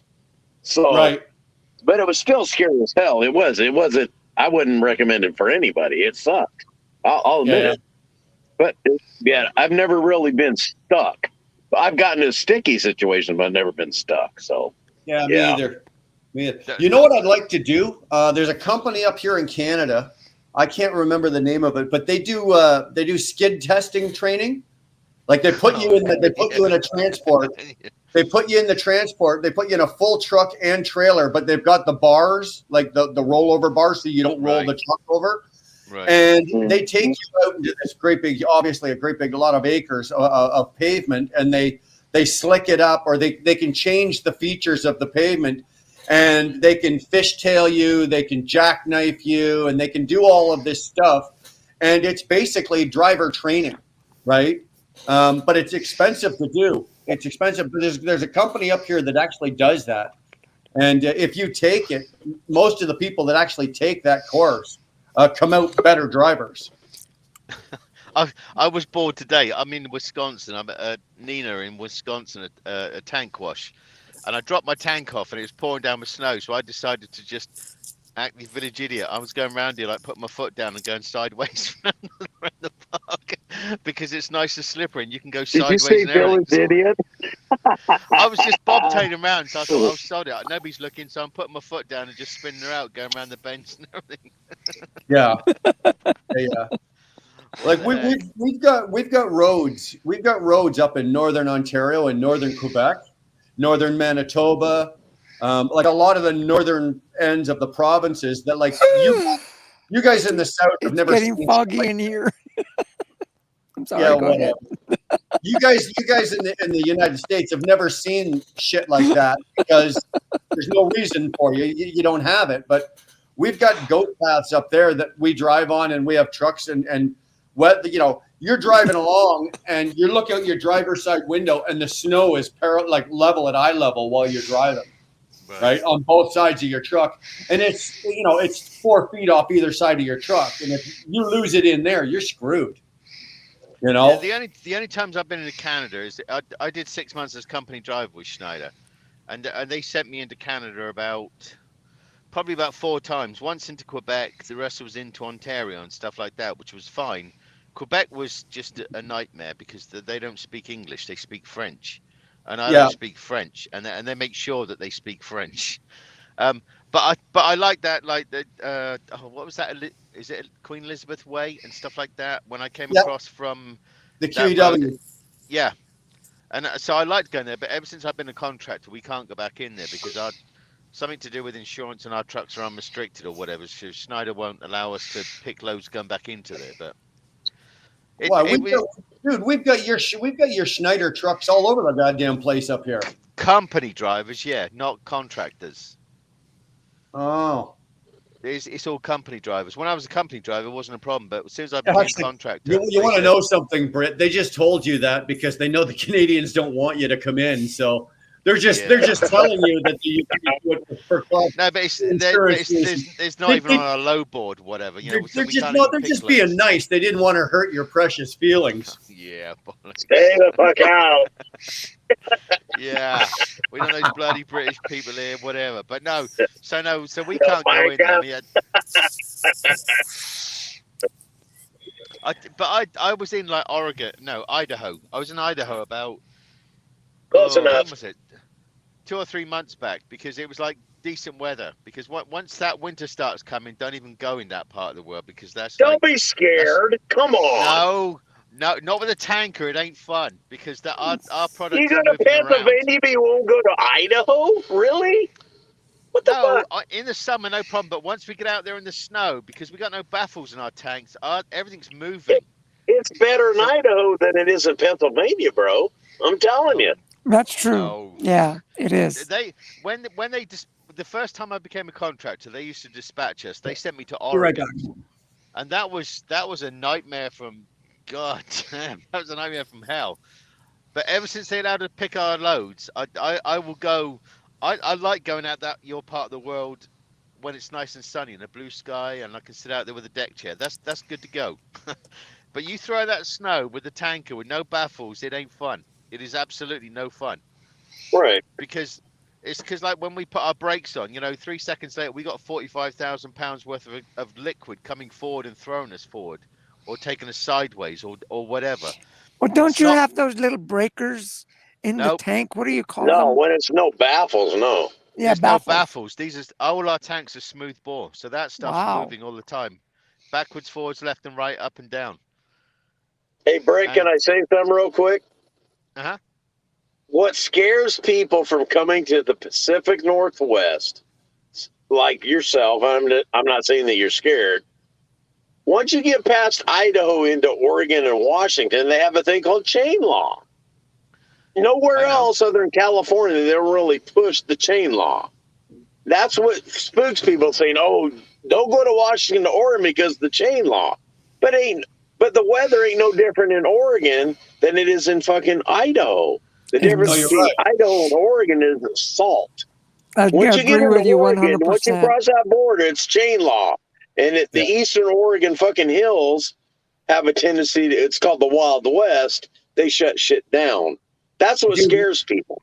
But it really ain't no different than running in Pennsylvania, man. It really is no different. No, I mean, I carry chains, but the thing that concerns most of us guys is the surge.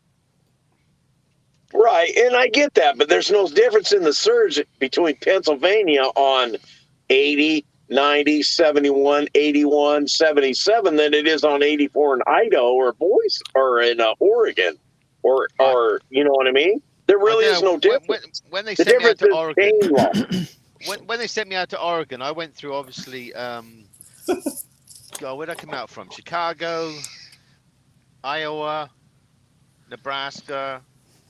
Then it would have been Nebraska, Wyoming, Utah, and then 84 in Idaho, and then Oregon. Yeah, it gets a bit of a journey.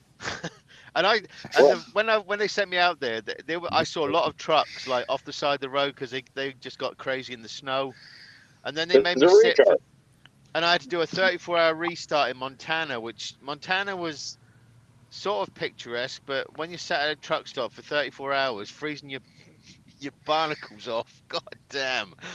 And then going out to Oregon, I mean, Bob Taylor, I had to bring the trailer back empty. That was fine, and that's when Schneider was paying us by the miles, the mileage rate. But now we don't get paid that. We're paid by the load, so I don't go out that way unless. Like I said, I went out there in the summer because I had a load that paid $7,000 going out from Chicago to Idaho, and then I came back through Colorado down to Houston empty because I just wanted to see.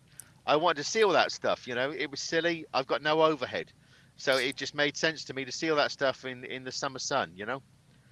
Can I say something though? Sure. Okay, on the East Coast. Northeast especially, they salt the hell out of the roads. I mean, like they'll rush your truck up like crazy.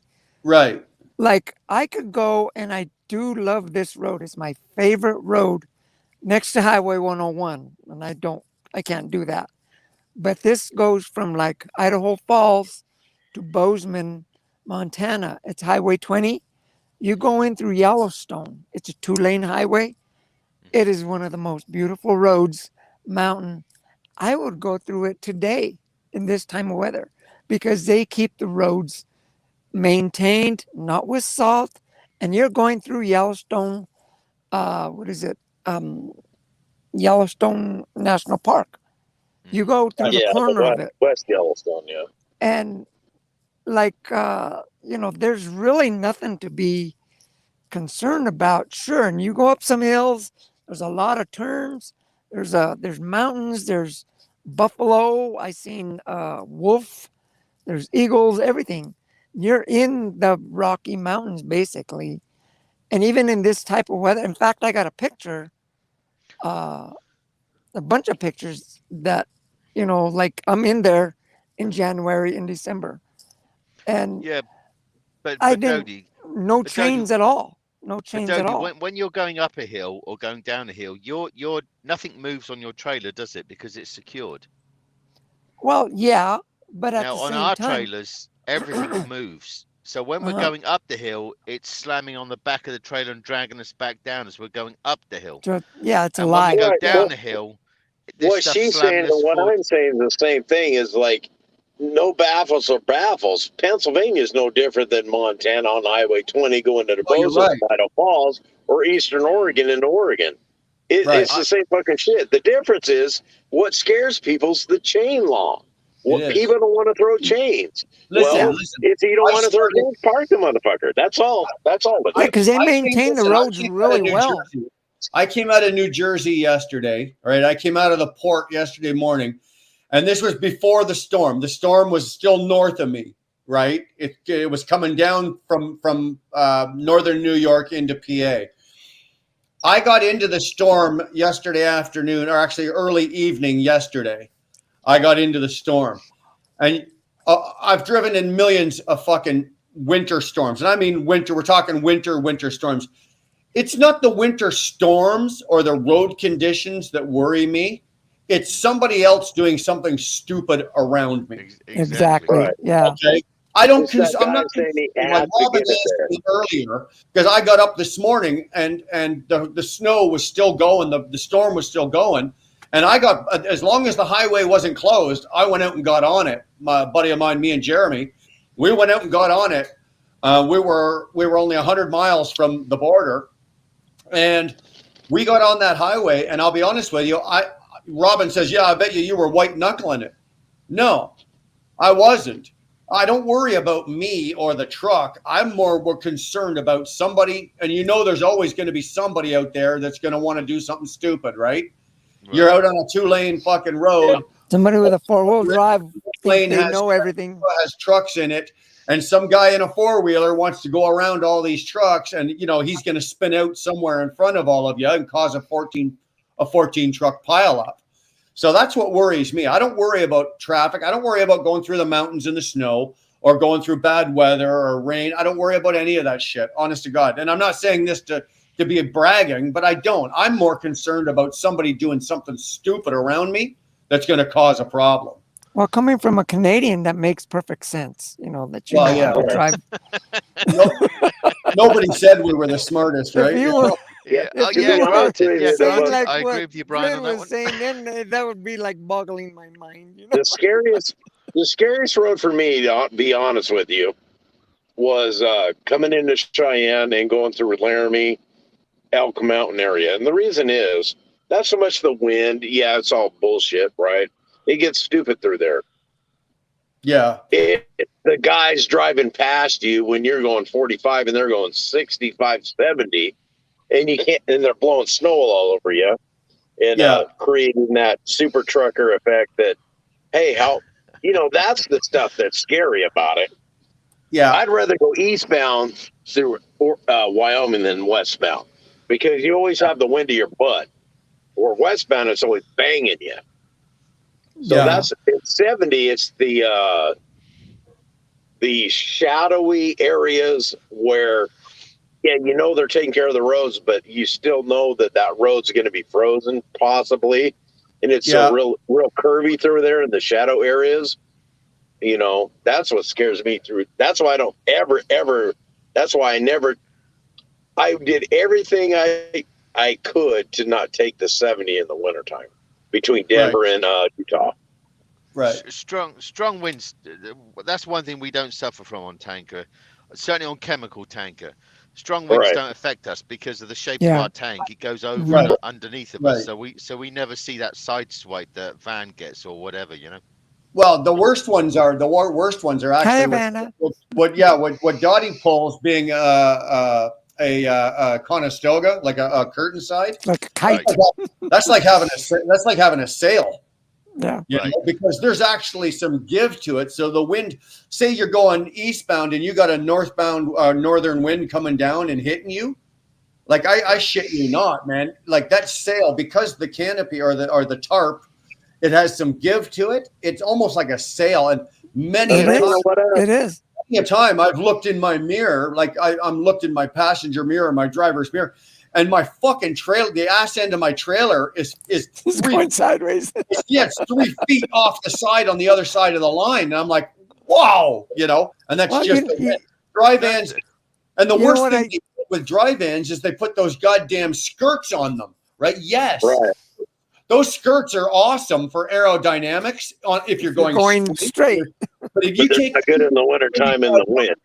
You take a 35-mile-an-hour wind on the passenger door or on the driver's door, those skirts are just like more air dam, and they just push the trailer.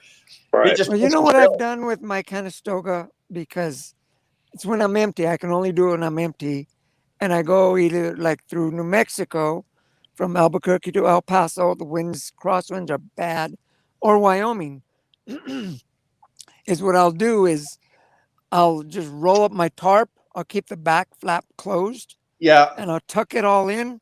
Yeah. And then I'll just like band it around. Yeah. So I'm driving like a flatbed. I've done that. And that is like so cool. Yeah. But I got to remember to do it before the wind. Yeah. Because I tried doing that. 130-pound me. And trying to do that, it took me 3 hours to do that thing. Like, Yeah, we're talking about the wind and stuff, right? And I'm going to throw this in real quick.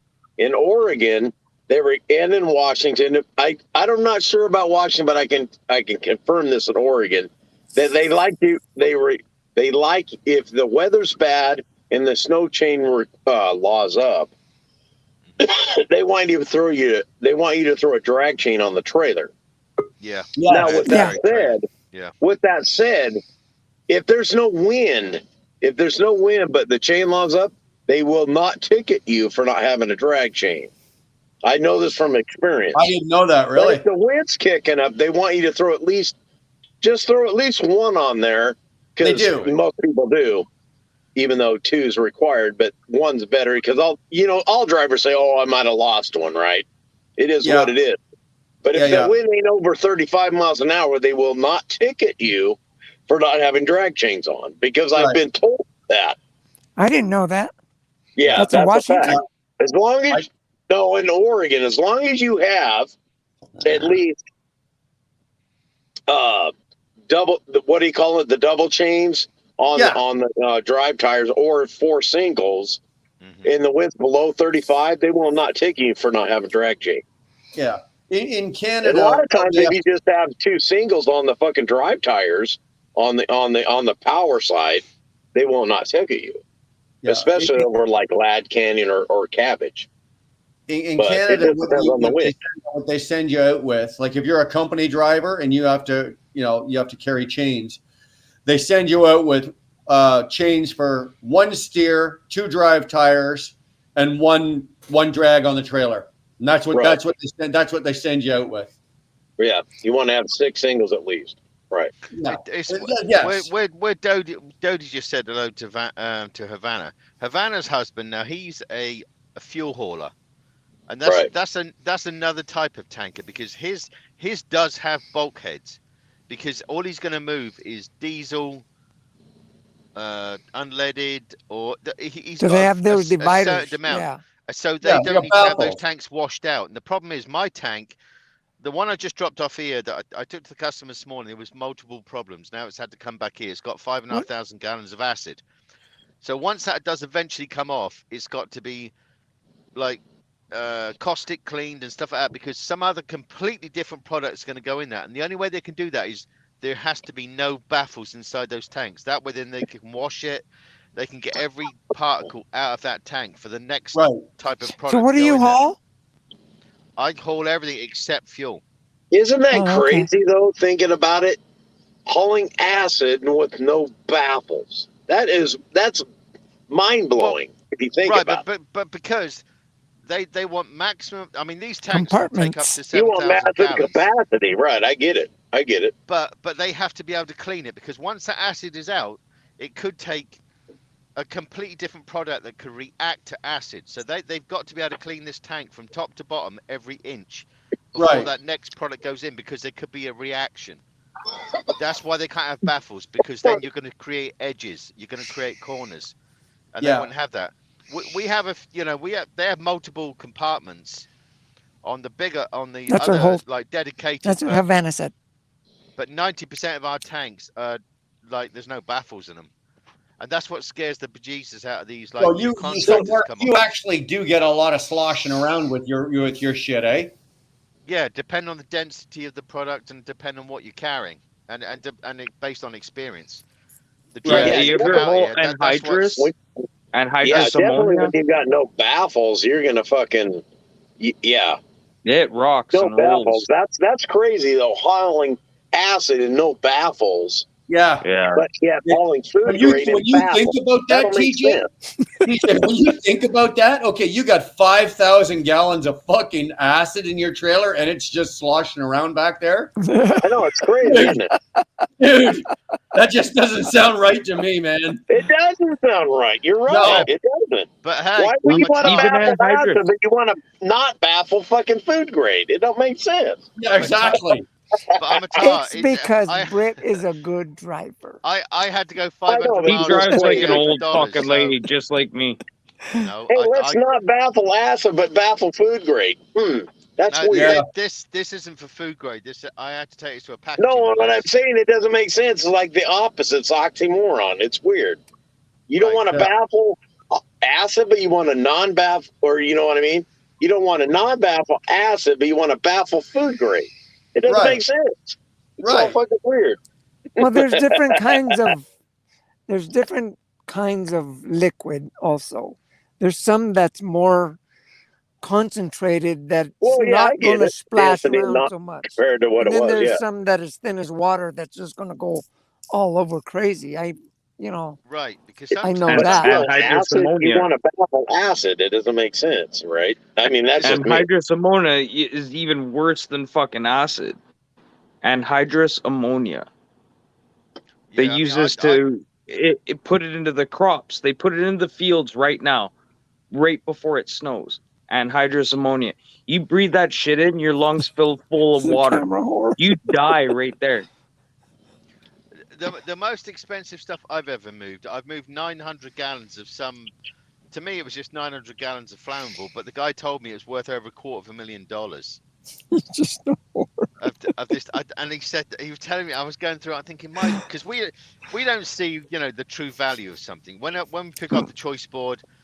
Was it I'm heroin after or profit. cocaine? I don't know. I'm just after the highest profit. I'm not interested in what that product is or whatever. And I look at the weight. I'm reading the comments I here. look at where I'm going, and that's but that's probably the most expensive I've ever moved. It was $250,000 worth of 900 gallons of. I wasn't asking. It was coming off. It was great. $250,000. For 900 gallons of this stuff. The guy Mary was telling here. me. Hi, Mary. It was flammable, and it got loaded by the customer, and they offloaded it at the other end. I didn't have to touch anything. I just took the tanker. Fuck. It was just the easiest money in the world, and it was like, and they just said to me, "This is like $250,000." I said, Here, "Holy heck." listen to this, Britt. Okay, I picked up in the port of Newark yesterday. I picked up copper. Okay, Right. rolled copper. Okay, 6 skids of copper weighed 44,900 pounds. Say the declared income for Canada Customs, $391,000 for 6 skids of copper. Fuck. Yeah, don't tell me I wasn't tempted to stop at a few scrap yards on the way fucking home. Yeah. Yeah, no shit. Christ. Yeah, I haul copper. I lost the a lot out trailer. of, I'm sorry. I lost the trailer. It fell off. It fell off my truck. I never saw it. Yeah, I don't know. No, they'll I get was you for wondering that, why I was trust getting me. better fuel I haul economy. copper all the time. I remember there is a copper mine outside of Salt Lake, right? I don't remember the name of it exactly, but I remember going in there with a dry van, picking up plates of copper, and they'd actually, as they put it in the trailer, they would take boards and nail the boards in it to keep it in place. Yeah, and all the way through. It was all real low, but it was all right on the floor, right? Right. And I remember that. And same thing. It was like this is worth. It was that high priced value load, high value load. Yeah, because of the price of the copper. I remember that. And it was just from Salt Lake down to Cedar City, Utah, to the place. There's a tubing place down there, a copper tubing place in Cedar City, Utah. Shit of what 250 miles, I think is all it was. But goddamn, it was paying at the time. It was paying I don't know. I think it was $1,000 to haul that 250 miles just for that copper. And that was, but that 5 years ago, 7 years ago, whatever it was. So Well, I haul copper all the time. Dottie, you've pulled those copper the copper plates, eh? Like I've pulled copper plates or the other high aluminum billets. You ever pull billets, Dottie? The aluminum billets or the aluminum slabs? Yep. Aluminium. Aluminium. No, it's called aluminum. You fucking crazy bloody no, it's aluminium. Who said aluminium? God damn. I saw a guy. Aluminum sounds so gay. Stop it. I saw a guy the other day. He had. Hold on. I saw a guy the other day, and he had a flatbed of aluminium, and he had three blocks on this trailer, and he didn't have it tarped, so everybody in the whole world could see it. I'm like, are you fucking retarded? Like whenever I pulled that stuff, man, I put it under a tarp. Precious metal's got to be tarped. No, you don't need to have them tarped because You don't know. I know you don't have to have them tarped, but Yeah, why would precious you leave? metal. Would you pull into a truck stop in Atlanta with fucking with 30,000 pounds of aluminum sitting on the back of your trailer for the world to see? Not a chance in hell. You'd have every person in the world with a hammer and chisel at the side of your trailer going like this, trying to fucking knock blocks off of it. No, man. And he was That's going why down they the tarp road. that shit. He was. I tarped. Always tarped it. Whether I had the slabs, well, of course, copper always had to be tarped, and you couldn't chain copper, right? You could always had to use straps with the special corners and shit like that. But yeah, these guys are driving around with this shit wide open for the world to see, and I'm like, oh man, if this was like 30 years ago, I'm guarantee you that load of aluminum was not going to be making it where it was going. see with the copper, the copper that I've hauled copper tubing, which I've made videos on that. But the copper coming out of the mine, like in Miami, Arizona, and that, by the way, that's one of the worst roads to go from, like, basically Phoenix through Miami, the little tiny back roads, and you end up in Sholo and, Windsor and then back on 40, right? Anyway, that's a really bad road in the wintertime. But the copper, you got to go through that road. I forgot, it's Highway 60. But the copper, they're like big sheets, like 4x4. I'm sorry, like 3x3 sheets. Yeah. And they only like about maybe a 1/4 inch thick. But they're all basically, they're banded together and you can't bust them. You can't just start cutting things and start passing them out. And they're not really no value to anybody because they're going from the mine and they're going to the manufacturer to get melted down. They're going to be refined. Yeah. So basically they're worthless to anybody. Right. If you try to steal them. But once it's refined, it's like stealing a piece of cardboard. You can't do nothing with it because it goes through a processing system to get to make whatever they're going to make out of it, but it needs to go through that manufacturing, milling, whatever they have. It's the one I always go to is like just east of Amarillo, Texas, and I was doing that a lot. But yeah, high money, high dollar stuff. Yeah. And I wanted to tell you one thing though, because when I was driving the armored semi, and it was an armored semi, right? We got this load. We're in the middle of somewhere in the middle of the United States, corn country, right? I drive up to this place. I don't know if I told you guys this story before, but I drive up to this place and I'm driving and these, the address is right there. This was before the GPS. And I'm thinking, we got the wrong address and stuff because there are people striking.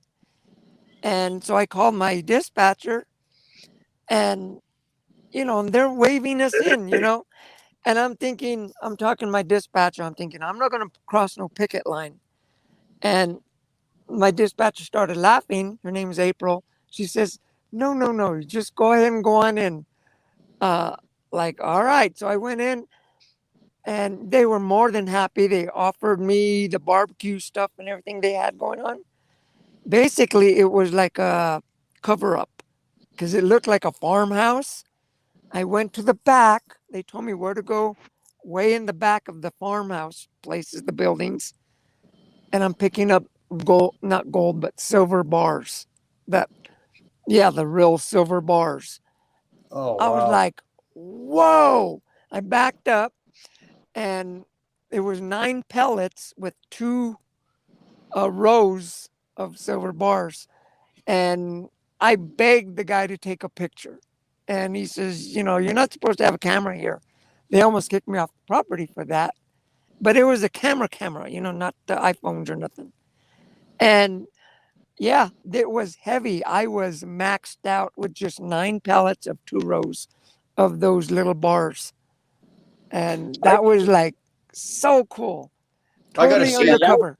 That's You are crazy one you of the say most, that. you are one of the most trustworthy people I have ever met because nobody look at me. Nobody's gonna load 6 pallets of fucking silver bars on a trailer with me. No way. Check this out. Similar story. I was somewhere down in southeast Arizona. No We got headache this there. load, and they loaded these silver bars that look like those parking deals you see at a supermarket or in the parking lots. Yeah.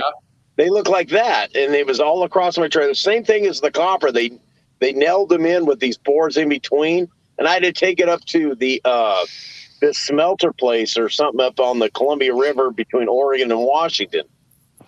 And then from there, I had to take whatever they had. It was weird. It was like it's like I took that from there to there, and then I grabbed some finished product from there, and I had to take it down to Walker Lake, Nevada, which is down there. I don't know. There's a military place there, a munitions, some kind of deal, and I had to deliver there too. And it was like real high security kind of deal. It was really It was weird. in Black Hawk or something like that, Nevada. I mean, Idaho. Did you say Nevada or Idaho? So I went from God damn, I can't remember the name in Arizona. Took it to a deal in on the Columbia River in Oregon. It was in Washington, but it was across the river in Washington from the river. And then from there, I got reloaded and took it down to Walker Lake, Nevada, which is I don't know. There's a military kind of a place down there. All I remember is I drove up and it looked like almost like an ammo depot or something. It was weird. I had to go through the gate, and they actually did. Oh, it was almost like you were going into a prison. They were fucking looking under the trailer, over the trailer, in between the trailer, checking your shit. You know what I mean? It was very really high weird. security. It was really, it was cool though, but it was also like, goddamn, you know what I mean? And I was just a company driver then, so it didn't mean shit to me other than it is what it is. See, I used to drive an armored truck, so I had my shotgun, I had my pistol, I had my mace, not to mention I'm black belt in Kung Fu.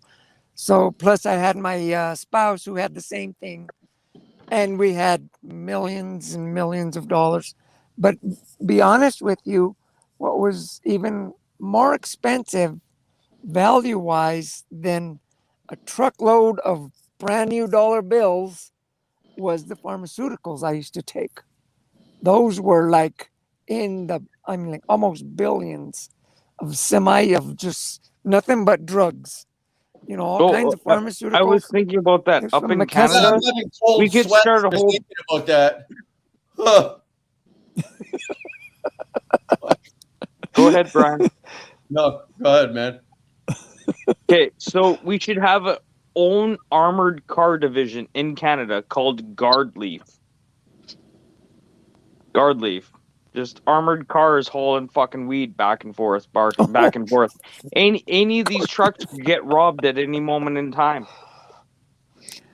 Yeah, but nobody needs to transport weed anymore because fuck, you can grow it anywhere. Yeah. Right? That's another thing that when I used to pick up cash or anything valuable, and when I was loaded, let me put it that way, I used to get loaded. I used to have my uniform on, my gun, packed, everything, right?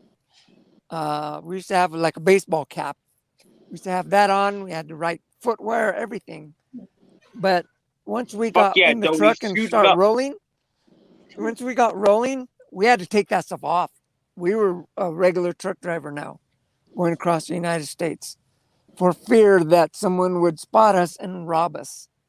Yeah. And it wasn't with American Armored Transport. They went under, but they sold out to Brinks. Where was your we spot had to to take keep your everything gun? Huh? Where was your spot? Where did you hide it? On my hip. Did you leave it? Oh, you just kept it like on your hip? You had a holster and everything, or did you keep it in your pants or on the dash? In my hip, always on my hip. Even when I wore like civilian clothes like this, I would always wear like a loose shirt or something, or a loose.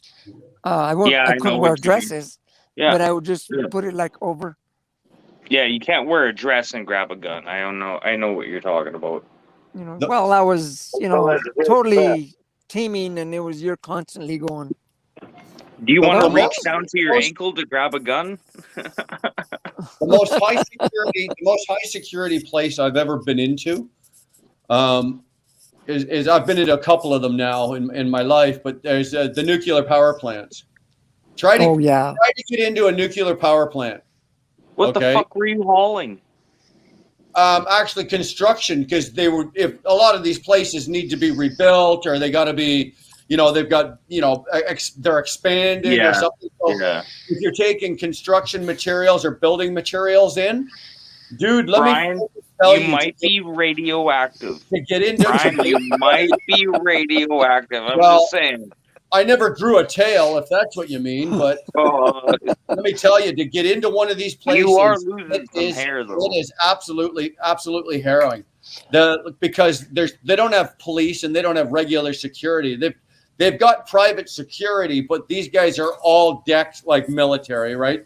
They've all got their ARs, they're decked in military gear, and you go through 4 different checkpoints to get into this place.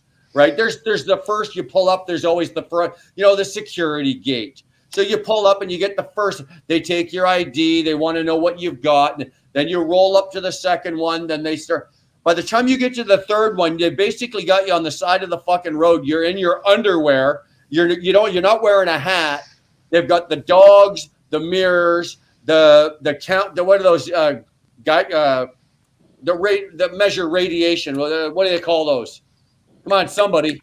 I don't know what the whatever Geiger meter guide thingy. Whatever Geiger me whatever. It is absolutely asinine what you go through. Now I understand it, of course, right? That what's necessary to do. But Jesus, and talk about nerves? I was a bag of nerves the very first time I went into one of these places. I'm just like, yes, sir.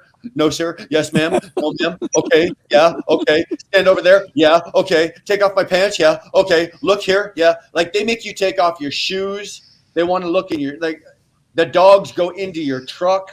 Like they go through your truck, but you have to open every single door, everything on your truck that can possibly be opened. They make you open it. Your hood, your boot boxes, both your driver passenger door. They open everything. If it can be opened, your underwear, dude. Let me prison or something. Yeah, no, let me. One of the nuclear power plants. Yeah. Oh, okay. I went from there's a little town just where they make molten salt. It's on I-80, just west of Salt Lake City. You know that place right there. You see that little factory there going right. So I picked up salt, right? Big old totes of salt. And I took them to this little town just right outside of Pueblo, Colorado. And, it was an armored truck and everything. Okay, I thought that was like a dog food run or something. That's what we used to call them, like a dog food run. Did you rob that truck too? Well, listen, we went to, from that little place that's molten salt with salt, totes of salt. What are you going to do with salt? We took them into that some little yard. It looked like a little, like a welding place.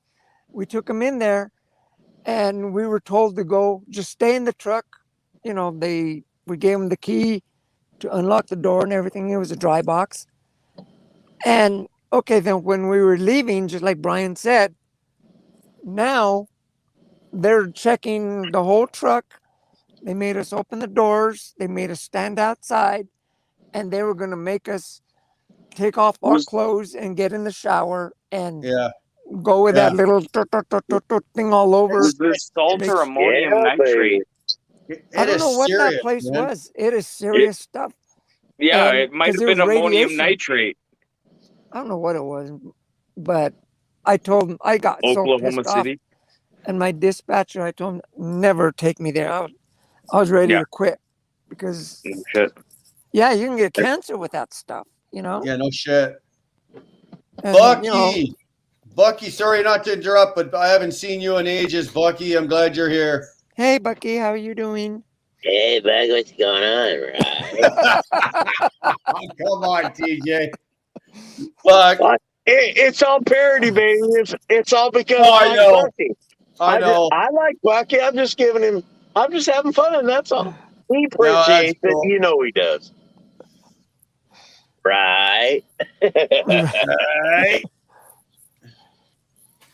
Yeah, but it's serious stuff because you can. I mean, okay, if they're going to see me naked, voila. But it's the Yeah. cancer I that will come back and. I don't like when you go into a facility where you're going in to bring whatever they've ordered to bring in, right? Whatever goods or whatever you're delivering, and they treat you. Shut up. They treat you hostile the minute you get there. Like they're expecting you to be what you're not, right? And you almost have to prove that you're okay to be there. It's like, wait the fucking minute here. You ordered this shit. I'm just bringing it to you, right? But they're hostile to you the minute you pull up to the gate.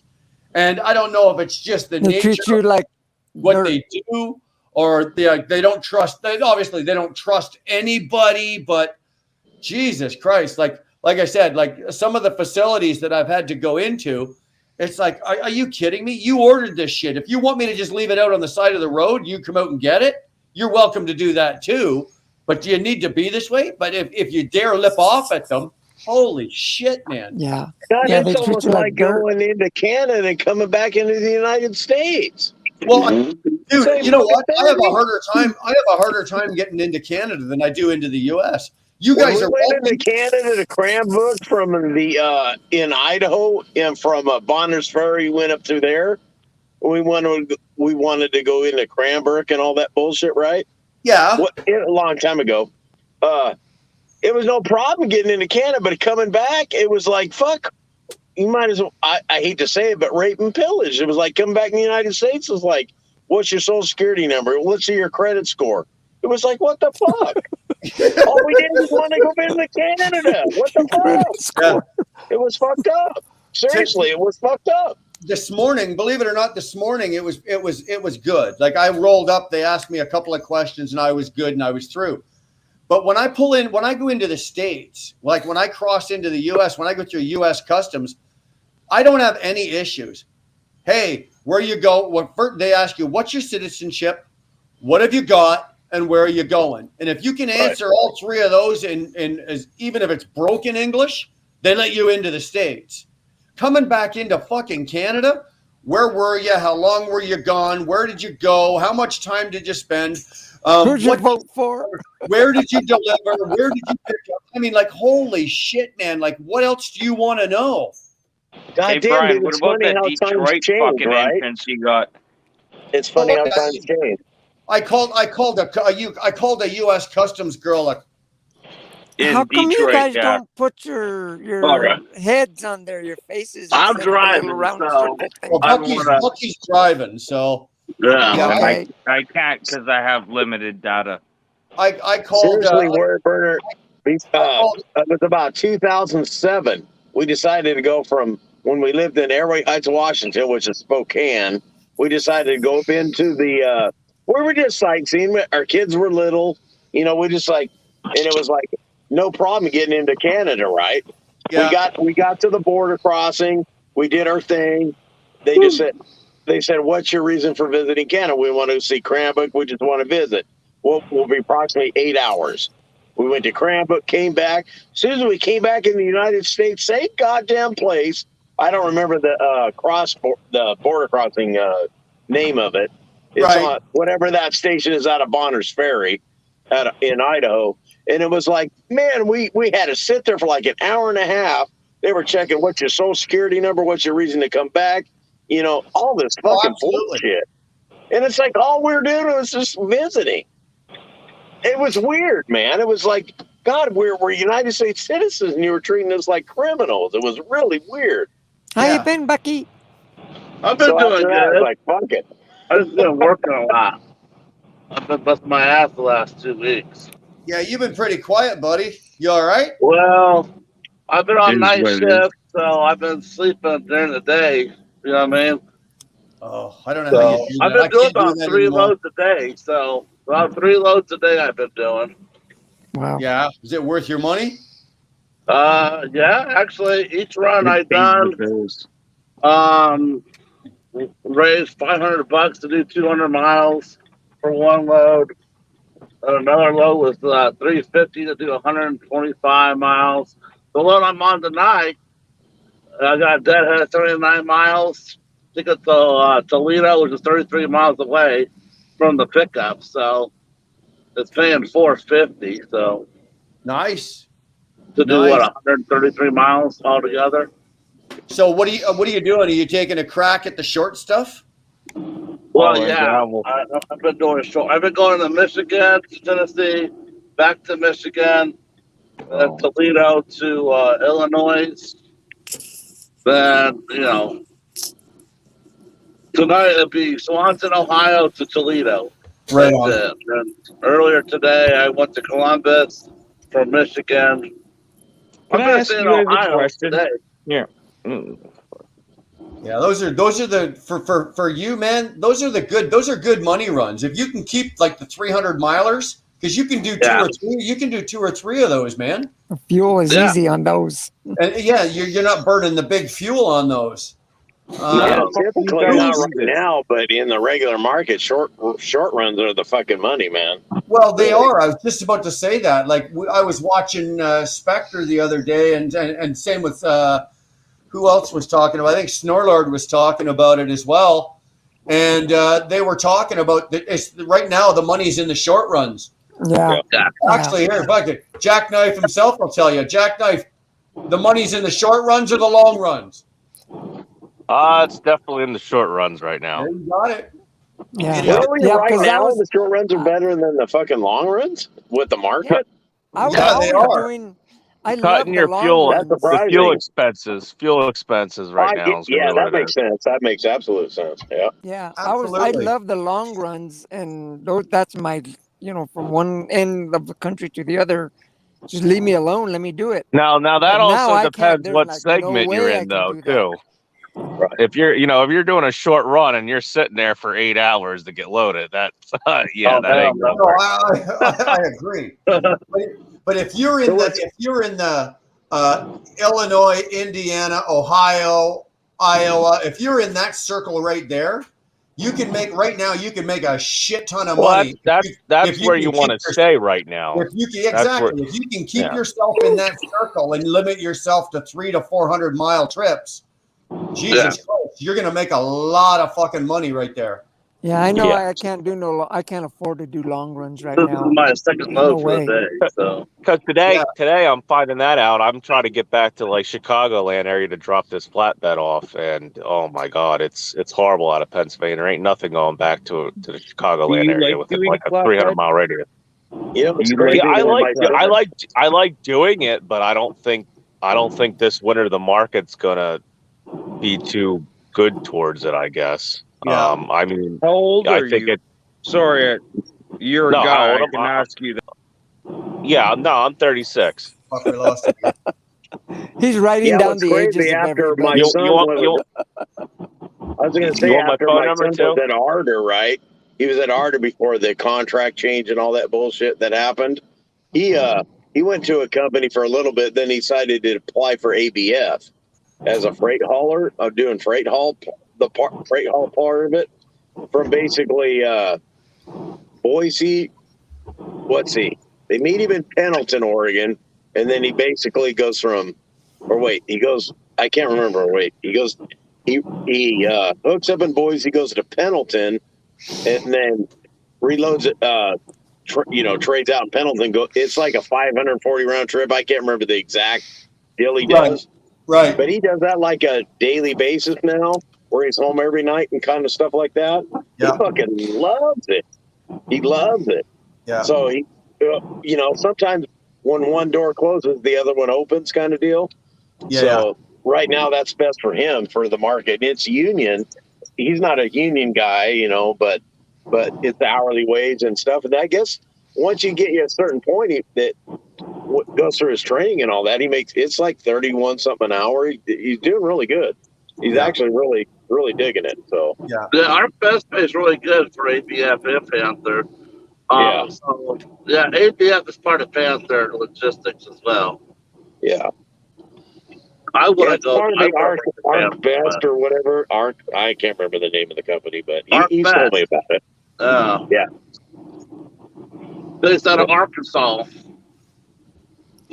Well, he does the Pendleton run, which is basically Boise to. I don't remember exactly what it is, but I know he covers a little over 500 miles a night. It's line haul. It's not the extra board; it's the actual line haul. Is he doing relays too? Is he dropping 2 trailers off, then picking another 2 trailers up? Yeah, picks up 2, drops 2. Yeah, exactly. Yep. Yeah, he's pulling relays for them.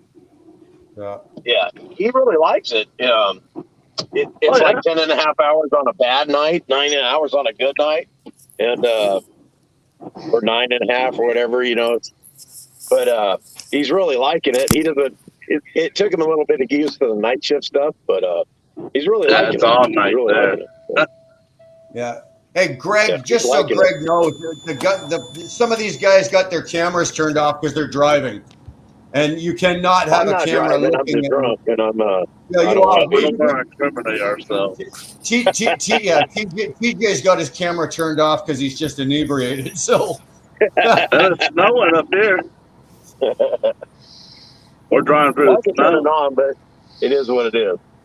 No, I actually have my camera off because I'm visiting my nephew and his wife and kids, and I'm trying to keep it down. You know what I mean? So. Yeah, I can understand why you turn your camera off to keep the volume down. Yeah, that makes fucking sense. Oh, no. I'm in the dark, okay? That makes perfect. That makes perfect. Good. Makes perfect I'm in the spare bedroom, okay? Yeah. Yeah. In the throne. Yeah. Don't want to look too loud. I know I'm the only Canadian here, and fuck you guys don't think I'm the smartest guy Don't in want to the look world, too but, loud. That's funny. I figured that out. Like it or don't like it, learn to love it. Fucking. Oh, jeez. TJ. Yeah, I'm just chilling in bed. That's all. Really, I think it's because they're all naked, Brian. Oh, wow. Well, no, I'm not interested in that. She be swinging. They don't call him Jackknife because he does that with the truck, It's Yeah. There ain't no mowing in Hi, the umbrella. Sterling, You know what I mean? Yeah. I love it. I love you guys. You guys are awesome.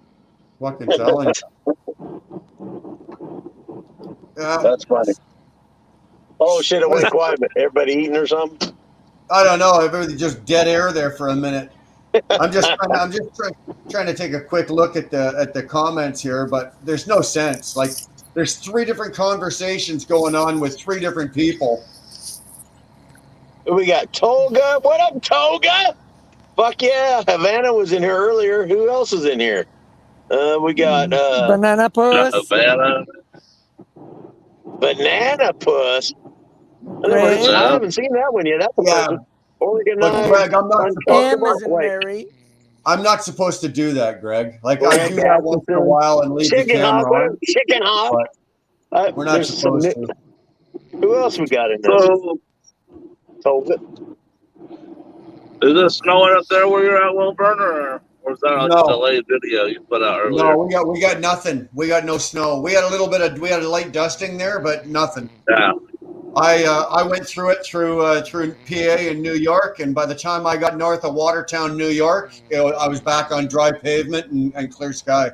Oh man, I sat 6.5 hours on 80 last. What was it, the other night? Over by Du Bois, PA. Oh my God. Yeah. God, who would have thought that there'd be more snow in Indiana than there is in Manitoba? God damn, dude. Dude, I got Jackknife. I got hammered with it yesterday, like last night. Coming up 81 out of Jersey. By about 7:30 last night, we had to get off the highway, off the 81. So I actually made it up to Mexico, New York, just south of Watertown. Got up this morning, and it was still coming down. And you get that over here. You get those snow squalls that kick up, and it's lake effect. It's Yeah, lake. it's all Yeah. that lake effect. Right. Yeah, but bullshit up they there. come into these valleys over here off 81 in like Pennsylvania and stuff, and it Yeah. just comes down. And then the idiots keep going 80 mile an hour, thinking they'll go right through it, and it just turns No, into a disaster.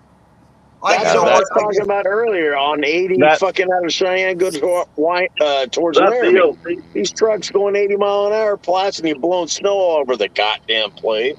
that And next thing you what know, is it? they're That in the ditch. a couple years, what was it? Like a year or two ago, that big It's snowing pileup up was here like right 60, now. 60, 60, Who's 60 snoring? car pileup was right down the road from me on 81. Yeah. Yeah, great. Yeah. Yeah. We I think last year we got pulled off the 81 twice, then put into actually there was a I don't know if you know where Gibson, PA is. Yeah, Right? I know. Yeah. Yeah. Exit. What is that? Fuck, I don't know. I can't remember. 218 or 217 or something like that in PA. Sounds like Brit. We got put in there. We got parked in there for 3 days. Same. We've been every year. We get 2 or 3 days where we're pulled off for some reason. That whole stretch on 81 there, from basically from the border, the Canadian border, all the way down to Scranton. Somewhere in there, there's weather bad enough that we get pulled off. The highway gets closed. So, who's A lot of snoring? accidents happen up there. That's why they Somebody's shut it down. snoring. I think Britt's snoring. Yeah, too many accidents on 81. Hold on, you I've guys. done Hold on. that. Everybody I've quiet. actually fell asleep in the light. he's doing a James Best there. He is. James Best over there.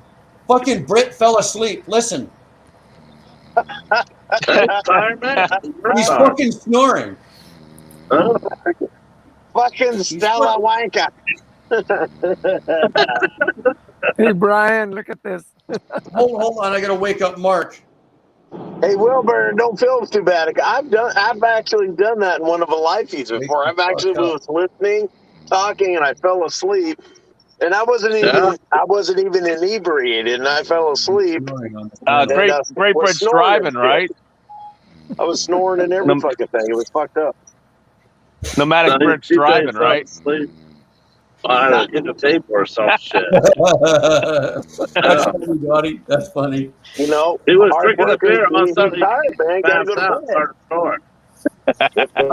I just sent him a message. Watch any minute now. You're gonna hear.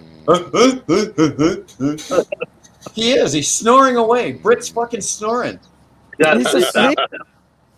Oh, I wish Shorts was here. I wish Shorts was here. He should be recording this. He's here. He's here. Don't worry. So Brit is out. I mean, like. Oh yeah, really Brit's out like a light. Typical Englishman, eh? Late to the party and then falls asleep. Oh my God! Hey, man, us old dudes, that shit happens, man.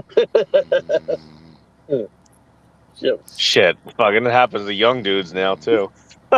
Yeah, I get you. Yeah, but you know what, Sterling? Nobody had to be quiet. You can hear him snoring in the background. There could be 10 people. He literally, he just talked maybe like 5 minutes ago, 10 minutes ago, if that. 10 minutes ago, he was talking, saying something. I just sent him a text. Talking about non-babble fucking acid. Yo, what's up, Sterling? So, who's in here? No, it's over in the comments. Sterling finally decided to go to work.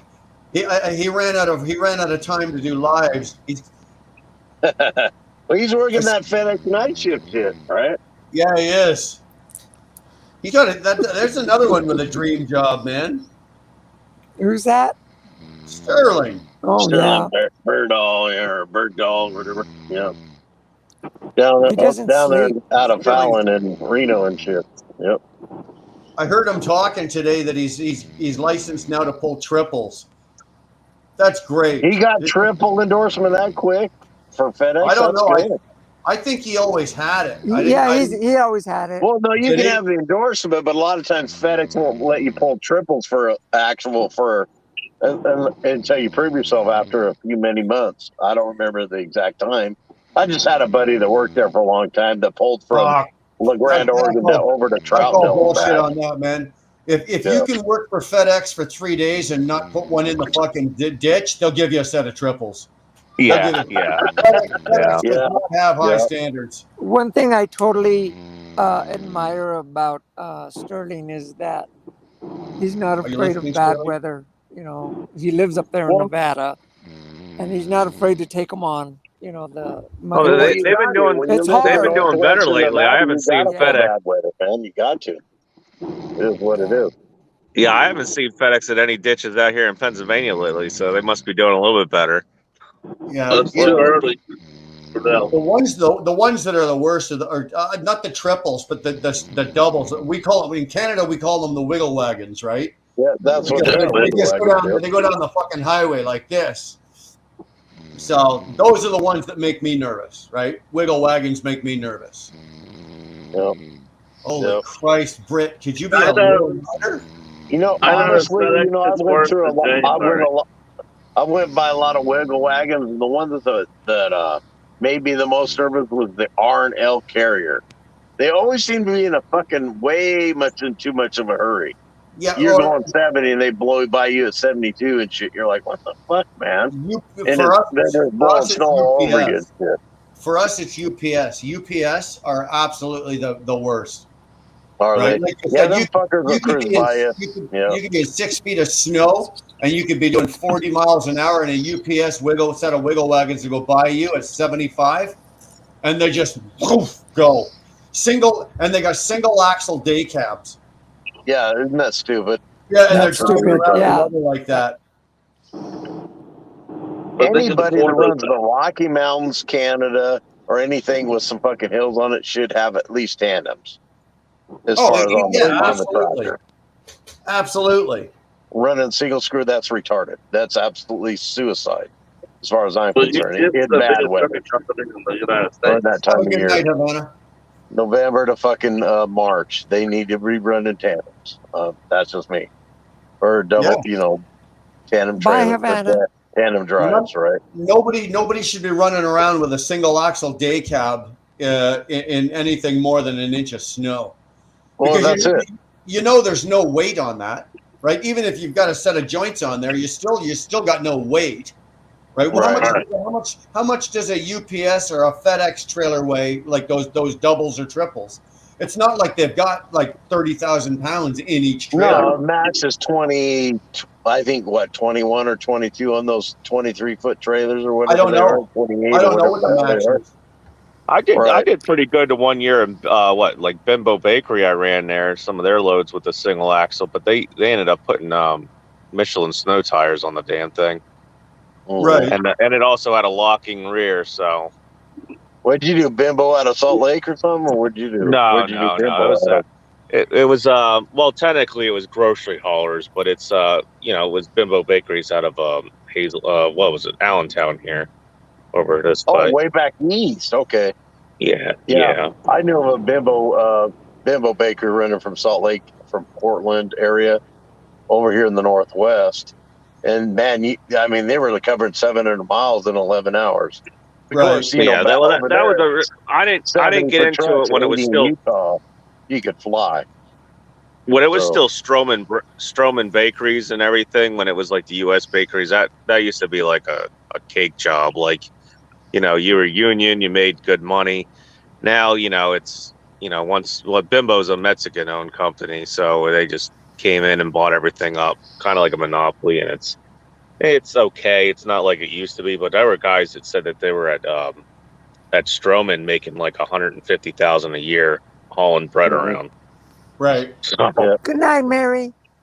Yeah, a buddy of mine, Jim Bateman, he was running Bimbo from Boise over down to Salt Lake and back. And from Boise to Salt Lake's like 350 miles, something like that. And they had to do that every night. So he was pushing 700 miles every day. But they had open trucks, so it was 70 in Idaho, 80 in Utah. Right, so they were making their runs. Love you too. Yeah, they were making the runs. It was tough though. But they were doing it under 11 hours. But that's a lot of fucking miles in one day, dude. It is. That's a lot of miles. It is. That's 3,500 miles a week on a 5 day deal. That's a lot. That's a lot of. But yeah, they were only paying like 60 cents a mile. That's a lot. And for pushing that hard, that's a lot of Jackknife was sacrifice. just saying that they were making 125,000 pulling. You paid me 125,000 a year right now to pull bread. I'll sell my truck and pull bread. Oh, what? Well, at Bimbo, I don't know what about a Bimbo, but I know when it was Stroman and stuff, when it was a U.S. bakery and they were, in with the bakery union or whatever and all that, those guys are making like $150,000. Yeah. Dude, Yeah, like I said, you paid me 150 grand right now. 2,000 miles a week, 200,000 a week, about 2,000. Well, you also had to with those loads. Usually, you also had to ended up going to the bakery and you had to unload the actual trailer. So they would pay you. They would pay you like 50 cents per cart that you took off, and then you had to reload the carts. The empties coming back on. So. Yeah. Okay. So I don't know. Maybe they were feeder drivers, but Yeah. Yeah. When my buddy did it, was loaded down with bread and then racks going back. Yeah. Yeah. Yeah. That's the way it was always. They were always ready to go. All he had to do was drop a hook, basically. See, when I did Bimbo there for a short period, I was with what was it, grocery haulers. Now that paid pretty decent. But they ended up going back union, and you were like on a rotating shift and rotating schedule. They kind of like gave it out for seniority. So whoever was previously union there got all the gravy work, and I kind of got shoved back down to the bottom, and I couldn't take it then. It just wasn't paying. I think it was. Dude, it always sucks when you're at the bottom of the totem pole. It really does. Yeah. Hey, Brian, my battery's kind of going low. I'm at 2%. So. Well, then you're low. Plug it in. Anyway, I got my headset on. Otherwise, I won't hear you. Anyway, you guys have a good night. And, thanks, Brian. I love you guys. And bye, Dar and Toga and Sterling and everybody in the chat. So we'll see you later. Okay. Have a good night. All right. Have a good night. Bye. Yeah, see you. Yeah. Bourbon boy's about to go to bed myself, so it's Easter time. I'm used to Pacific time, so hold on. It's about midnight here, so I just unmuted Britt. Hold on, see if he's still snoring. Oh, he's out like a fucking light. All right. Hey, you guys take a light. It's 11:30. I got an early day tomorrow. I'm taking the nephew's kids over to school with them, and then I'm going to go. I got to get birthday shopping for my daughter. Her birthday's Monday. She'll be 17. So I got to give her some stuff over here. So then I got to fly home Monday and give it to her. Good luck with that. You guys take it care. Oh, it's easy. I already know what she wants. So that's the good part. That's smart. Yeah. All right, DJ. Thanks for popping in, bro. Hey, you bet, man. You guys take care. I always appreciate coming in here. All right. We'll talk to you later. Later, brother. Peace out. All right, later. All right. Well, here I'm going to throw Britt out because he's still just sitting there. I don't think he's going to, really add any commentary. I don't think he's pretty much done. And you know what, guys? I'm going to call this a night myself here.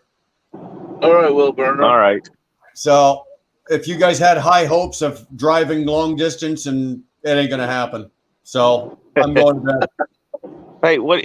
You're up there in Canada. You guys going to get any of that lake effect from Buffalo and all that, or no? Dar just heard you say that. We're going to get it on Saturday. It'll be tomorrow. Saturday it'll be here. It's moving this way. They're talking about like 6 feet of snow up there or something ridiculous.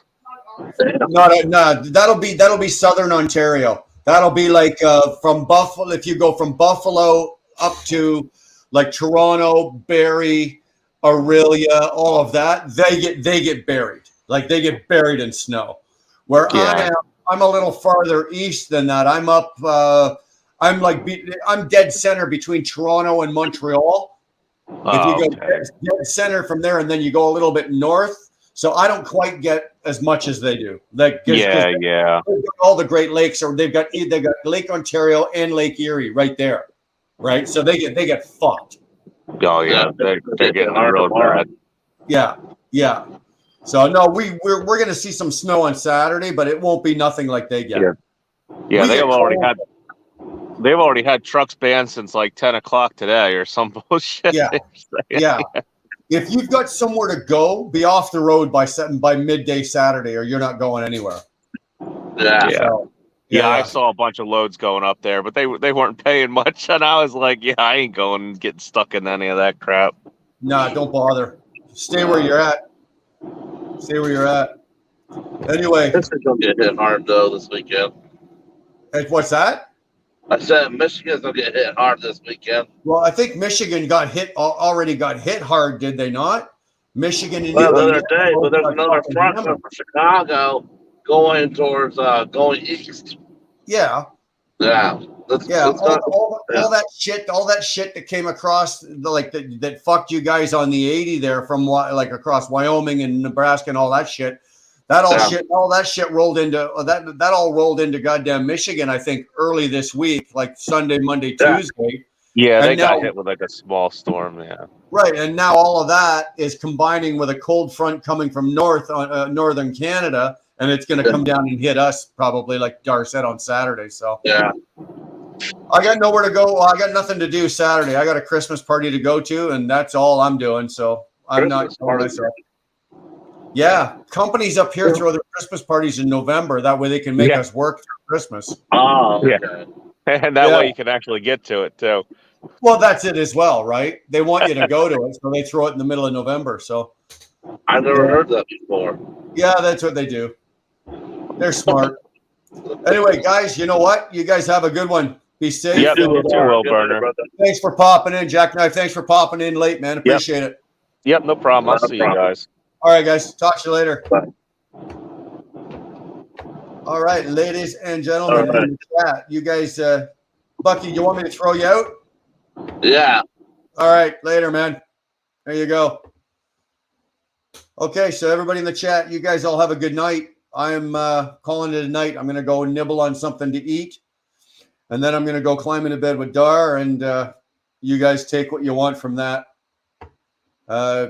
Chick, who's in here? Chicken Hot, Banana Puss, Mary, Robin's still in here. Britt's passed out cold. Yeah, he's going to wake up tomorrow, and his phone's going to be dead. So, all right, guys, I'm done. You guys talk to you later.